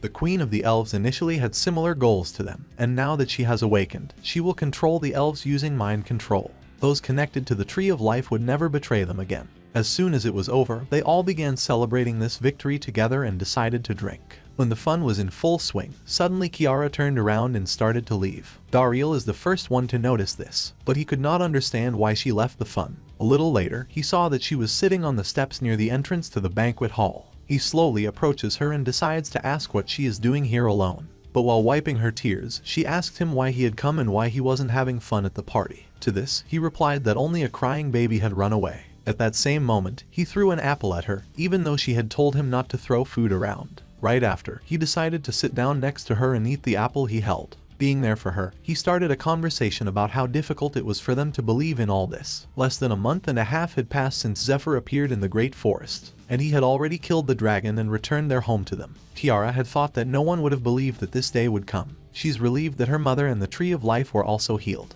Now, they can return to their duties as the Queen's Arrow. But suddenly, Dariel asked his little sister what happened to her because he felt anxious seeing her cringeworthy attitude. Kiara decided to make a face and stick out her tongue to her brother. Dariel couldn't understand what she meant by all this, and she continued to say that if he knew, she would leave the forest. At one point in the morning, when some people are sleeping, there are some who cannot sleep because of worries. Zephyr is one of them. He is passing by the corridor, heading to one place where someone is waiting for him, and so he approaches Altair's door because he still has important business to do. After all, behind that very door stood the princess in her nightgown. At that moment, Zephyr knocks on her door, to which she, with a reddened face, excitedly begins to turn her head towards the door. Previously, everyone wanted to get the princess, a talented and beautiful girl of noble origin. Wherever she is always surrounded by people who say that for the sake of her princess, they would get the stars from the sky and protect her at the cost of their own lives. Although she knew they spoke eloquently, all these cowards would have left instantly if they realized what she wanted and had to be protected from. After all, even in childhood, she realized that a negligible number of people would be ready to follow her, and the people who supported her were really good people. That makes her never experienced a passion for the opposite sex. She has already decided that she will be lonely for the rest of her life. She does not need a loving man but his sharp sword. When she was still little, she saw her brother, who had killed someone and being covered in blood. She was terrified when he extended his hand to her. And it's not just because he killed someone, but he began to turn into a huge demon who was chasing her. She ran away as fast as she could, and on that day, her life ended. When she set herself on such a huge goal as a victory over her enemies, it becomes superior to her in everything, and feeling is an unaffordable luxury, while love can only be a weakness. She needs to find a man who will lead her to victory, like a marriage of convenience, which is what she has on her mind. Until that one fateful day when she was looking out the window, she saw Zephyr, who unapologetically showed his swag around. She was surprised when she saw him, who also raised his gaze and looked into her soul. Somewhere else, Ophelia stared into the empty barrel and realized that it was a huge, pathetic failure that the barrel was empty. Ned, sitting next to her, told her not to say anything stupid then. She turns her head, expressing how the princess has changed since Zephyr appeared. The fact that she was brushed away breaks her even more. The way she sees it, they seem to spend all their time together now. When she saw them, the princess brushed her away as she was going to talk to the elders while telling Ophelia to merely monitor the situation. A few days later, Altair brushed her away once more, claiming that she was completely safe being protected by the Tree of Life. On the other hand, there is a feast going on, so Altair tells her to drink and have fun. That thought made Ophelia begin to sob harder because they grew up like sisters, and now she feels like Altair doesn't need her anymore. While Ned thinks he should help his student by keeping this sobbing knight company. Somewhere else that night, Zephyr arrives at Altair's door feeling nervous. As it opens up, he is stunned witnessing such a wonderful sight to behold. He reminds her about the promise they made about defeating the dragon in 10 minutes, and he demands compensation. Altair blushes in her nightgown, feeling embarrassed to embrace the knight that she had promised herself. She looks away from him, trying to gather her thoughts on what to say to him. Looking at her, Zephyr finally thought that he was able to keep his expectations up after all. So he invites himself in, towards the princess's moist lips to embrace. At this point, she knows this night only for a month or so, which is confusing for Altair. Their lips touch, her cheek blushes, and her breath is short after being bewitched by the sweet kiss from the night. Right after the greetings, Zephyr lays her on the bed, completely letting her guard down. Altair left with her own thoughts that she would always be lonely until the end of her life, and love would just pass her by. That's what she believed in so far until she found this knight, who claims to love her so much in both this and her past life. To think that the lone princess, who thought she stood alone atop the thorny path, would have someone to walk side by side within life and death. This brings her back to the other night on the first time of their encounter alone. She was trying so hard to ignore that fact. But the truth is, she had a very hard time enduring the loneliness and how hard it must have been for Zephyr to have everyone around him die. The thoughts keep her thinking about him all night. Knowing all of this is breaking her and makes her want to do something for him. That's also the exact time she finally realizes that she has fallen in love with this knight again. Meanwhile, on the 44th day of the blockade of the third parish, a spreading barrier prevents anyone from entering. Suddenly, the nun woke up from fade, placing his huge sword nearly missing her neck. And he begins to say that he came here for another matter, and she must say who gave her the 2 potion vials in his hand. The next day, Dariel is practicing his archery. Suddenly, he remembered that when he was 15 years old, he was told that his mother had been conscious for some time. At that time, Kiara is born, and then his mother says that his sister is born with a different fate, and she would have to leave the forest. His sister told him last night that now was the time she didn't want to be lonely, and if she decides to follow Zephyr, it would be interesting, and maybe she could meet Fade. But Dariel realized that there was something else that she hadn't said. He wonders why she is so sad at the banquet. The only thing he can think of is that she is still worried about the rumors. Some say nasty things to her because of her eyes and her dirty hair, and there is no doubt that this child is the fruit of the love of a man and an elf. And that is why the queen is punished. The life force of the forest has dried up, and this child cannot stay in the forest. Remembering all this agitates him, and he starts pouring his anger towards the shooting target, until the moment when someone calls out and praises him. It is his mother, the queen of the elves. Taking Yggdrasil in the form of a little bird, she wants to hear her son's voice. Dariel tries to remind her about the cold, but the queen praises him again for how cool his archery is. Hearing it makes Dariel so pleased to be with her, as well as the fact that his mother woke up and his father returned several decades later in the form of an incarnation. He is grateful to Zephyr for all this, but suddenly, the queen asked him if he was too nervous when he shot because his flow of magical power seemed to get stuck somewhere inside his stomach. With his accuracy, he should shoot a little more freely. She advises him to trust his comrades as well since he's not going to fight alone. As soon as she touched him, Dariel immediately remembers when Zephyr fought against a huge blue dragon, and the queen continued to say that in order to uplift the moon, he must leave the forest with his sister. At the same time, the head of the trading company is running along the corridor. As soon as he reaches the princess's door, he knocks on the door, saying there is something urgent he has to say. The door begins to open, and Zephyr comes out feeling fresh after claiming the princess's chastity. He immediately asks what it is. The fact that Zephyr is in the princess's chamber confuses him, but after he gathers his thoughts, he explains that there is something important and asks Zephyr to wake the princess up. Otherwise, she will miss the meeting, while Zephyr notices the seal on the envelopes he brought up. A few minutes later, they are gathered together along with Ophelia, who has a massive headache after a whole night of drinking episode. Altair begins the meeting by apologizing for not setting it up earlier, then starts to begin with the first thing she has. This is part of an agreement with Queen Sylvestra during the party. Kiara and Dariel will become the new permanent members of the group, and everyone should welcome them. Dariel and Kiara immediately stood up and started telling the princess to take care of them, and that they would study hard. He is glad he didn't let his sister leave alone, but Kiara had no way of knowing that her mother had a similar plan. And besides, when she went to see her mother this morning, she didn't understand why her mother gave this to her. After all, it belonged to her. But she replied that Kiara should remember what she said then. The fact is that she was born with a different fate. Someday, she will have to leave the forest and start a new life. So, she gave her the last seed of the tree of life, that she must grow as the queen of the great forest of elves and become the future queen of the new generation. Leaving the great forest to grow a tree and find a new kingdom is the only way their species will survive difficult times in the future. And she is the only one who can do this, because she is born as an empty vessel, capable of containing the power of the new tree. Her weak connection with her father and her fragility is a gift. Now, she is grateful to them and will do her best not to disappoint them. Meanwhile, Dariel is completely confident in what he is doing because he aims to protect his sister. Altair immediately said they showed themselves perfectly well against the dragon and are now their party's primary member. So, from now on, they will support them with information, supplies, and manpower. After that, they move on to the main issue, and the chaos has now begun on both sides, and she doesn't even know.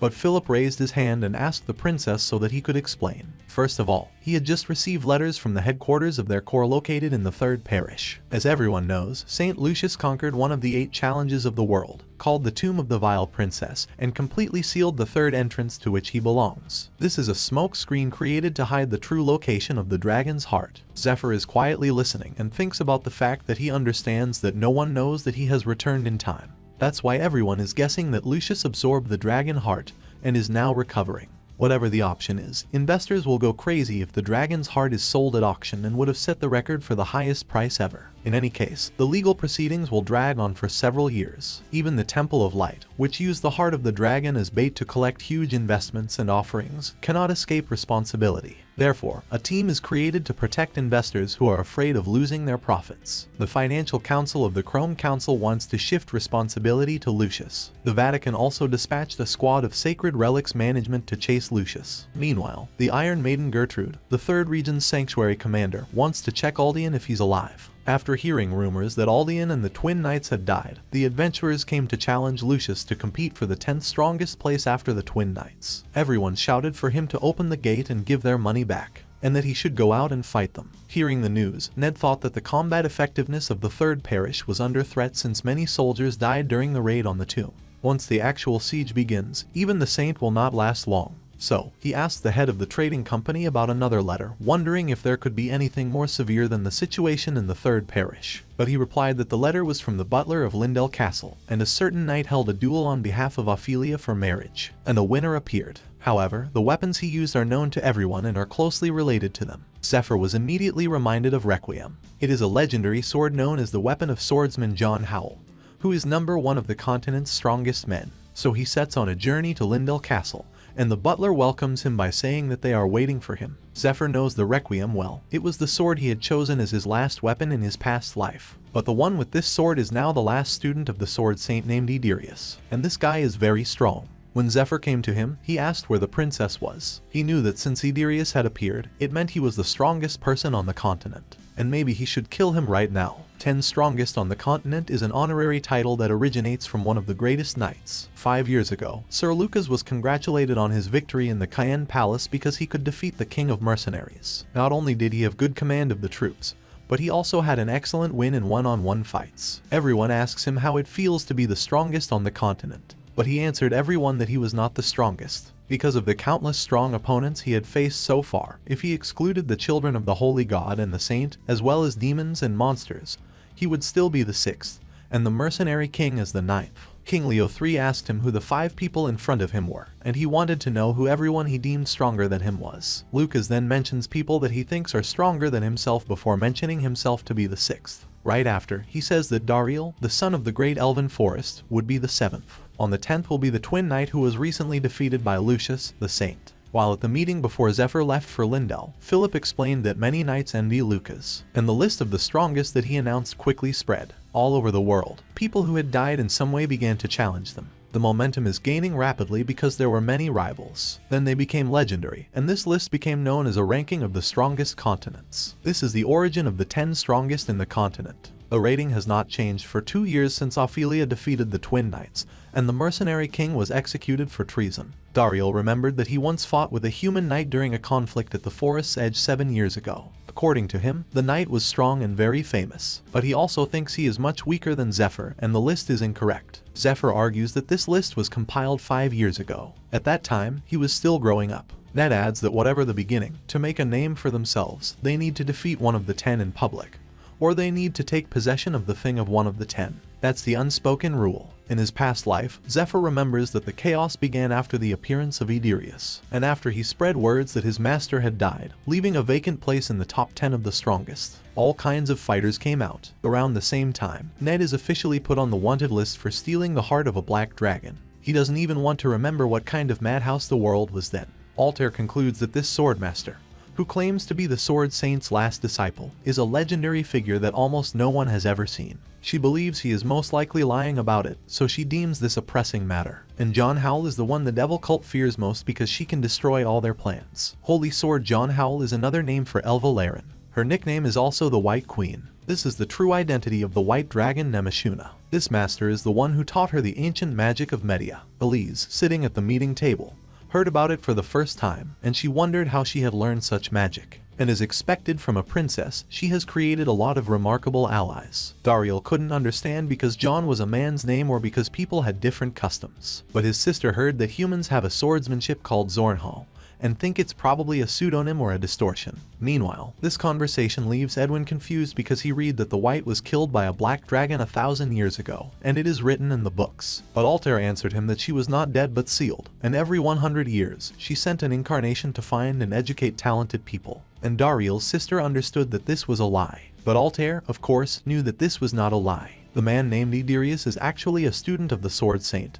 and she learned about this from Zephyr. However, if she does not suspect, it will be unnatural for her character. Therefore, there are those here who know that she is a student of the dragon. The only ones who see this future are she, Zephyr, and Ned. It will become dangerous if someone else knows about the future. Therefore, speaking as naturally as possible is the logical thing to do, and she needs to lead them to the correct conclusion. But Philip began to say that the problem was in the sword. It doesn't matter if it is fake, but what will happen if it is a real requirement? This is a sword with special properties, and no one except the teacher should have it. He can't fathom the fact that Ederius would take something like that for a mating duel. There will be many eyes, and rumors cannot be avoided. What is more important is the likelihood that the sword is fake. Suddenly, Zephyr realizes that the timing is interesting. and hearing him talk makes Altair pay attention to what he has to say next. He clenched his fist while telling them to think about it from the point of view of the demon god cults. It's a big mess for them to have the heart of the dragon stolen and the twin knight killed. Matthias is brought into the cult, and information from the third parish comes directly. He can't imagine anyone who would miss such a skillfully matched party. Now that they've set up the bait for people from the devilish cult to doubt each other, it should lead them toward the inner part.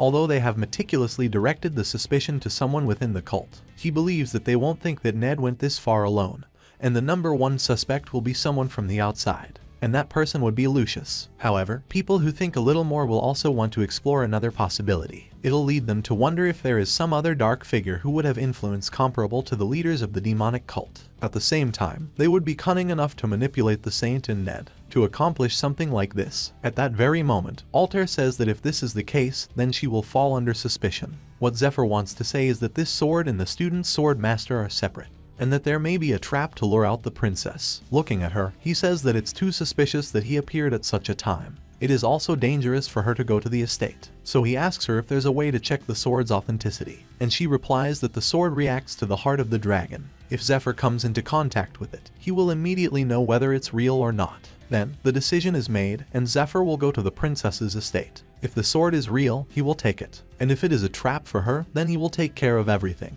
This is how he got to Lindell before sunset and how he stood in front of Idirius, who began to ask who he was and where the princess was. But Zephyr, looking at him, understood that. In fact, rumors about this guy should have already reached the head of the cult, so there shouldn't be a problem. And it's true that the head is afraid of the holy dragon for some reason. Suddenly, the girl who was sitting next to Idirius started shouting that he had won the fight fair and square. Simultaneously, he began to get up from his chair and approached Zephyr, and immediately made eye contact as if they were about to start fighting. He smirked and immediately began to thank his teacher. He says that he could fight with strong opponents, and immediately upon arrival, he made a big catch. Idirius then suggests changing the place, or he could fight here. Zephyr replied that it didn't matter to him either way. Using his dragon tongue, Zephyr speaks and commands him to crawl and, like a dog, to follow him. At that instant, massive pressure on the white-haired man to kneel left him no power to stand up. Right after, Zephyr guides Idirius out along the corridor, walking on all fours, following him like an obedient dog. Nina didn't know what to do because Idirius was dragged somewhere with an unknown spell cast on him. She saw the look in Zephyr's eyes, and he was clearly dangerous. But the other girl, Hardy Ho, replies that it's not the case. She believes that Idirius would win and that they shouldn't interfere, then advises Nina to remember what happened in Risha's castle.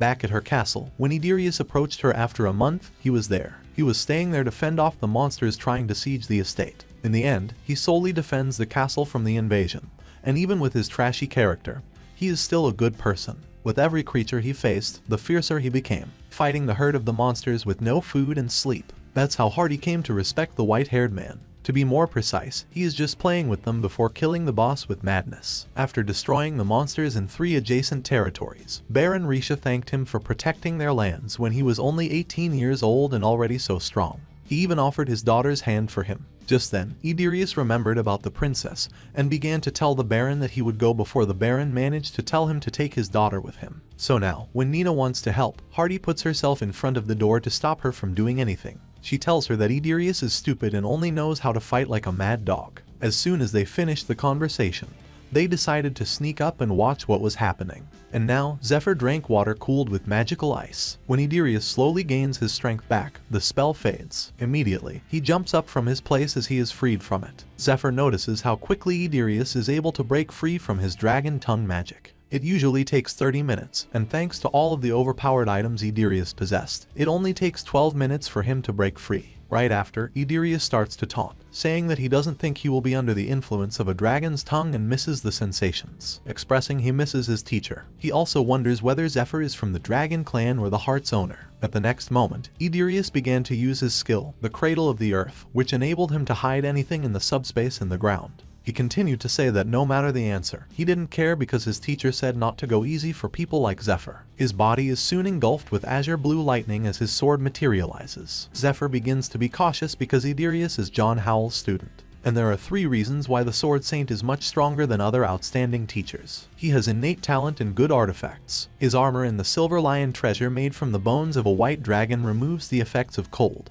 heat, poison, and curses. He can fight dragons without a dragon's heart thanks to these overpowered items. Zephyr then decides to test his skills. He activates his storage skill while telling Idarius that he knows his sword is Requiem and introduces him to his sword, which is called Gram, a dragon sword that was made 1,000 years ago and just recently bathed in fresh dragon's blood along its blade. Seeing this, Idarius tenses up because he doesn't expect such a turn of events. Zephyr points at himself, boasting that he even has the dragon's heart. On top of that, he pours chilled water into a glass, challenging Idarius. If there is even one drop of water from the glass, it means that he will win the fight. Then he can have Gram and the dragon's heart. Idarius excitedly agrees, and if he loses, he will give Zephyr his sword. However, Zephyr refuses, suggesting he will come up with a nickname for him, like Pale-Faced Puppy or just Mongrel, since he doesn't want Requiem. Idarius begins to laugh. He clearly doesn't expect to be mocked by strangers. A split second later, he arrives at Zephyr's face as their sword clashes. Idarius understands that he will become his dog if he loses. While the series of attacks keep coming, Zephyr fends off the attack with a single hand. It is impressive to see a man skillfully handling a giant sword. So Idarius decides to end this battle and begin using Lion's Roar to boost his strength. Zephyr slaps him with his giant broadsword without giving him any chance to make a move. A hit so strong, making him vomit blood upon contact. That slap sent him flying with a trail of dust and pulverizing a boulder he landed on, leaving a massive explosion that can be seen even from afar. The two girls watching realize this fight is different from the usual one they had seen, while the old man realizes how Zephyr has become stronger since the last time he saw him. Idarius proves he still has a fight in him. He dashes up through the air and bolts straight towards Zephyr as he screams his excitement to have a real battle. Using all the power he can muster, he lights up his sword and strikes down toward the weak human who dares against him. And their sword meet. Even with one hand holding a glass of water, Zephyr can easily block the strike that came his way. Along with all his power, Idarius taunts him, saying that this is a real fight they should have. But the Sword Saint's disciple immediately falls silent as Zephyr summons a blue dragon hand. The massive claw appears, then swings towards Idarius, pressing him down. He could not understand what had happened and when he had managed to use such power. It was too hard for him to push back, and he couldn't fully move or pull out his sword, as if something was pressing on his whole body. Meanwhile, Zephyr stood in the same place. He has used his skill called the Dragon's Way. It draws out the real dragon form from people who inherit the power of the original dragon's power. Its size and also abilities are proportional to its power. Now, the current manifestation percentages are 23%. But at that exact second, Zephyr began to use his telekinesis skill, and began to lift Idarius into the air. As soon as he raised him higher, Zephyr remembered that when he met this guy in a past life, he was already number 1 in the top 10. His talent and skills make him a prime target for recruitment, so he decided to test it a little, which is not the level he remembers. Some events that will trigger his growth must happen later, but he feels grateful for the idiotic child who can't sit still for a second. If he left Lindell Castle and met Altair, he wouldn't be able to control it with his power. This time, everything will be different. Zephyr intended to be the first terrible enemy since he left his teacher, and the reason to become stronger. As Idarius dangled in the air, he cast another spell and materialized a dragon head that ate him. With this, he will become his sword. Also, the fact that he won right now makes him entitled to call him a mongrel. 6 years ago, the time allotted to her ended, and the white dragon began apologizing to Altair, because she could no longer teach her, and she would have to look for answers without her help. How to improve magic, and how to defeat the cult leader, and soon began to fly in a different direction. 25 years have passed since the appearance of her incarnation, and this time, she managed to hold out for quite a long time. The shadow of destiny was approaching, and perhaps changes were taking place because she made too many mistakes in teaching gifted children. But among them were those who did not go halfway or turn into a twisted person. However, she believes Altair is different, and she is ready to give her life to the human race's last hope. It is just miserable that her wounds never healed, and she hoped that she would not be alone when she got to her body. So, there will be someone nearby who will share her sadness. But suddenly, the soul of the white dragon began to be pulled to the ground, and she did not understand what was happening. And she didn't understand where she was being pulled into. After all, she couldn't resist it. At the exact moment, she collapsed to the ground. She lies motionless, unable to grasp anything that is happening to her. Some boy noticed her and began to approach her. The soul of the great white dragon, which tried to return to the main body after the end of the incarnation time, is transferred to a mental state. She didn't understand why she lacked air and why she was suffocating. But suddenly, a little boy caught her and began to squeeze her tiny body, which was in the lizard. This boy is happy and lifts it up because he has finally found his dinner. For some reason, she moved into the body of a small lizard, caught by a little boy, and is almost eaten, which is truly unbelievable. And thanks to these events, Idarius became a student of the Sword Saint. She taught him the art of the sword until the end of the life of her body, and 6 months later she was gone. But before that, she left him a sword with armor and asked him to help Altair. He is the one who doesn't take back his words after the duel, and now Zephyr can order him anything. And he will definitely do it. Zephyr realized that he was a pretty smart guy, and that's how it should be. And there is only one reason why Idirius is acting now. He thirsts for a fight. A born fighter who became a dragon's disciple can die from an ordinary brace here on Earth. Meanwhile, Idirius thought that he would go crazy, because no matter who he fought, whether it was defeating a boss monster, a battle with a knight, or a simple thief, everything became boring. There's a point in time when he wondered if the battle was such an ordinary thing when it was supposed to be something exciting. And now that his teacher is not there, he wonders where he can feel this thrill before the battle again. Soon, it began to be his train of thought every day. Well, he finally found the answer in the face of Zephyr, who was sitting in front of him, and Idirius realized that this guy was just playing with him and did not show his real skill. That makes him want to know what technique he is hiding and where he gains such strength. Then, have a rematch and fight until he wins. With that in mind, Idirius began to ask Zephyr if he had a dog. They're not going just to scare away thieves and guard the sheep. But Zephyr answered, is he really asking to play and ask for a piece of meat? Idirius answers that this way, he can cheer up and play his role better. Stretching out his hand, Zephyr tells him to come closer. He hits him with a flick of a finger right on his head. And from such a blow, Idirius flew back again and crashed into the nearest rock. Zephyr tells him to keep their distance. Then he approaches Idirius, who's lying on the ground, and says that judging by what he says, it means the Sword Saint can no longer send incarnations. So what he heard was the last will of his teacher, which was to help the princess. And he's recklessly carrying out his teacher's will by risking his life in a pointless duel. The old man nearby thinks that Zephyr himself had used the heart of a dragon for a bet. So, it's fair to say that they both are catastrophically reckless. A little later, Zephyr tells Idirius that he doesn't like him. But his opinion meant little. Whether to leave him here or not is not for him to decide. That gave him the option to watch him, and Idirius was happy to hear it. The last thing Zephyr tells him while his hand is stretched out to his face is that he needs a safety device. 2 days later, many warriors gathered near the castle in the Temple of Light in the 3rd Parish. Ned, who is watching all this, sees an incredible sight with everyone belonging to different organizations but still coming together. He had used a potion of scrutiny before he came,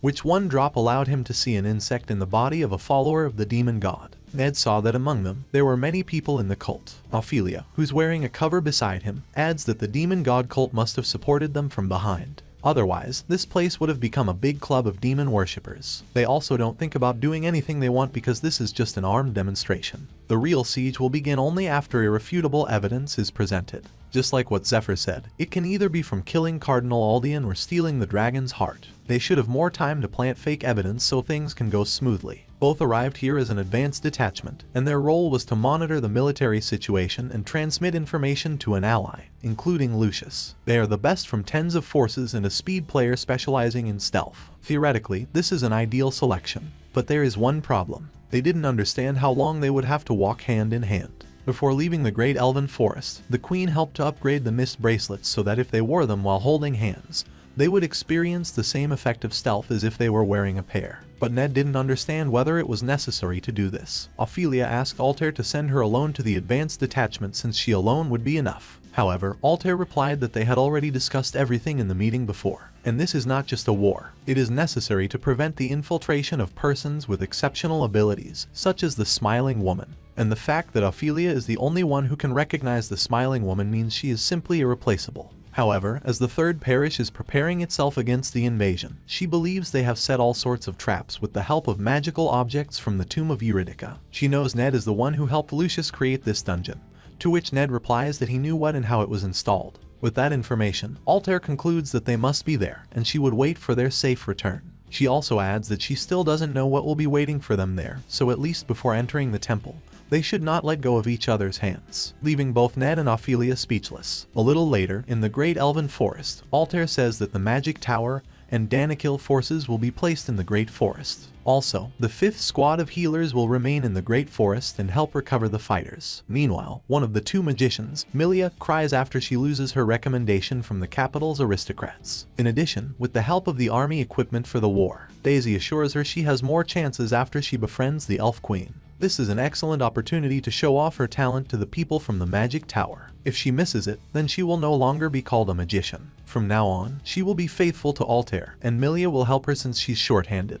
Meanwhile, in Lindell Castle, Idirius is crying because of the headpiece that his teacher made for him. enabled anyone with a dragon's tongue to cast a spell on it. He thought that after the death of his teacher, he would no longer experience the training mode. He wonders how Zephyr knows the spell for switching modes and why he told him to cut so many onions. But Zephyr, standing behind him, tells this mongrel that his cutting speed has slowed down and he has to do all this seriously. And with the help of a drop of lion's blood, Zephyr could give him orders. This is a gem that is built into the relay silver lion headpiece. In training mode, it splits apart and responds to the control, punishment functions, and location tracking order. He realized that now he could rest, as well as control Idarius's actions. He will not be able to act on his own. A pure fanatic of battles is his nature. But that's not all. A few years will pass, and he will demonstrate another talent. As a result, many people will rely on Idarius but not notice it. And when their end came, Idarius decided to take all responsibility. And if he pulls such bullshit again and tries to ruin everything, then Zephyr will need to kill him before it's too late. It is his responsibility to remember all this down to the smallest detail.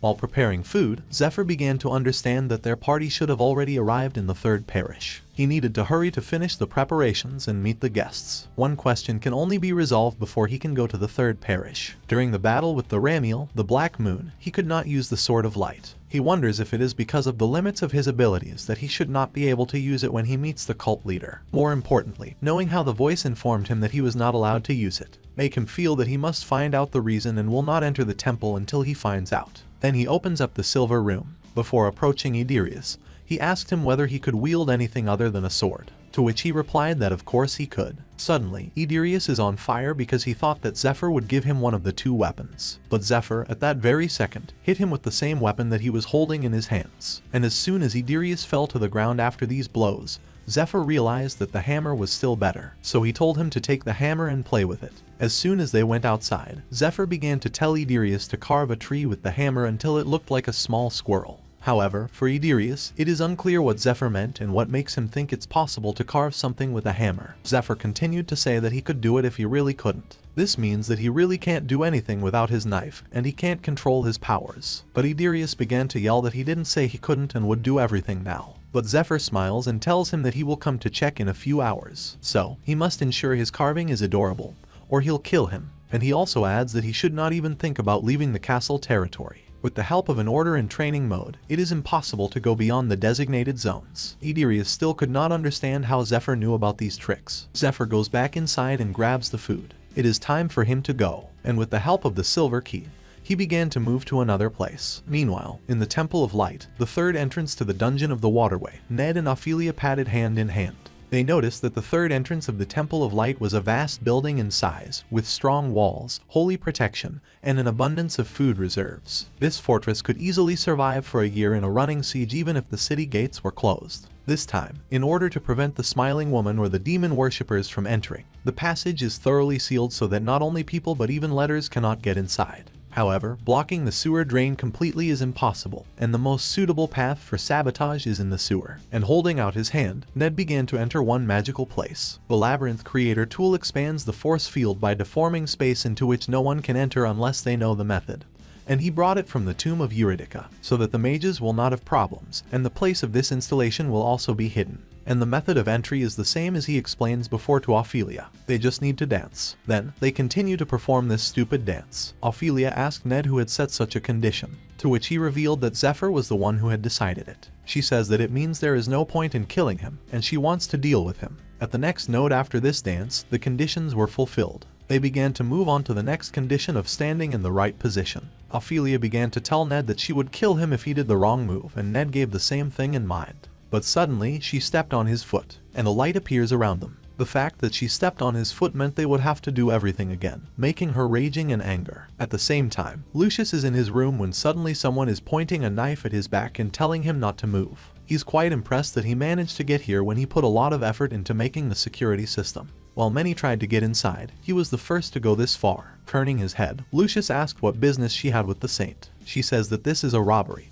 and Lucius just scoffs before quickly turning and disarming his intruder, which is none other than his own wife, Claudia. Once her knife fell, he hugged her and replied that he had given all of his wealth to his wife. He asks her if she will spare his life before kissing her on the cheek. She chuckles as she tells him to have dinner. Later, Lucius converses with one of his servants at the dining table while happily seeing Claudia feeding their child. After that, they had a cup of tea, and he told his wife that he felt like he was on holiday because he didn't need to work or welcome visitors. His wife replied that he's been pretty busy lately and should enjoy it. And what she said is true, since after killing the demon god worshippers, the number of the parish's high-ranking priests went down by half. They also lost a lot of knights in the raid. Now, just picking the right people for the right job was his main problem. But spending time with his family was a small blessing in itself. Shortly, a big war will break out, so he should savor moments like this. He then remembers his conversation with the Pope about the woman he brought from the Twilight Mansion, who will be held captive in the third parish under his supervision until he can clear the tomb of the abominable princess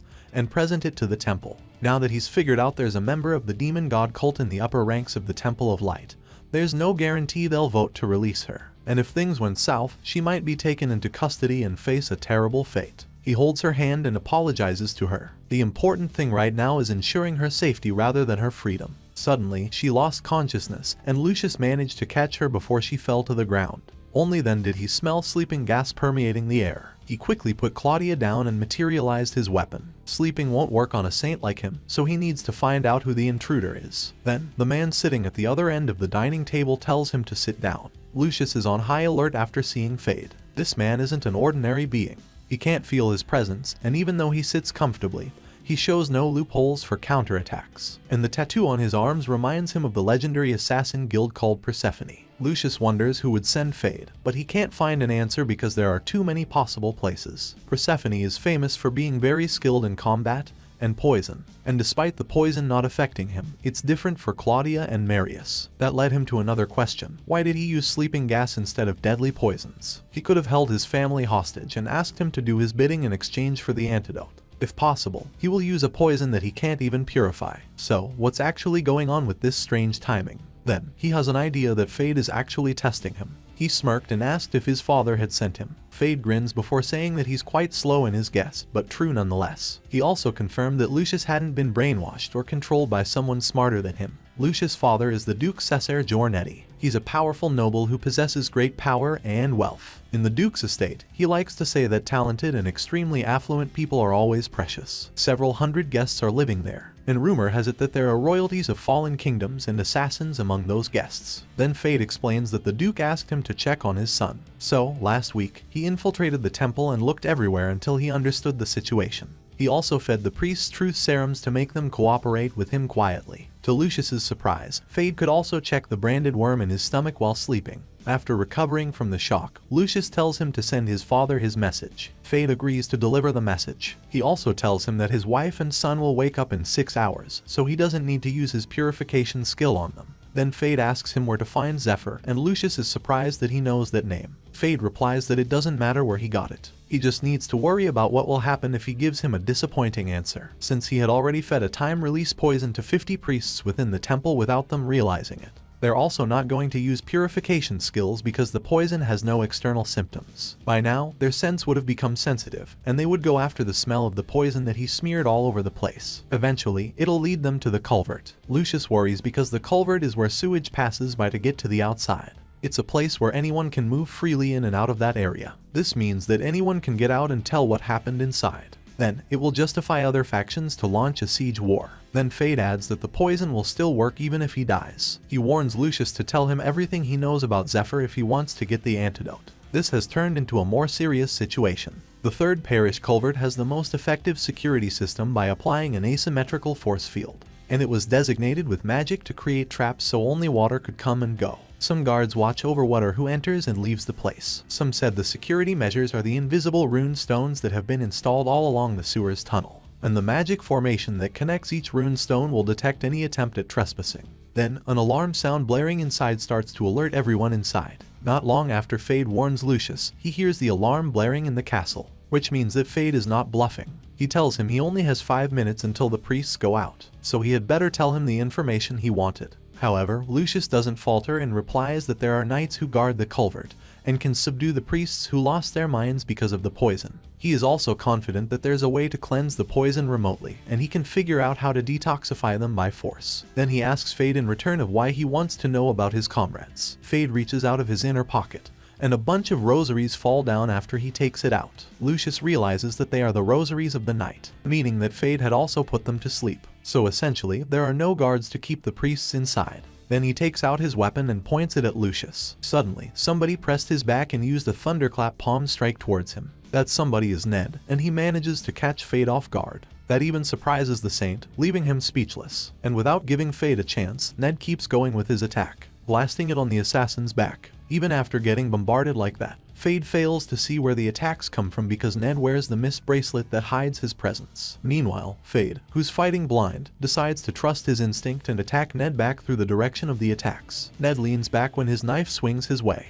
There will be no good comes from getting stabbed by a poisoner's knife. However, to his surprise, his knife can be extended, forcing Ned to go higher to avoid getting hit by it. He can't estimate how long the chain is, so the best option is upwards. Seeing Fade's skills from above, he can now be sure that what Zephyr told him is true. He said that Fade is someone who doesn't listen to weaklings, and he's also good at using poison, hidden weapons, and stealth. So, he wanted Ned to come to the third parish and fight with him, before eventually kidnapping him so Altair can persuade him to join their party. Having enough of it, Fade starts using his poison technique, radiating a deep green hue around his body along with his sword, forming it to become a whip. Right after, he starts to bombard the room, trying to land a hit on Ned with the power level of a Dragon Raid's Vanguard. Despite how strong Fade is and how Ned doubts himself, Zephyr believes that he's the right person for the job. With that in mind, Ned lands on the ground and dispels the bracelet's power, which has received the blessing of the Elf Queen. Seeing Ned is here, Lucius is positive that the Dragon Raid was successful. Now that Fade is facing Ned,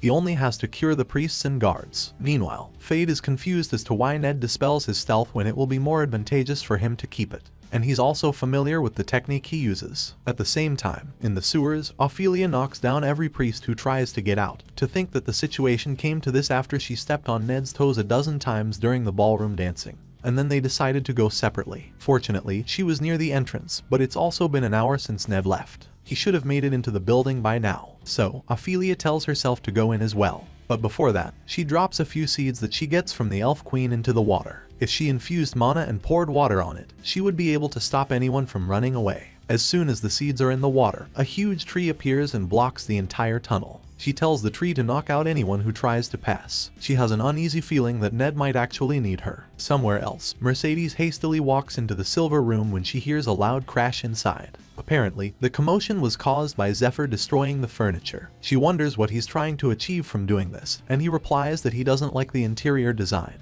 Then, he breaks a chair and moves to the table with his axe. This makes Mercedes angrier because the things that he destroyed are expensive items. But Zephyr doesn't care and keeps destroying it. Suddenly, the turtle alarm went off, stopping him from destroying more furniture. Then he unceremoniously throws his axe and approaches the big cloth behind him. It turns out he was cooking meat using the southern marination sauce he learned from his grandfather. And the meat he was cooking was none other than the blue dragon's ribs. It's usually tough that most knives can't even dent it. But thanks to Ramiel's poison breaking down the protein, the meat is perfectly tender. He had used Ramiel's venom spear magic to get rid of the poison because if he used telekinesis, both the poison and the meat juice would leak out, leaving the meat dry. Then, he dispelled the skill before it was discharged, causing the venom spear to liquefy, and he stored it in a jar. Once it's done, he used weak flames from the dragon's breath on the meat he had prepared thoroughly. He cut a piece and tasted it to make sure that it was perfect, making Mercedes can't help but be tempted by the delicious smell. She decides to let Zephyr go and warns him that he will not gain anything every time he causes a commotion.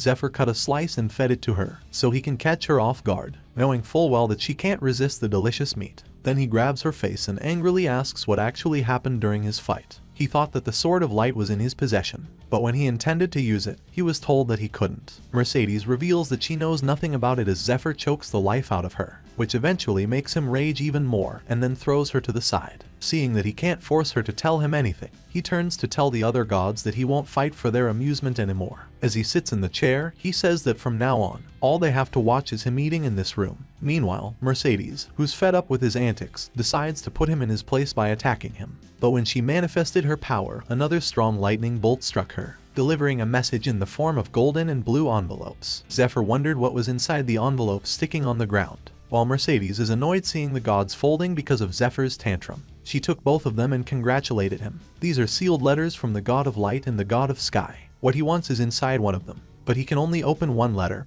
and the other will disappear, leaving Zephyr in a dilemma. Back in the third parish, Ned and Fade had a series of fights, and their swords clashed constantly. Fade notices that Ned is using a strange fighting style that he has never seen before, and it reminds him when the nun tells him that Zephyr had drugged himself. She also adds that the last thing she saw was him following Lucius' raid party. From her, he knows that Zephyr has silver hair, so he concludes that his opponent is Ned based on his red hair. Now that he knows they belong to the same group, he has no hesitation in his attack. Fade quickly charges forward, but this time, Ned struggles to defend himself. He wonders how Ned can master skills that took years to train for, and he suspected that Ned was using Eastern martial arts. Ned stays quiet, leaving Fade with no choice but to land another attack that pushes him back. He chews dozens of poisonous needles from his hand before pouring poison into his smoker. Once he blows it, purple smoke engulfs Ned, but he quickly dispels it by making a shockwave by clapping his hands, leaving Fade surprised to see his power. Then he notices Lucius gets away. It makes him think that he's stupid for running away when both of them can fight him together. But Ned is glad he gets out of there because he is in the same room with his family.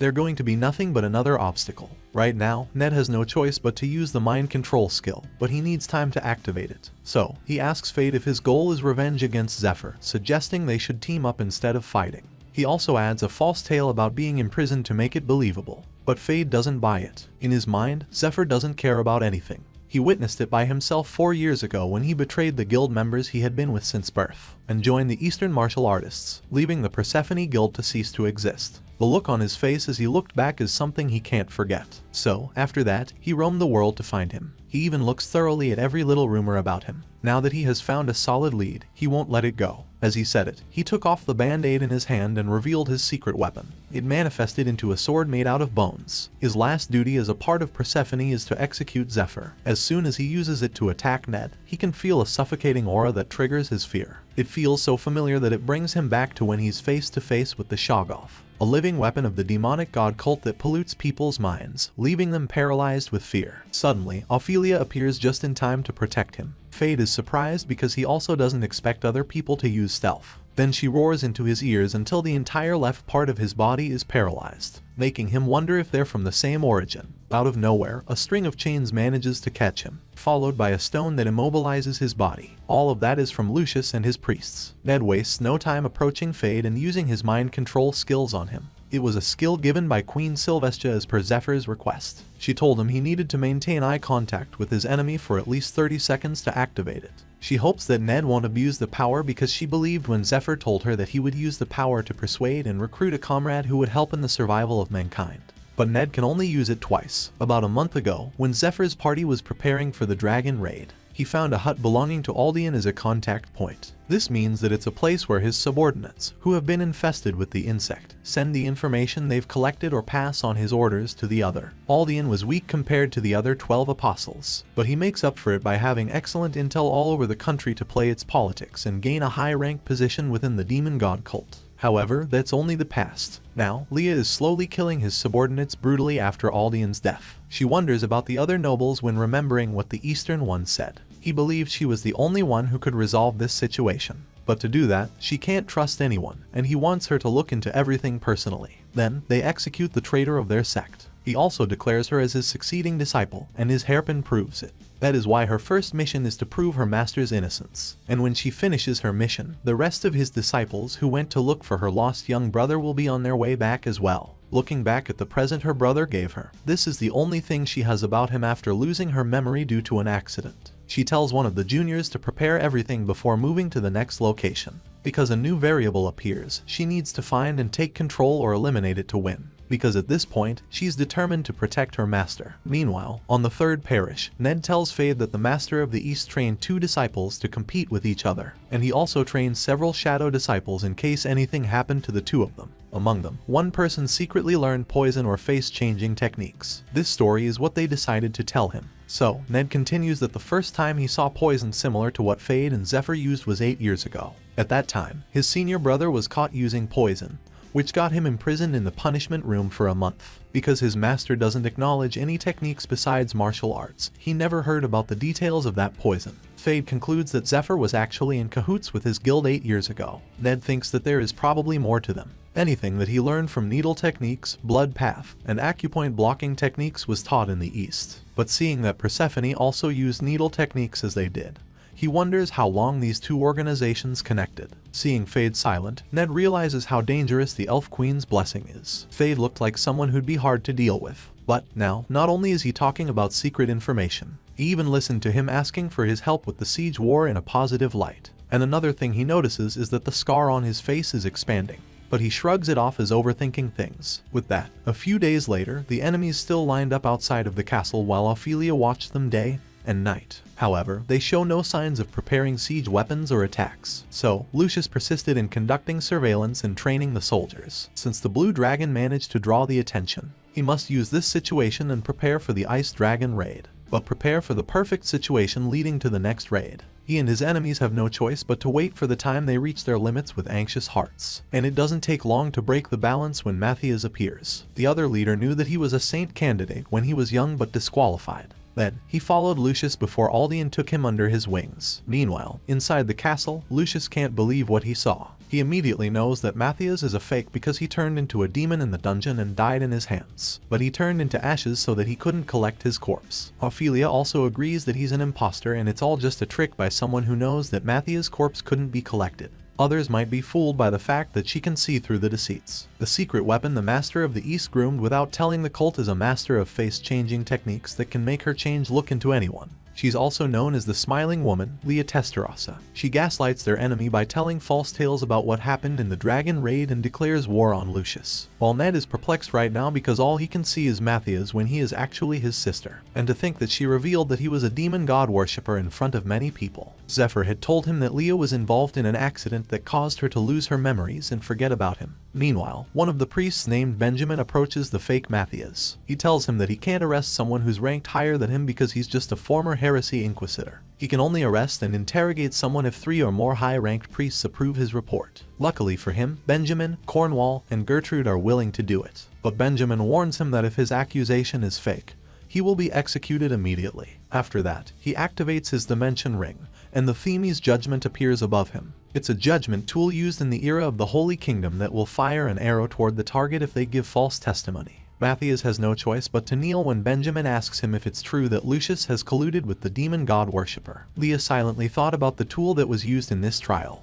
It was said that heresy inquisitor Themis of the ancient ages stabbed her own eyes. So she conducted a fair trial and ignored how things might look on the surface. In return, she earned an extreme sense of hearing for trials. She also knew that Themis' judgment detects the sound of a heartbeat, breathing, and faint tremors in someone's voice. Those are the traits of lying, and it will fire an arrow when it gets detected. However, Leah is confident in her ability to control her muscle movement and act out certain emotions at the level of her own subconsciousness. No one can tell if she is lying, not even a holy relic. So she confidently says that it's true. The arrow burns brighter before it disappears, signifying that what she said was the truth. With that, 2 of the 3 factions approve his testimony, so they have a plausible cause to siege the 3rd parish. Meanwhile, Leah is silently enjoying the situation. She found it amusing that these people have forsaken their respect for the saint and their faith in money, and they're just waiting for someone else to open the gates for them violently. They're nothing more than a group of cowardly beasts. She had put Matthias' name at stake and set the fire to everything.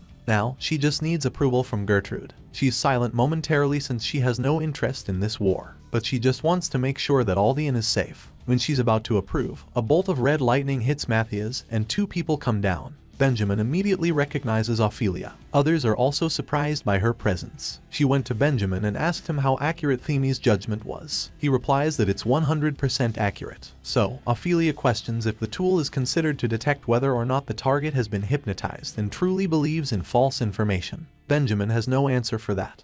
And Ophelia continues that Ned is a reinforcement from Altair to help the saint. She also unnecessarily adds that Ned is her servant to annoy him secretly. Then she tells everyone that someone is clearly trying to frame the saint while posing as Matthias. The light she used to paralyze him temporarily also dispersed the mana flow. Leah was unable to maintain her form, so she slowly revealed herself. She begins to laugh and praise Ophelia for being able to botch her plans twice. When Ned asks her if she recognizes him, she only knows him as a traitor she had to kill. Then she took Hypno's ocarina along with her troops and blew it. This instrument can control the Shoggoth to issue various commands depending on the combination of notes. They all simultaneously play it, and the melodies start to ring in the air, leaving Ned surprised because the notes differed from what he had learned. Not only that, but the melody can make the Shoggoth evolve into a Basilicos. It is clear that Leah is deemed a dangerous opponent for a reason. The monster begins to roar through the air. Those who have weak magic defense will become extremely dizzy. Everyone quickly realized what kind of skill it was when monsters started pouring out from the woods. The name Basilicos means a small king, and it has the power to control monsters. People started to run away and scattered all over the place. This makes Benjamin worry because they need to fight to survive. Then, some people dare look up into the blazing red eyes and immediately turn into stones. Benjamin uses the Staff of Benevolence to create a barrier from the evil monsters. The people who were turned into stone could return to being humans, and Benjamin ordered everyone to stay within the barrier. That way, the purification effect will last longer. Then he tells Cornwall to buy him some time to kill the beast. He agrees and whips out a weapon that was originally supposed to destroy the castle gate. It's called the Spear Servant of the Goddess, and it's a statue of a Templar that will attack the enemy if it is infused with divine power. It launches its spear toward the beast and successfully wounds it. The beast tries to attack back, but the statue holds it off with his shield, and it immediately counters it by landing multiple punches before summoning his spear back. Seeing the fight from afar, Benjamin knows how dangerous the beast actually is. But a priest's skill can cancel most of its mental strike, since their attacks are light elemental, so there's nothing to worry about. But according to the records of this beast being tamed,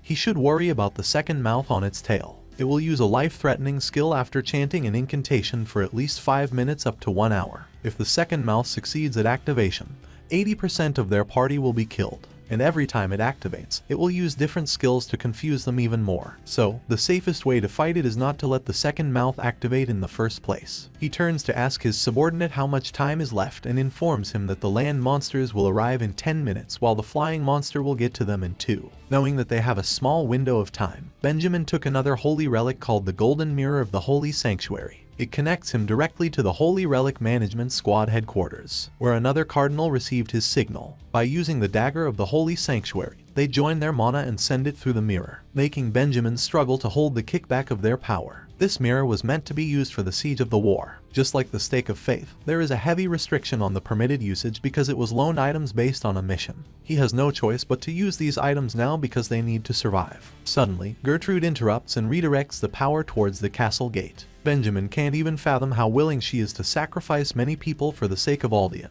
The massive magic power shoots straight towards the gate, and apparently, the entire situation is fabricated by the demon god worshippers to get the result that they want. Cable had ensured his partners that it had already been set in motion. However, Othello prefers an all-out war instead of this meticulously planned manipulation. Cable tells him that full-blown war is a last resort because they take a lot of processes like justification, war declaration, and negotiations, and they have to manipulate the higher-ups. The only exception is that when talking is no longer an option, their action following it will be justified. Having it will mean that they still have to keep the etiquette of war and garner support from other powerful parties. Ultimately, there won't be any disciplinary actions from the Gold Guardian Dragon of the Kingdom. Othello finally understands that his partners are trying to take as much as possible from the Saint while maintaining their position on the surface. Helmina agrees since this is how the higher-ups live. Meanwhile, outside the castle, the cardinals are still sending waves of power through the mirror, and Gertrude redirected it with such commotion that it caught Cornwell's attention.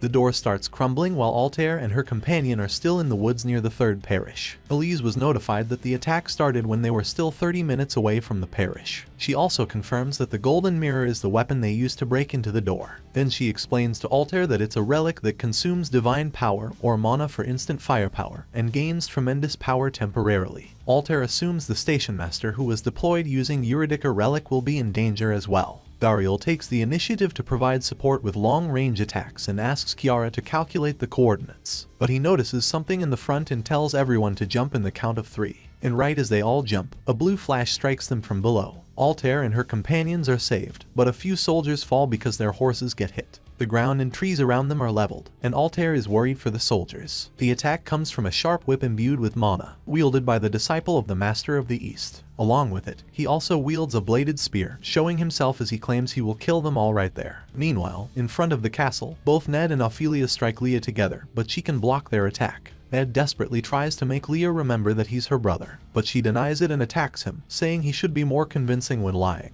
Ned is confused about how she can turn like this. Then suddenly, a loud bomb can be heard behind them, and somebody yells that the castle gate has been destroyed. Leah takes the opportunity to charge forward using electric acceleration. Ophelia knows that she's trying to get close to the shrine and quickly tries to catch up to her. Meanwhile, Leah's troops redirected some of their own to protect the mansion, and began to blow the whistle again. He forcefully activates the code in the second mouth. This weakens the power it lets out because it's a forced activation before the spell is completed, but it's still powerful enough to hold off the priests. The second mouth manifested its spell, and a black rain started to pour from the sky, covering the troops and the priests in the field, and soon one of them feels suffocated. In the future, this black rain will be named Keystrain. It's said to immediately drive anyone who touches it into a state of madness. Even the priests inside the purification formation are having a hard time withstanding its mental attack, but they refuse to give up and tell everyone to stay together. Suddenly, one of the priests who held the staff got caught by a monster, and he was dragged through the air. Soon, the other monsters arrive and devour the priests as well. 3 of the staff have been taken, decreasing the range of the purification formation. And Ned, watching it from the side, couldn't help but feel pity. The only ones who can move around without worrying about mental corruption inside this place are the followers of the demon god that has the ocarina, him, and Ophelia, who have immunity against it. Ned was in a dilemma about whether or not he should help or let them get slaughtered. He tries to think about what Zephyr will do in this situation, and remember that he used to say the ones that need to be neutralized should be dealt with efficiently. Apart from that, he wants to spare as many lives as possible, because the greater the number of capable soldiers they retain, the broader their spectrum of potential actions becomes. And he also says that it's always the case on a greater scale. He will trust Ned to decide for himself what is right. So he turns around and tells Ophelia to chase Leah. At the same time, he will hold off the monsters. Deep inside, he wants to pursue his sister and convince her by using the Elf Queen's blessing. Leah is a very troublesome enemy, so it's a good choice from a strategic point of view. But he will trust his companions and fulfill his role to pave the way for Zephyr. Soon after, Ophelia manages to catch up to Leah and try to kick her, but Leah's troops push her to the side with the beast he controlled. Seeing the opportunity, she immediately disappears, leaving Ophelia confused as to where she was going. But soon, she feels her power from the back. When Leah strikes her with her lightning bolt, another whip flings her to the back and ultimately saves Ophelia. Leah is surprised to see that the one who hit her is Fade. Meanwhile, Ned cast a spell on his sword and charged forward to kill the monsters. He will end this fight with a perfect score. At the same time, Lucius called out to the priests using an Echo of Angels tool to amplify his voice and surprise Ned and the others. Lucius proclaims that he has received the words of God and that the priests should treat him like they would treat God's son. And today, they will witness a miracle. Right at that moment, like the omnipotent goddess spoke to the world, "Let there be light." From the sky descends a golden stroke of light, ripping apart the beast right at its essence as it lit up the world. It's Zephyr in his dragon form bolting through, toward the battleground wielding the sword of light. Its power shines, as it implies that he chooses to open the letter from the goddess of light. It brings upon an ancient light. Not only is it powerful, but it's also a legendary divine item that can use the spell of the highest rank. The person who wields that sword only appears once every few hundred years, a special priest that is chosen by the goddess. The high-ranking priests are all dumbstruck by the appearance of Zephyr. Not only does he have the sword of light, but he also has the feature of a dragon. In Zephyr's past life, he went unnoticed at this point in time for the next few years, because the spotlight was stolen by Idirius, who appeared like a comet. That actually gave Zephyr an opportunity.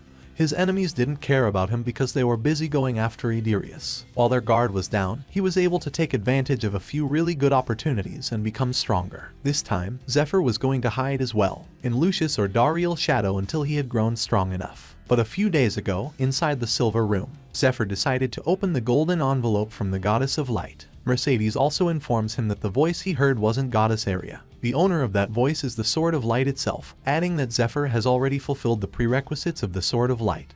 But it rejected him. Along with the golden envelope, Goddess Aria gave him a quest to do, so he will be able to use the Sword of Light while carrying the quest. Premiering on the battlefield, Zephyr uses the Dragon's Tongue magic, commanding all humans present to kneel and monster to stop at their feet. That instant everyone kneels, including Ophelia and Ned, while the monsters all stop at their track and some are even ready to blast the knight's head. But that's what Zephyr wants, as he tightens his grip on the Sword of Light then swings it around. A strike of brilliant light went through the battlefield as if nothing can stop it. With one fell swoop he defeated the mobs of monsters that attacked the Third Parish Temple, setting the world alight with his brilliance.